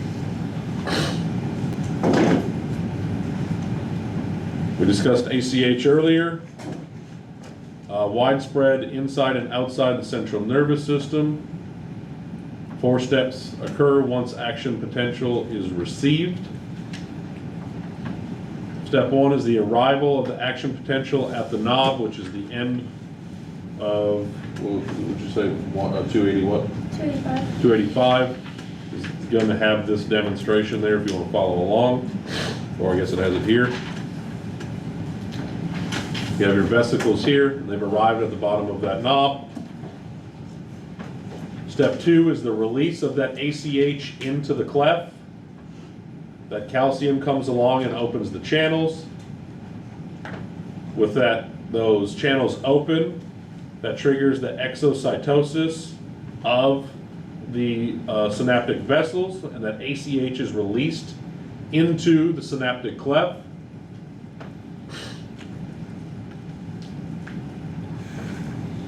So there, you can see, these are little ACH, it gets here, goes into the synaptic cleft area. Step 3 is when the ACH binds and depolarizes the postsynaptic membrane. So that ACH binds to the sodium channels that are sitting on the bottom here.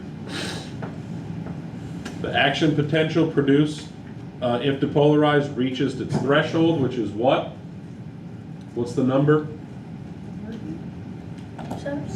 70 is resting. For it to initiate a response is what? 55. Negative 55. So negative 70 is resting. Negative 55 is where action potential is achieved.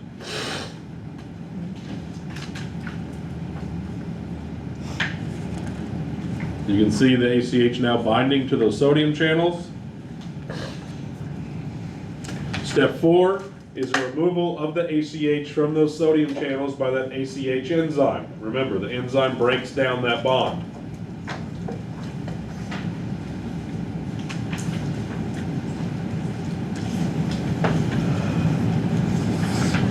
It removes those sodium channels and allows it to do what? After that ACHE releases that ACH off of those sodium channels, what part is this here? The cleft is going to diffuse over. But what part of the process? So you've got, it reaches its threshold, it happens, right? Once it happens, we reach that peak at what? Positive what? 40. And then we start to do what? Starts with an R. Repolarize, right? Once that ACHE comes off is when that repolarization happens. The numbers are different in our book. Huh? The numbers are different in our book. This one says here with active potential is negative 60. The peak That's is because I think it's combining these two again. these two? Yeah. Okay. Yeah. You have other prominent neurotransmitters. Norepinephrine, also called noradrenaline, important for the brain portions of the autonomic nervous system. Anything that uses norepinephrine as a neurotransmitter is referred to as adrenergic, however you want to pronounce it.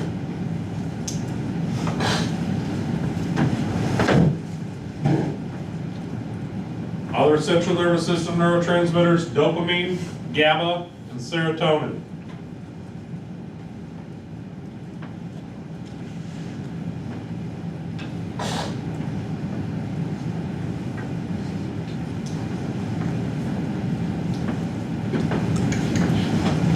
Gases used as neurotransmitters: nitric oxide and carbon monoxide.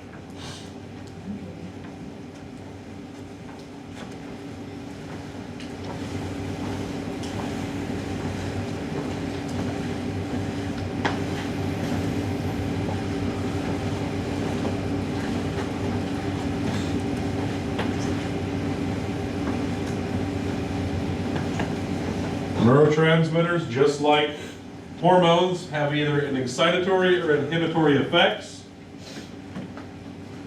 ACH and norepi have excitatory effects.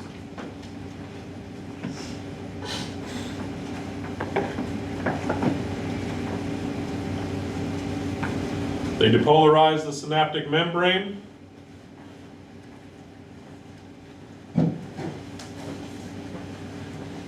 Obviously, any type of norepinephrine response is going to be very temporary. And then that norepi is broken down into monoxamine oxidase.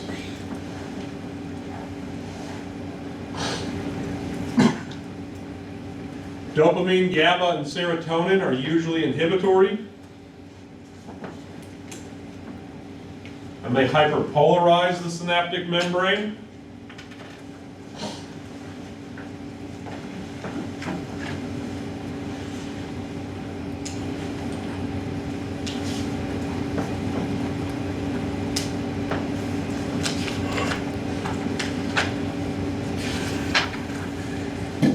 So where would you see these two different types of neurotransmitters?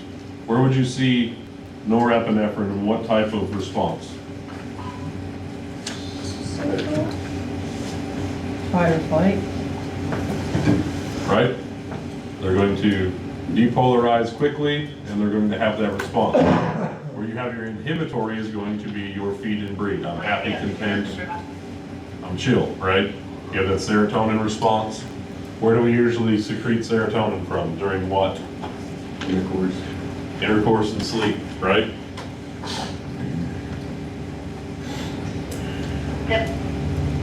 The activity of the neuron depends on whether it's excitatory or inhibitory, and the balance between either depolarizing or hyperpolarizing. If they're hyperpolarized, what are they going to have a longer period of? Correct, refractory. Because the higher it goes on the scale, the longer it's going to take to come back down to normal.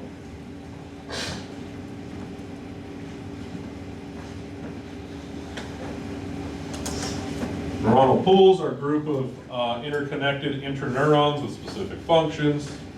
They integrate motor and sensory information.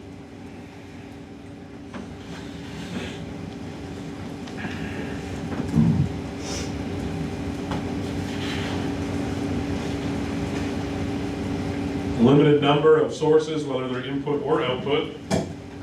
They stimulate or depress the activity of another neural pool. So would that kind of be a characteristic of? When we're talking about hormonal responses in our body or circulatory responses of our body. If they stimulate or depress other activity, they would be examples of what? Feedback. What type? Positive and negative. Correct. Positive and negative feedback.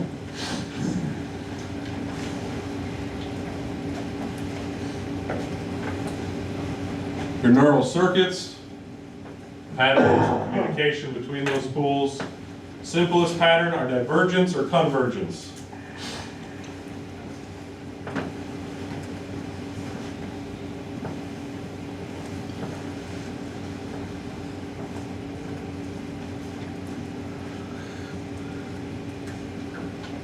Divergence, information spreads from one neuron to several, or one neural pool to several neuron pools.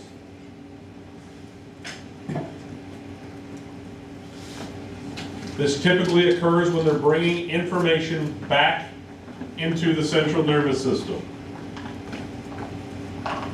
or being distributed from the spinal cord and brain, or within the spinal cord and the brain.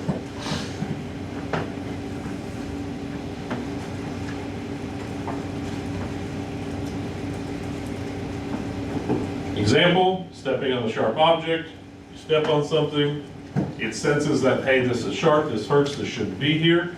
You lift your foot, you shift your weight, you exclaim, you pick it out, you do whatever, right? It receives some type of feedback that says, I do not want this. This requires information to be distributed into different neuronal pools.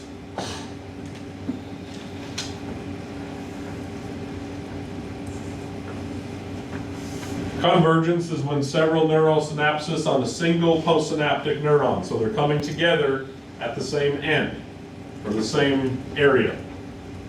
They allow for both voluntary and involuntary control.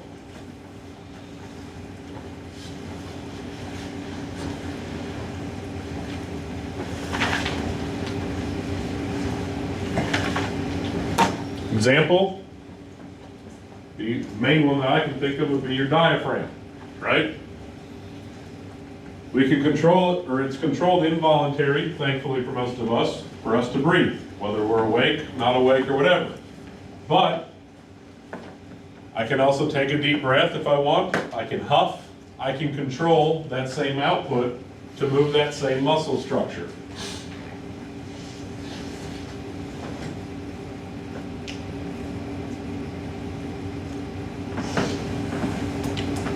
Spinal cord is delicate, covered by meninges, which are a layer of covering.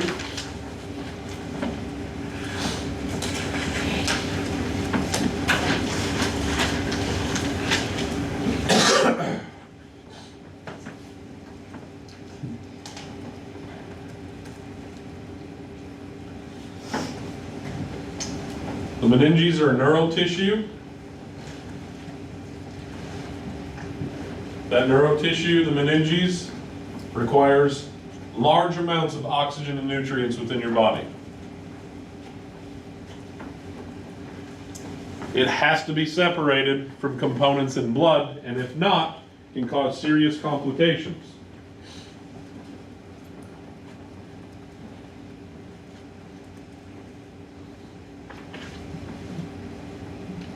What happens if, has anybody in here, I'm sure a lot of us have, ever dealt with a hemorrhagic stroke? Do we always see signs when we're dealing with midline shift, or do we see them pretty acutely and pretty quickly? Fairly quickly, right? That's because you have blood now interacting with synapses that it should not be interacting with. It is causing these deficits. It's causing gaze. It's causing limited motor function depending on what part of the brain it's in. But it's not because that there's necessarily pressure, this huge midline shift yet. It's because these electrical impulses cannot travel through that blood. There's specialized membranes. Cranial meninges is continuous with the spinal meninges. And they cover as they enter and exit the brain into the spinal column.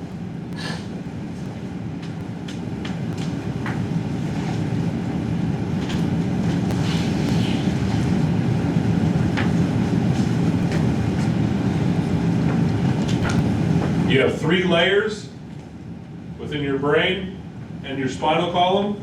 You have the dura mater, the arachnoid, and the pia mater.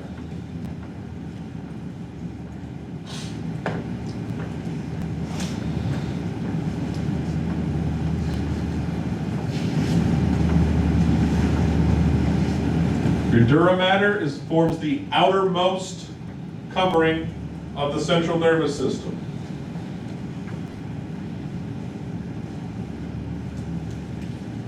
Your dura mater is double layered. The outer layer is fused to the inner lining of the skull. And there's a separate layer that actually covers your gray matter. Well, that covers the second layer.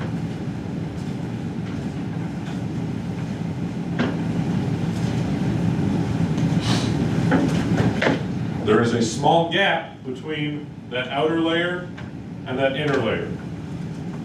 That is what contains the fluids and blood vessels that supply what it needs to your brain.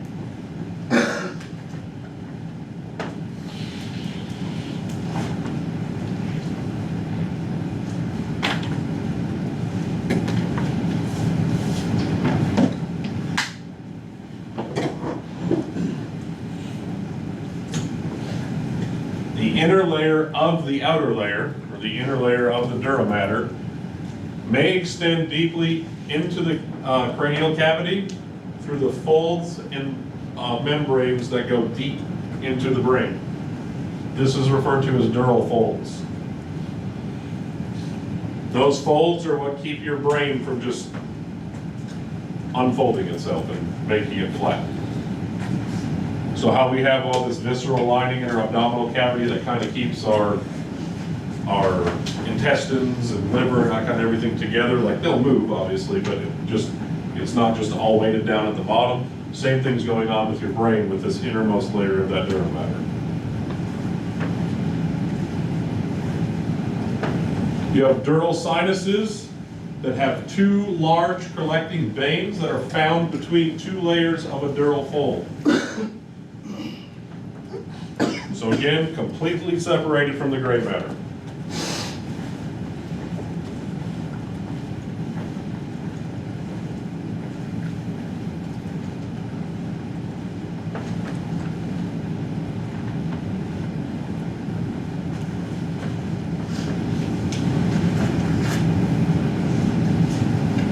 On your spinal cord, the dural matter outer layer is not fused to the bone.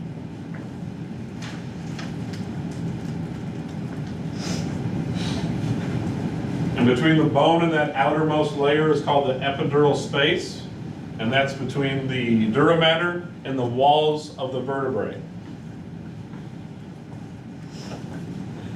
Within that small area, it contains those three things.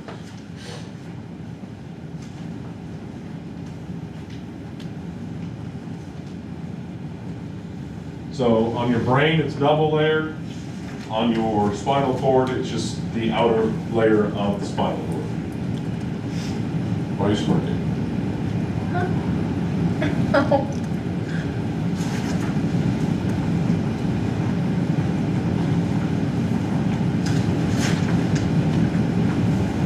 You have a subdural space that separates the dural matter and the arachnoid layers.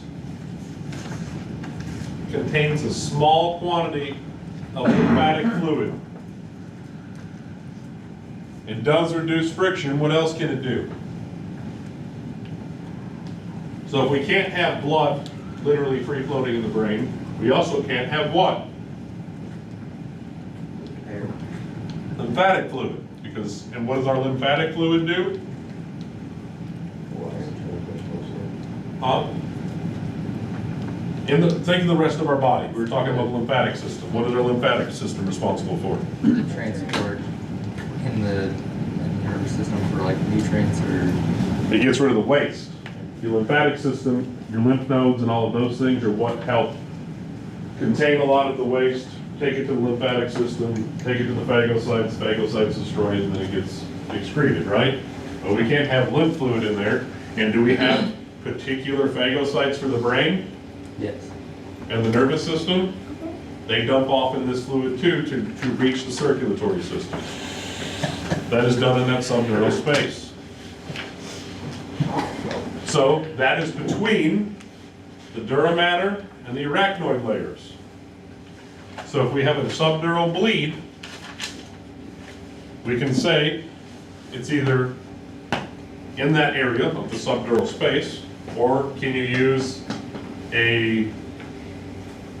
we have one doctor here, he actually still works here. He doesn't call them subdural bleeds, he calls them epiarachnoid bleeds. And I'm like, what? And then I realized what he was saying. So there is different terminology that can be used here. But if you have a subdural bleed, that's typically what they're referring to. But Dr. Carter likes to use epiarachnoid bleeds.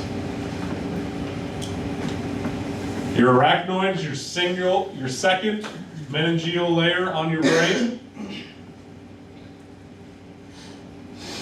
It is made up of a single layer of squamous cells, which are what?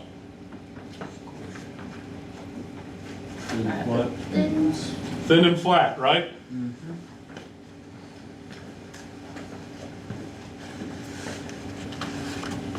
Then you have a subarachnoid, so below the arachnoid that separates your arachnoid and pia mater.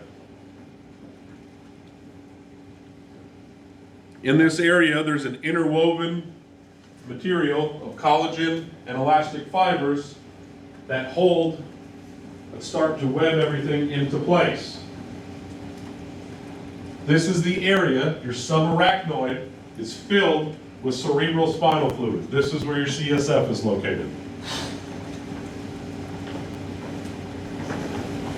So if you've ever had a patient with CSF coming out of their ears or their eyes or their nose, that's how many layers it has to get through, besides just the skull.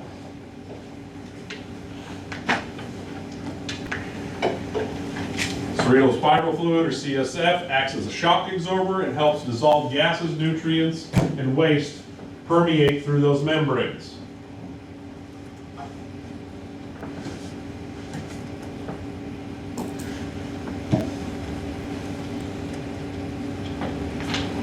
The pia mater is that innermost meningeal layer, firmly bound to the underlying neural tissue. Blood vessels for the brain and the spinal cord run on this surface within the subarachnoid space.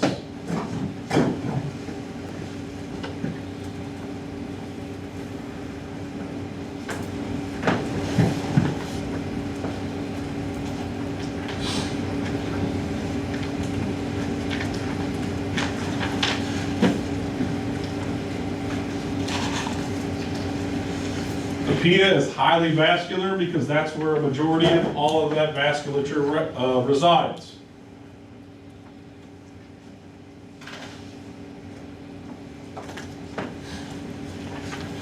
Your large vessels will go over the entire surface and they'll supply down to the neural cortex and those superficial areas.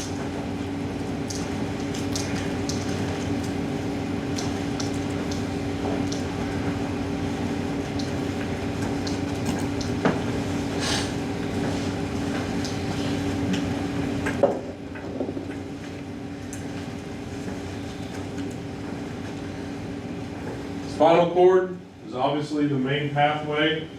All the sensory and motor information exits our brain.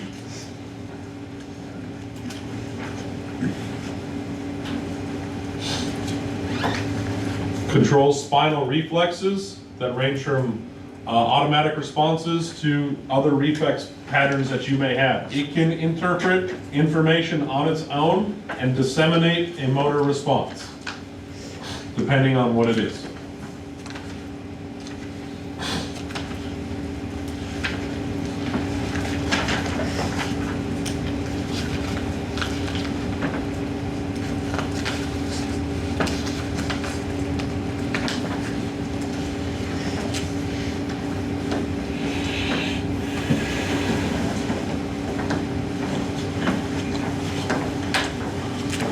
Spinal cord is roughly 45 centimeters long and extends only to the L1 or L2 area in adults.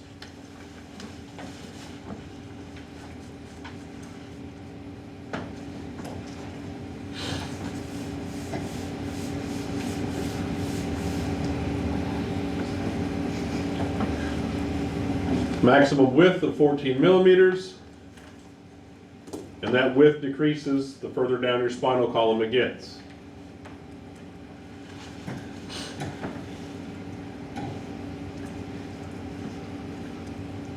Except for those two exceptions. Cervical enlargement, it supplies the nerves to the shoulder girdle and the upper limbs. And your lumbar enlargement provides innervation to the pelvis and lower limbs. So there's two areas where your spinal column actually separates and brings those down, and obviously the more stuff you've got branching off, the wider it's going to get for a moment. I'm sure there's a picture in your book on page 293. 293.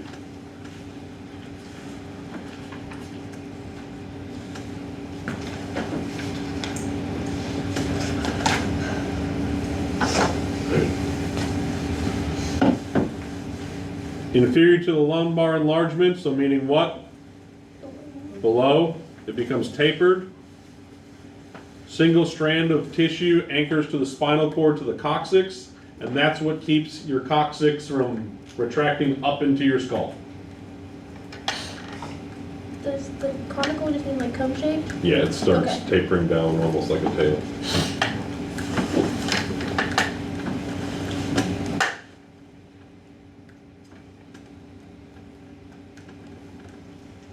Without that fibrous tissue anchoring, there would be no rigidity to keep your spinal cord in place, and it would just now then bounce and then again kind of retract up like a worm.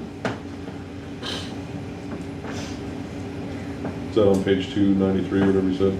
293, yep.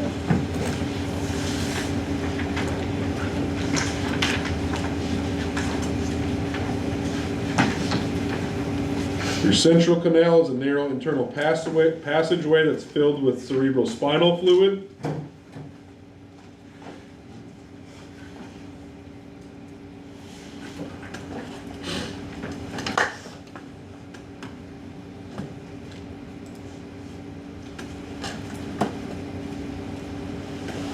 The posterior median sulcus is a shallow groove on the posterior surface of your spine, and the anterior fissure is a deeper groove on the anterior surface of your spine.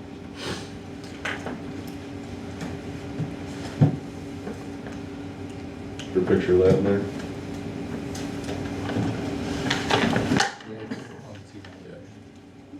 Same page.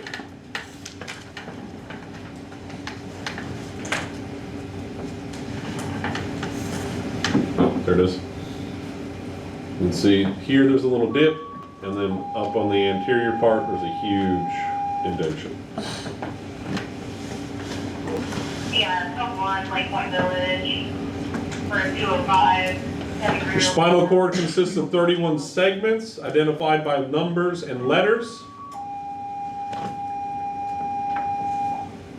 Each one of those segments is associated with a pair of dorsal root ganglia. Those root ganglia contain cell bodies of sensory neurons.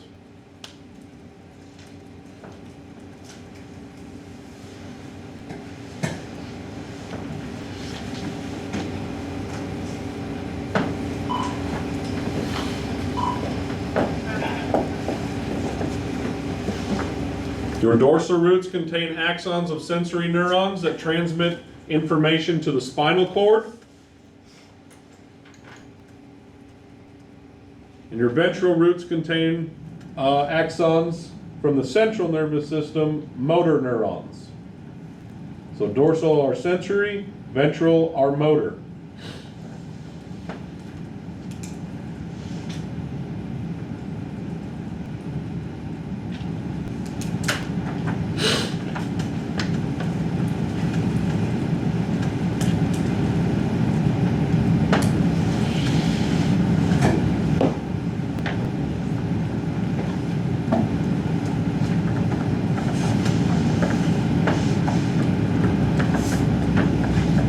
Intervertebral foramen is a space between each segment where dorsal and ventral roots exit the vertebrae.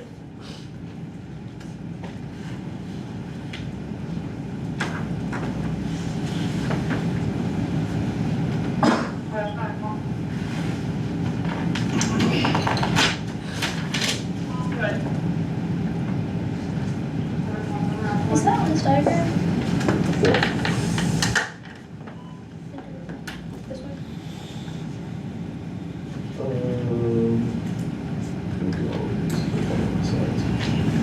Because that's associated with the actual Okay. spine that's there. But check, turn your page.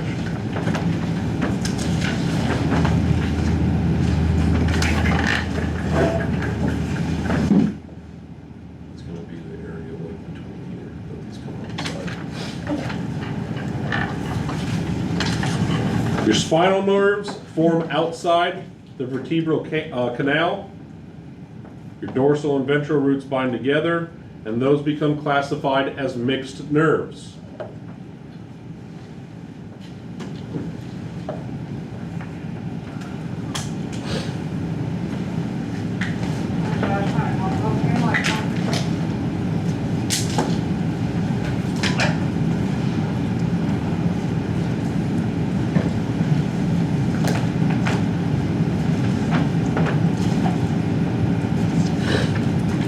Cauda equina is the area inferior to the tip of the spinal cord that consists of the long dorsal and ventral roots of the spinal nerves.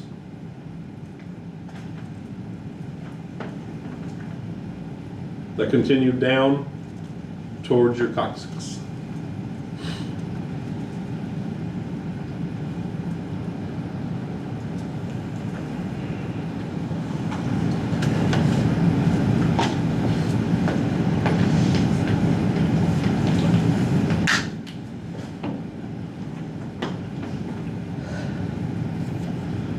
You obviously have a division between left and right marked by the anterior median fissure and posterior median sulcus. So that is going to give your left and right. Just like if we took those planes we were talking about that separated our body, this is going to separate your actual spinal column into left and right.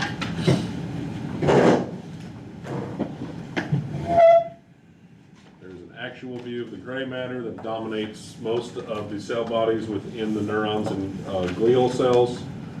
They have that butterfly shape.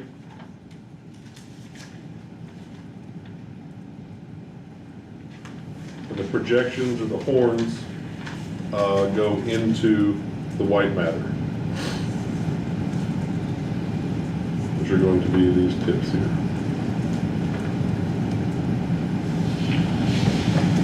Which steps were it? What was it again? Up here. Okay.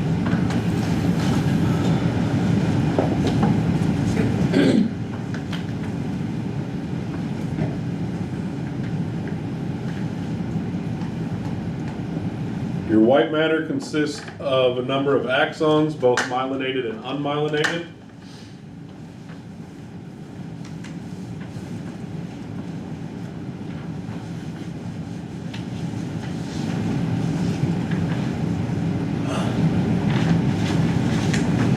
Your posterior gray horns contain sensory nuclei, and your anterior gray horns contain motor control for your skeletal muscles. Your lateral gray horns contain visceral motor neurons. You need to know the placement of those three.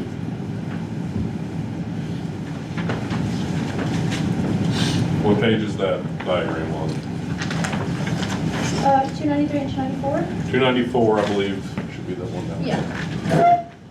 It's going to have what you need to know there.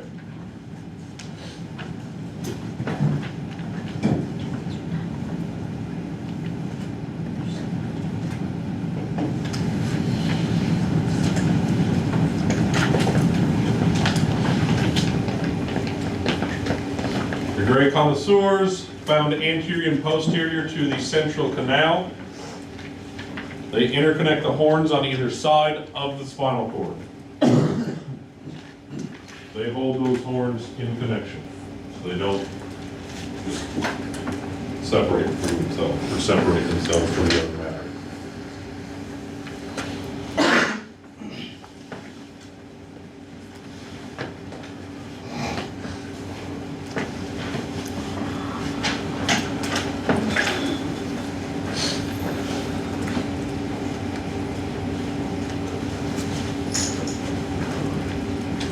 Your white matter is divided into three regions or columns: posterior, anterior, and lateral. Posterior is between the gray horns and the posterior sulcus. Anterior is between the gray horns and the anterior fissure.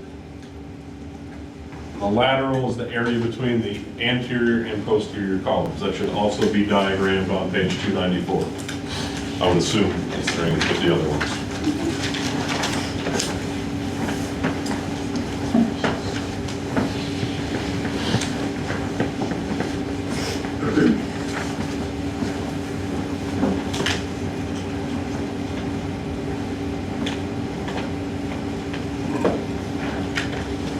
Those columns contain tracks of axons that either carry that motor or sensory commands.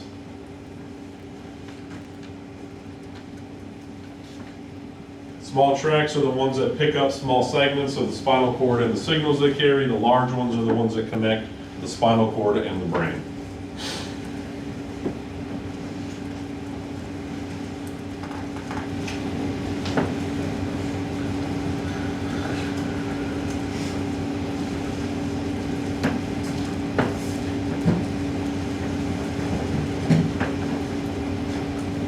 Like we went before, ascending carry information to the brain, descending convey motor commands to the spinal cord.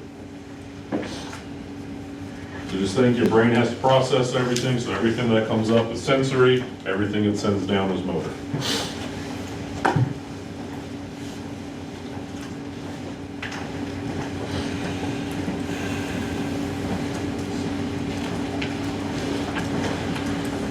The noggin contains more than 35 billion neurons, complex three-dimensional structure. I don't think there's anything that's two-dimensional in our body, but okay. Contains 98% of all neural tissue, weighs approximately 1.4 kilograms, which is how many pounds? They're 2.2 kilos in a pound, right? It's been a long day. 2.2 kilos in a pound, right? Should be about 0.68 pounds. It's 3.08 to be exact. 1 pound is 2.2 kilos. That's right. Yeah. But the brain. So it's not even a pound. Well, it's 3 pounds. It's 3 pounds. Okay. I'm with you. I think that slides are And the It book says the says same thing in the 1.4 book. kilograms. I'm just thinking about like when you put the 45-pound weight on, it's the kilograms on a tire, so kilograms are more than pounds. Yes, 1 pound is 2.2 kilograms. So that's less than that. No. That's not right. No. It's 90 1 pounds. kilo is 2.2 pounds. Yes, sorry. Okay. Male brains roughly 10% larger than female brains. Are you fucking sure? No. Wait a minute. Because there's, if you run a 5K, there's more kilograms. You run a 5K, that's 5 kilometers and only 3.1 miles. Pounds are more than So, kilograms. it's Pounds are less than 2.2. kilograms, so there's more kilograms per pound. That's what I'm Or trying 4 to say. pounds per kilogram. That's If you have what a I'm 220-pound patient, you have a 100 kilogram patient. I'm getting tired. Sorry. You're good. I would have killed somebody on that one. Allegedly, there's no correlation between brain size and intelligence. That He's makes showing it. You're not helping. It's just because we have to remember all that shit that you tell us. No, you don't remember? That's right, because I'm full of knowledge. Extra Good brain matter's information. gone to waste. Like the firing order of a Chevy or something. I remember that. You have 6 major regions. Those are them. We need to hit on these, and we will have to go over all of these. Oh, wow. Thanks. No problem. First one is your cerebrum. Or you can just listen to Dane Cook stand-up from like 2003 and then go through all of this. But the cerebrum is divided into hemispheres. Within the cerebrum, you get your conscious thoughts, sensations, intellectual functions, memory, retrieval, and complex movements.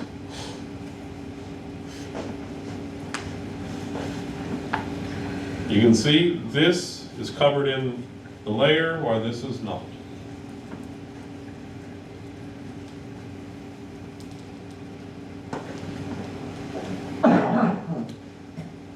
Your diencephalon is hollow, connected to the cerebrum that contains the thalamus. Your thalamus is responsible for processing sensory information.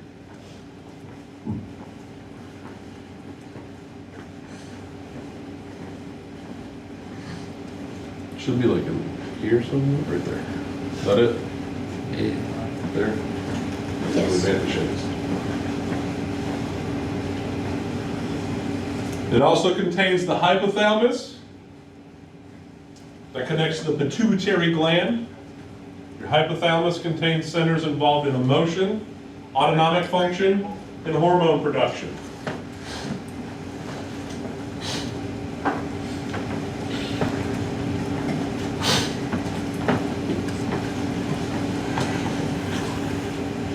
Your diencephalon also contains your pituitary gland, that is the link between your nervous and endocrine system. And your epithalamus that contains the pineal gland.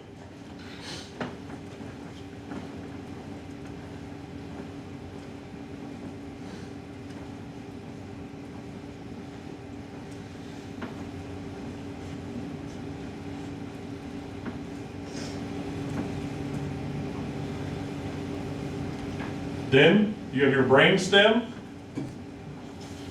that contains the processing and relay stations from your spinal cord. Your brain stem contains 3 regions within itself: the midbrain, pons, and the medulla oblongata. That's why them alligators so long. You can see right here, the brain stem, and it contains these 3 things. The midbrain is also referred to as the mesencephalon. And this is where you process all visual and auditory information. Generates an involuntary motor response. So that's the response that if I'm standing in front of you and I put my hand real quick in your face, you're going to have that reflex like he's having bobbing back. Oh, that's terrible. I'm sorry. But that is where you get your involuntary motor response from. It also contains centers that help maintain consciousness. Yours is failing. It really is. Your pons is referred to as a bridge that connects your cerebellum and your brainstem.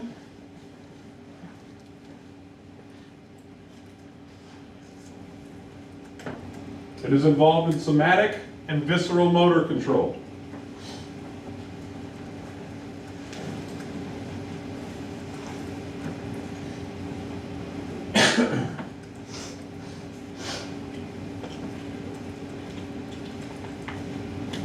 Then your medulla is connected to the brain and spinal cord. This relays information from the thalamus, your hypothalamus, and all of those areas, and helps regulate autonomic function.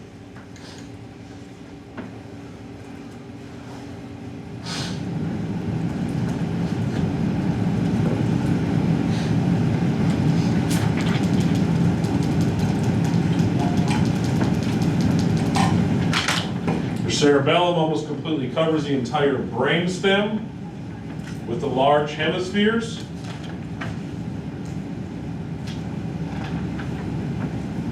It's like the balls of the brain, if you will. Adjust voluntary and involuntary motor activities based on information and stored memories. I wrote that down. Oh, balls of the brain? Yeah. Please put that on the test. See what I can do.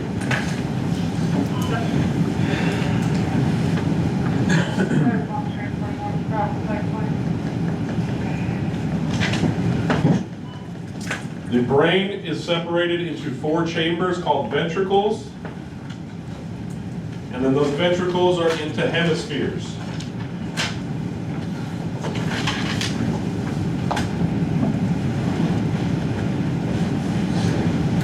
Your lateral ventricles have no direct connection and communicate with the third ventricle through the interventricular foramen.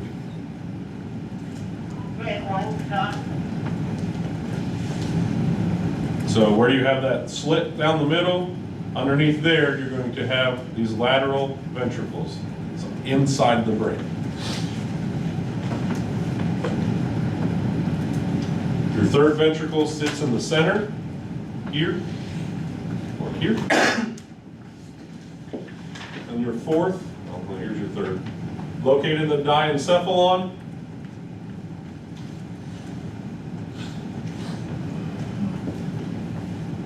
And your fourth goes down the pons and the ball sack.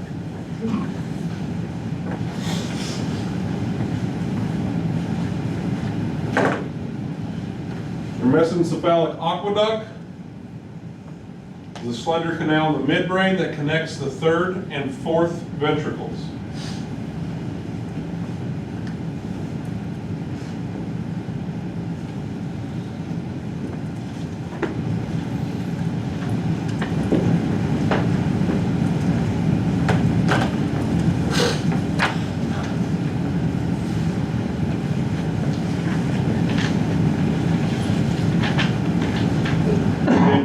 ventricle is located in the pons in the upper portion of the medulla, becomes narrow, within the medulla, and goes down the central canal of the spinal cord.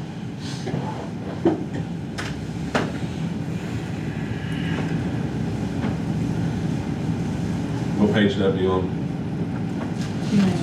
289 or 298, 299. Good. CSF surrounds and bathes the exposed surfaces of the central nervous system and cushions it from any type of impact, whether it be primary, secondary, or tertiary impact. The brain floats, if you will, within that CSF in your noggin. Helps, again, transport those nutrients, waste, and chemical hormones, if you will. The ependymal lining is extremely permeable, except at the plexus, and it's in constant communication with the central nervous system. A change in the central nervous system function can change the composition of the CSF.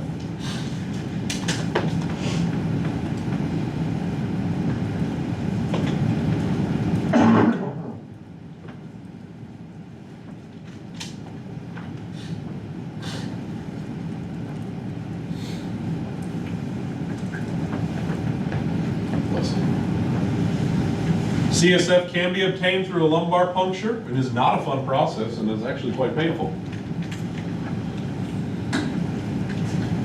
That can give information regarding injury, infection, disease, pressures, and concentrations. How do they not screw that up when they do like a drill into someone's head to relieve pressure? It depends on what they're, I mean, you have to remember this is between layers within the lining, so as long as they don't puncture that, unless there's an issue with the lining, it'll leak out.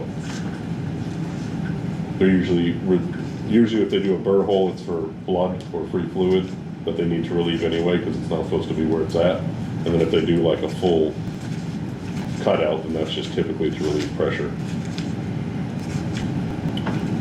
And if you do get a lumbar puncture, it leaks for a little bit, but it seals back up fairly quickly. Do you speak from experience? Yes. Ouch. I had to have, what was it, like 40 or 50 cc's removed because I had high pressures, and they fucked it up like the first 3 times that I was gonna punch the doctor in the face. They stuck me 5 times to do a spinal tap. Not a fun time. Do you just sign a waiver, like, if we paralyze you, it's not our fault? No. Oh, okay. I was, at that point, I was gonna paralyze me so I can at least roll around in a cool, like, wheelchair van after I sued this place. It was awful.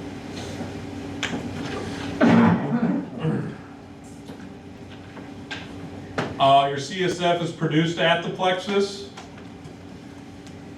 which extends into the 4 ventricles that we referred to earlier.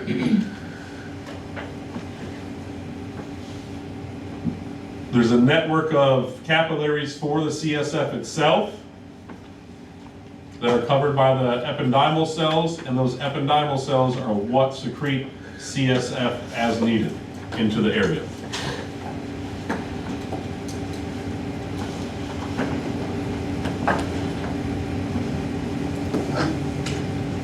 Oh, and Dr. Downing. He was an anesthesiologist too, so I was like, oh, this could be busting, this guy's good. In fact, it was not.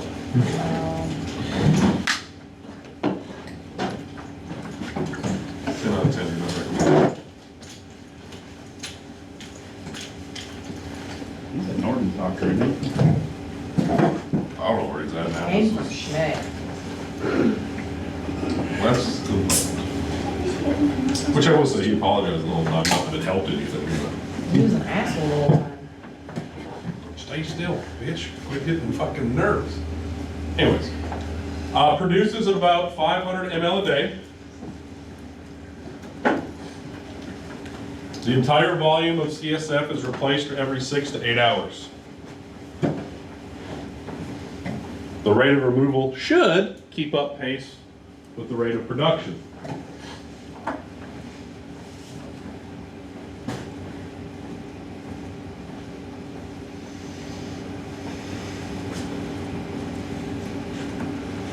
Circulates between the ventricles, the central canal, and enters the subarachnoid space.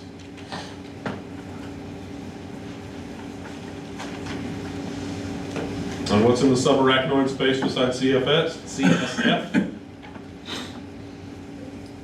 The waste of the, what cells? What else? It's that lymph fluid, right? There's lymph fluid there, well, that interacts with the lymph fluid, but then that's where all the vessels lie that permeate through the rest of the PMF.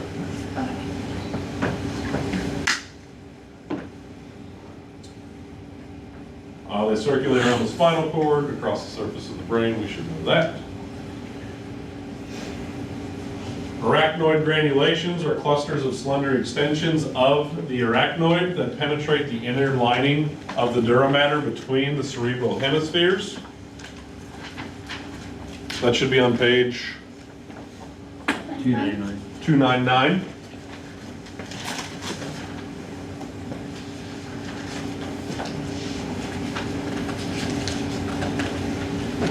Excess CSF is returned to the venous circulation and diffuses across those granulations.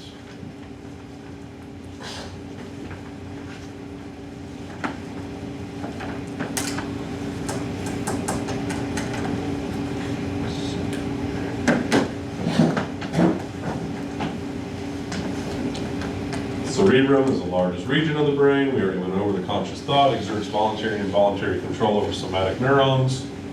Went over that. Cerebrum is also known as your gray matter. Your gray matter is also found in the deeper basal nuclei.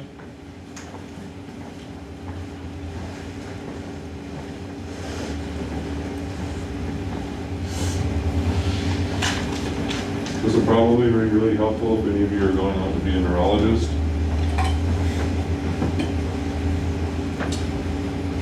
Your cerebrum has central white matter that is composed of the myelinated axons because what gives it its white color?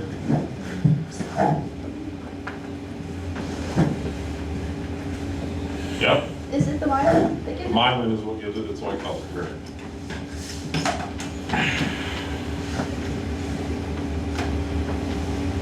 We should know the hemispheres. Those ridges are called gyri or gyri. All of those. EMS code 3, 180 Paulina, 180 Paulina Avenue, 58-year-old female patient. Deeper grooves that go deep past the point of sight are referred to as fissures. EMS code 3, 180 Paulina, 180 Paulina Avenue, Austin, 58-year-old female. The shallow ones are called sulci. Gyri help increase the surface area and increase the number of neurons in the cortex.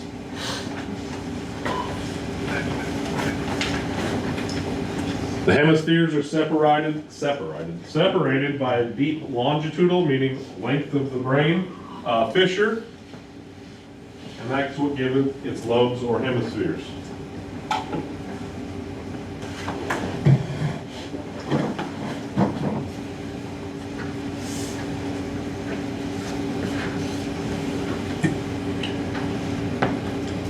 You have different lobes of the brain that correspond with the bones of the skull. So if you know one, you should know the other. It would be advantageous for you to know, I'm not going to go over each one of these because you're not going to remember everything, but what each one of these lobes are responsible for.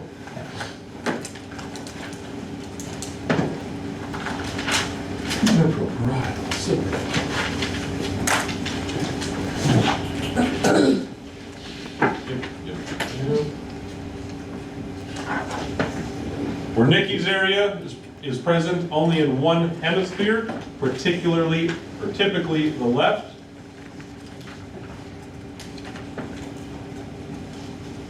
Damage to this area is what causes incomparable ability to understand or speak words.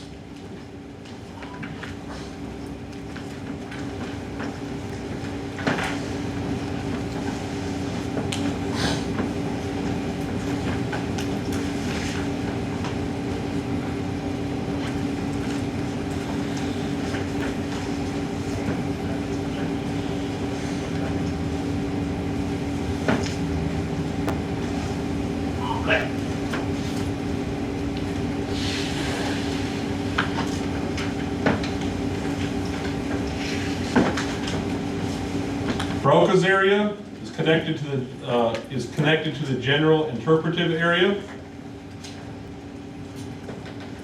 Lies in the speech center.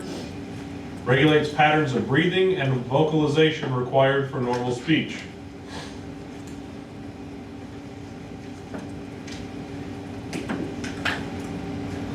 That is important.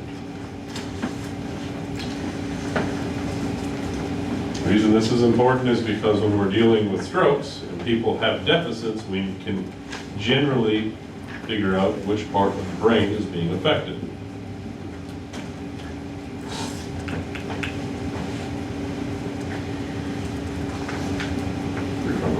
Look at the total load. We'll need to know that. That doesn't matter. We know the whole right brain, left brain thing, right? We need to go over that. Yes, no? Okay. Guess we're over it already. Sucks to suck, you only got 9 more months. That's good. It's on 302 if you don't want it. The EEG is an EKG of the brain. Pretty much it just tracks electrical and synaptic movement and function within the brain. They typically do those to people for seizures of unknown orientation or origin, and they can also evaluate brain activity, after CDAs or certain issues. Why are you smirking? I just read that the beta waves are typically accompanied intense concentration, and so I was just thinking about what our beta waves look like right now. Flat. Shit. There are 4 different type of waves. They are right there. You probably help. You're probably going to see something like, I know I see wave on registry for me. Registry's changed a lot since I've taken it, so I cannot give you any guidance on what it's like now. While you guys, this class will not have psychomotor testing, which is neat. Your didactic testing has changed drastically. But they do get partial credit now, so that's nice. Memory, you guys. Short-term memory, obviously we know is short-term. Does it last long-term? Is stored in the cerebral cortex.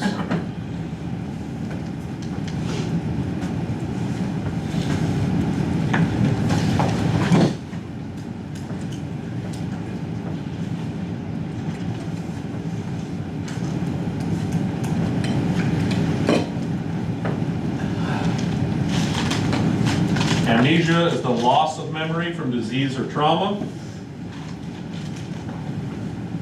The type of memory loss obviously is going to determine or be dependent on the type of area that is affected.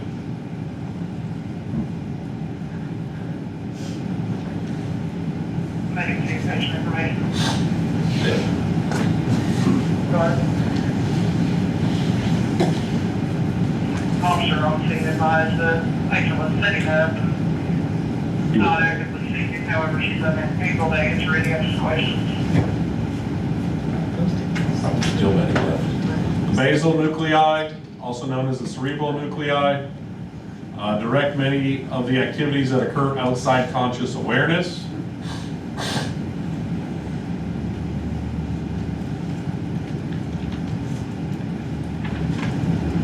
So it is a pretty important part of the noggin.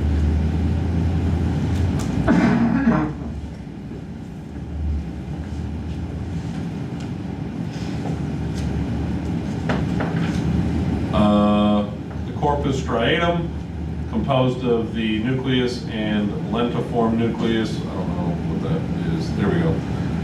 Caudated nucleus is the head and the curving tail of the noggin, follows the curve of the lateral ventricle. I'm sure there's a picture of this in your book. 305. What? 305. 305.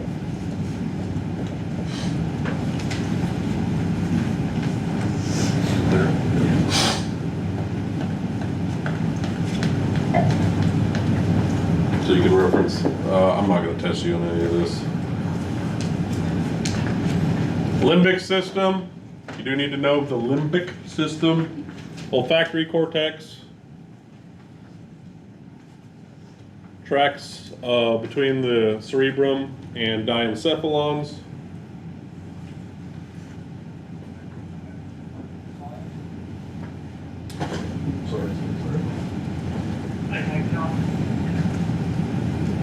Functions of the limbic system: establish emotional states and behaviors, linking conscious intellectual of the cerebral cortex with the unconscious and autonomic functions of the brain, long-term memory storage and retrieval, and it makes you want to perform a task.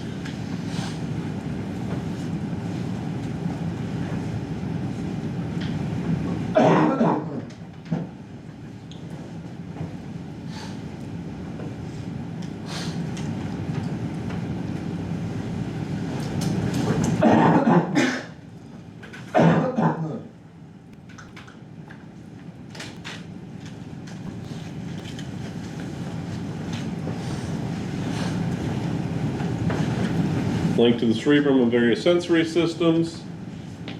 Plays a role in regulation of heart rate in the fight or flight response.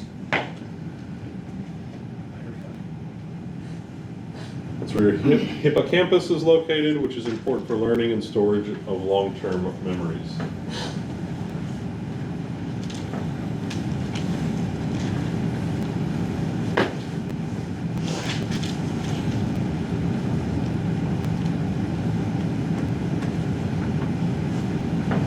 You also have the hypothalamic center, emotional states such as rage, fear, and sexual arousal. Reflex movements that can be consciously activated. Example of that would be the mammillary bodies of the hypothalamus that help control reflexes associated with eating. Processes smells.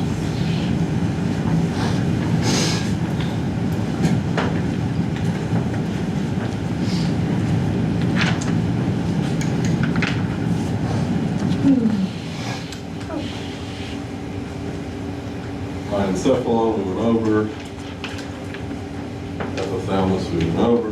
Pineal gland secretes the hormone melatonin, which helps you regulate your day and night, allegedly.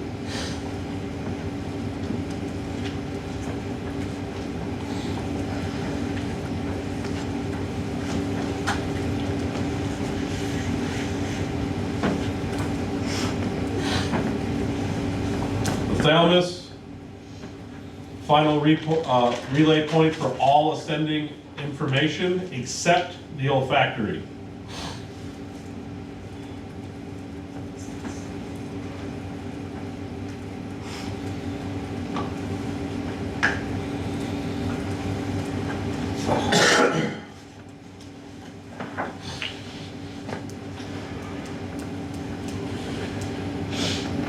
Acts as a filter, passes a small portion of arriving information to the primary sensory cortex, and the remaining information is relayed to the basal nuclei and the brainstem. Plays a role in coordinating voluntary and involuntary motor commands.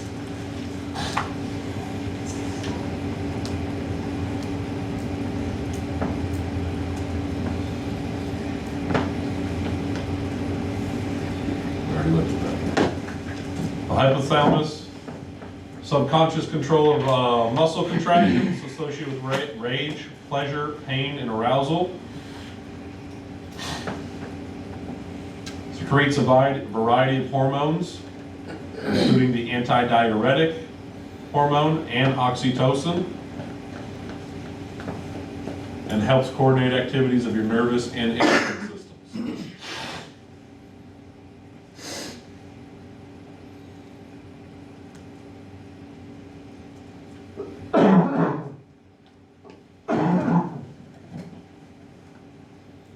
Produces behavioral drives involved with hunger and thirst, helps regulate body temperature, and coordinates daily cycles of activity.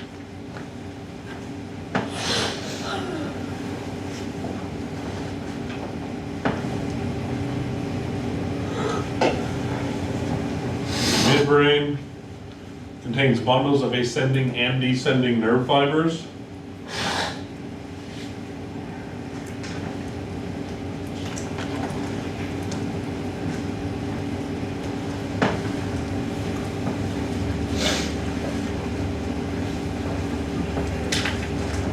Two pairs of nuclei, referred to as the colliculi, processes visual and auditory sensation.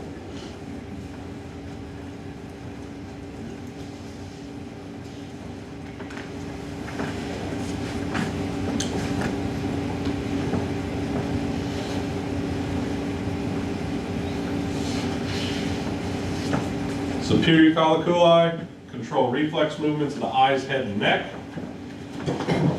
The superior also responds to visual stimulation.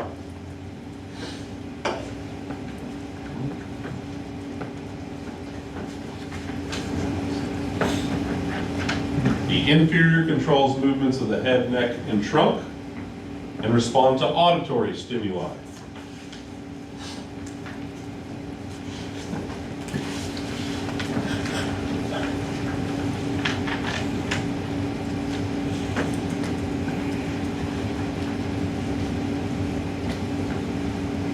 Contains the motor nuclei for two cranial nerves, 3 and 4, involved in controlling eye movements.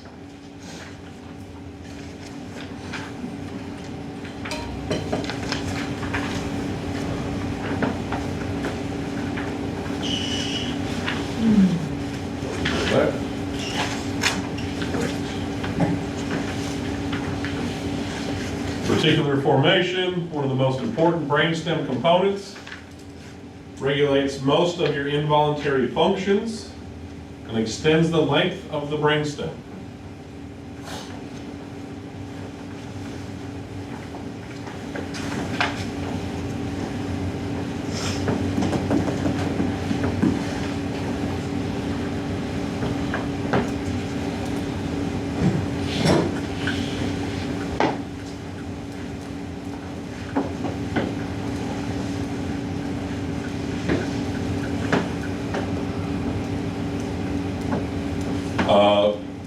Your reticular formation contains the RAS, or the reticular activating system, which controls consciousness.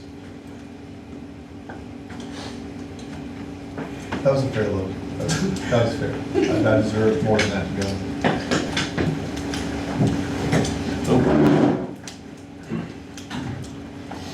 Pawns, so we're going to skip some of this because you've got some homework that's going to go over most of this.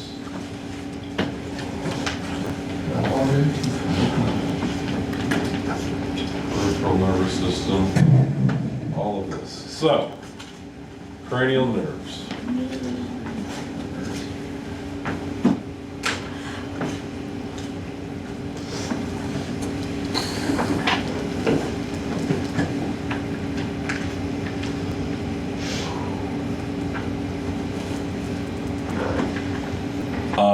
We use this in the field quite often, the Babinski reflex.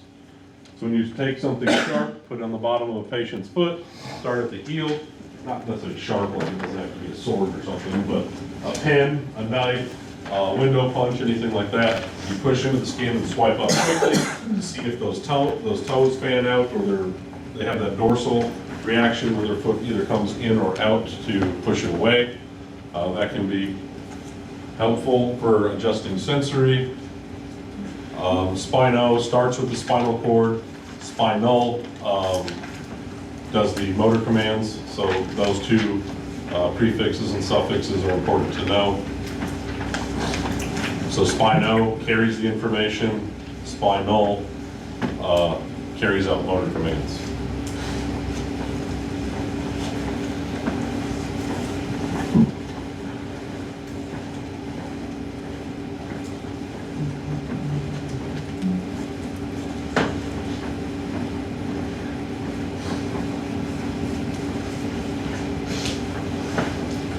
Sensory pathway. So we're getting through. You do need to look up these three. Please know these three.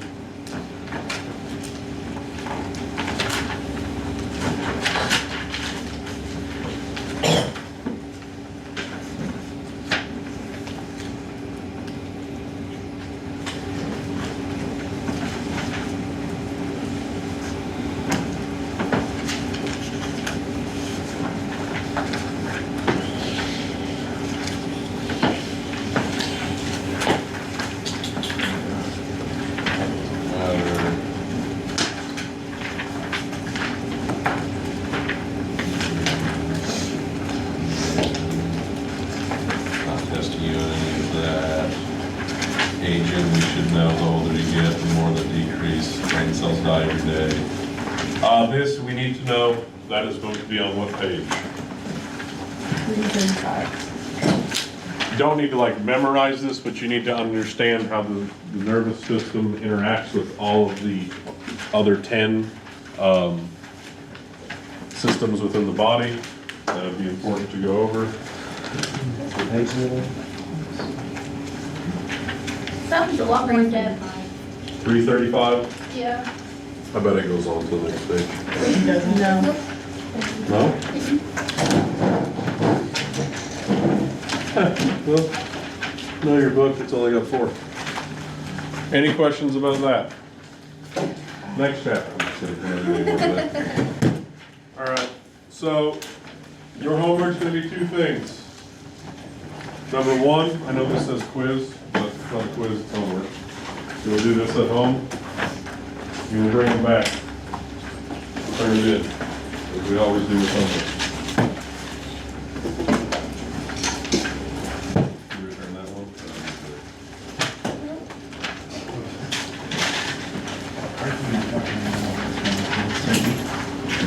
So at the top, you're going to name, obviously, what cranial number that is. The bottom is going to be whether it's sensory, motor, or both.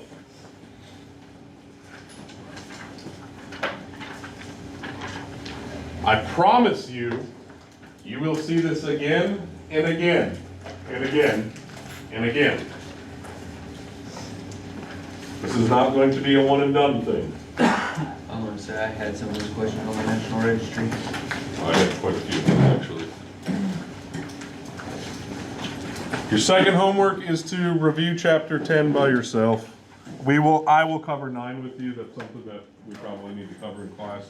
I can see there being a lot more questions on chapter 9 and as opposed to chapter 10, especially as interactive as you guys are. If you like our chairs, come with energy next class. If you don't come with it, there's a fridge. Check out the Adderall, that would be my next adaptation. So we will start with chapter 9. After we get through that, we get into the blood, heart, and vessels. That's actually very important. And then we'll get into the respiratory and all of that stuff. So, I mean, I know that this stuff sucks. Not that the heart and blood and lungs can be super interesting and interactive, but at least we can equate it to stuff that we're doing a lot more often within the field. Any questions, concerns, or comments? Okay, get it, Susan. Get it there.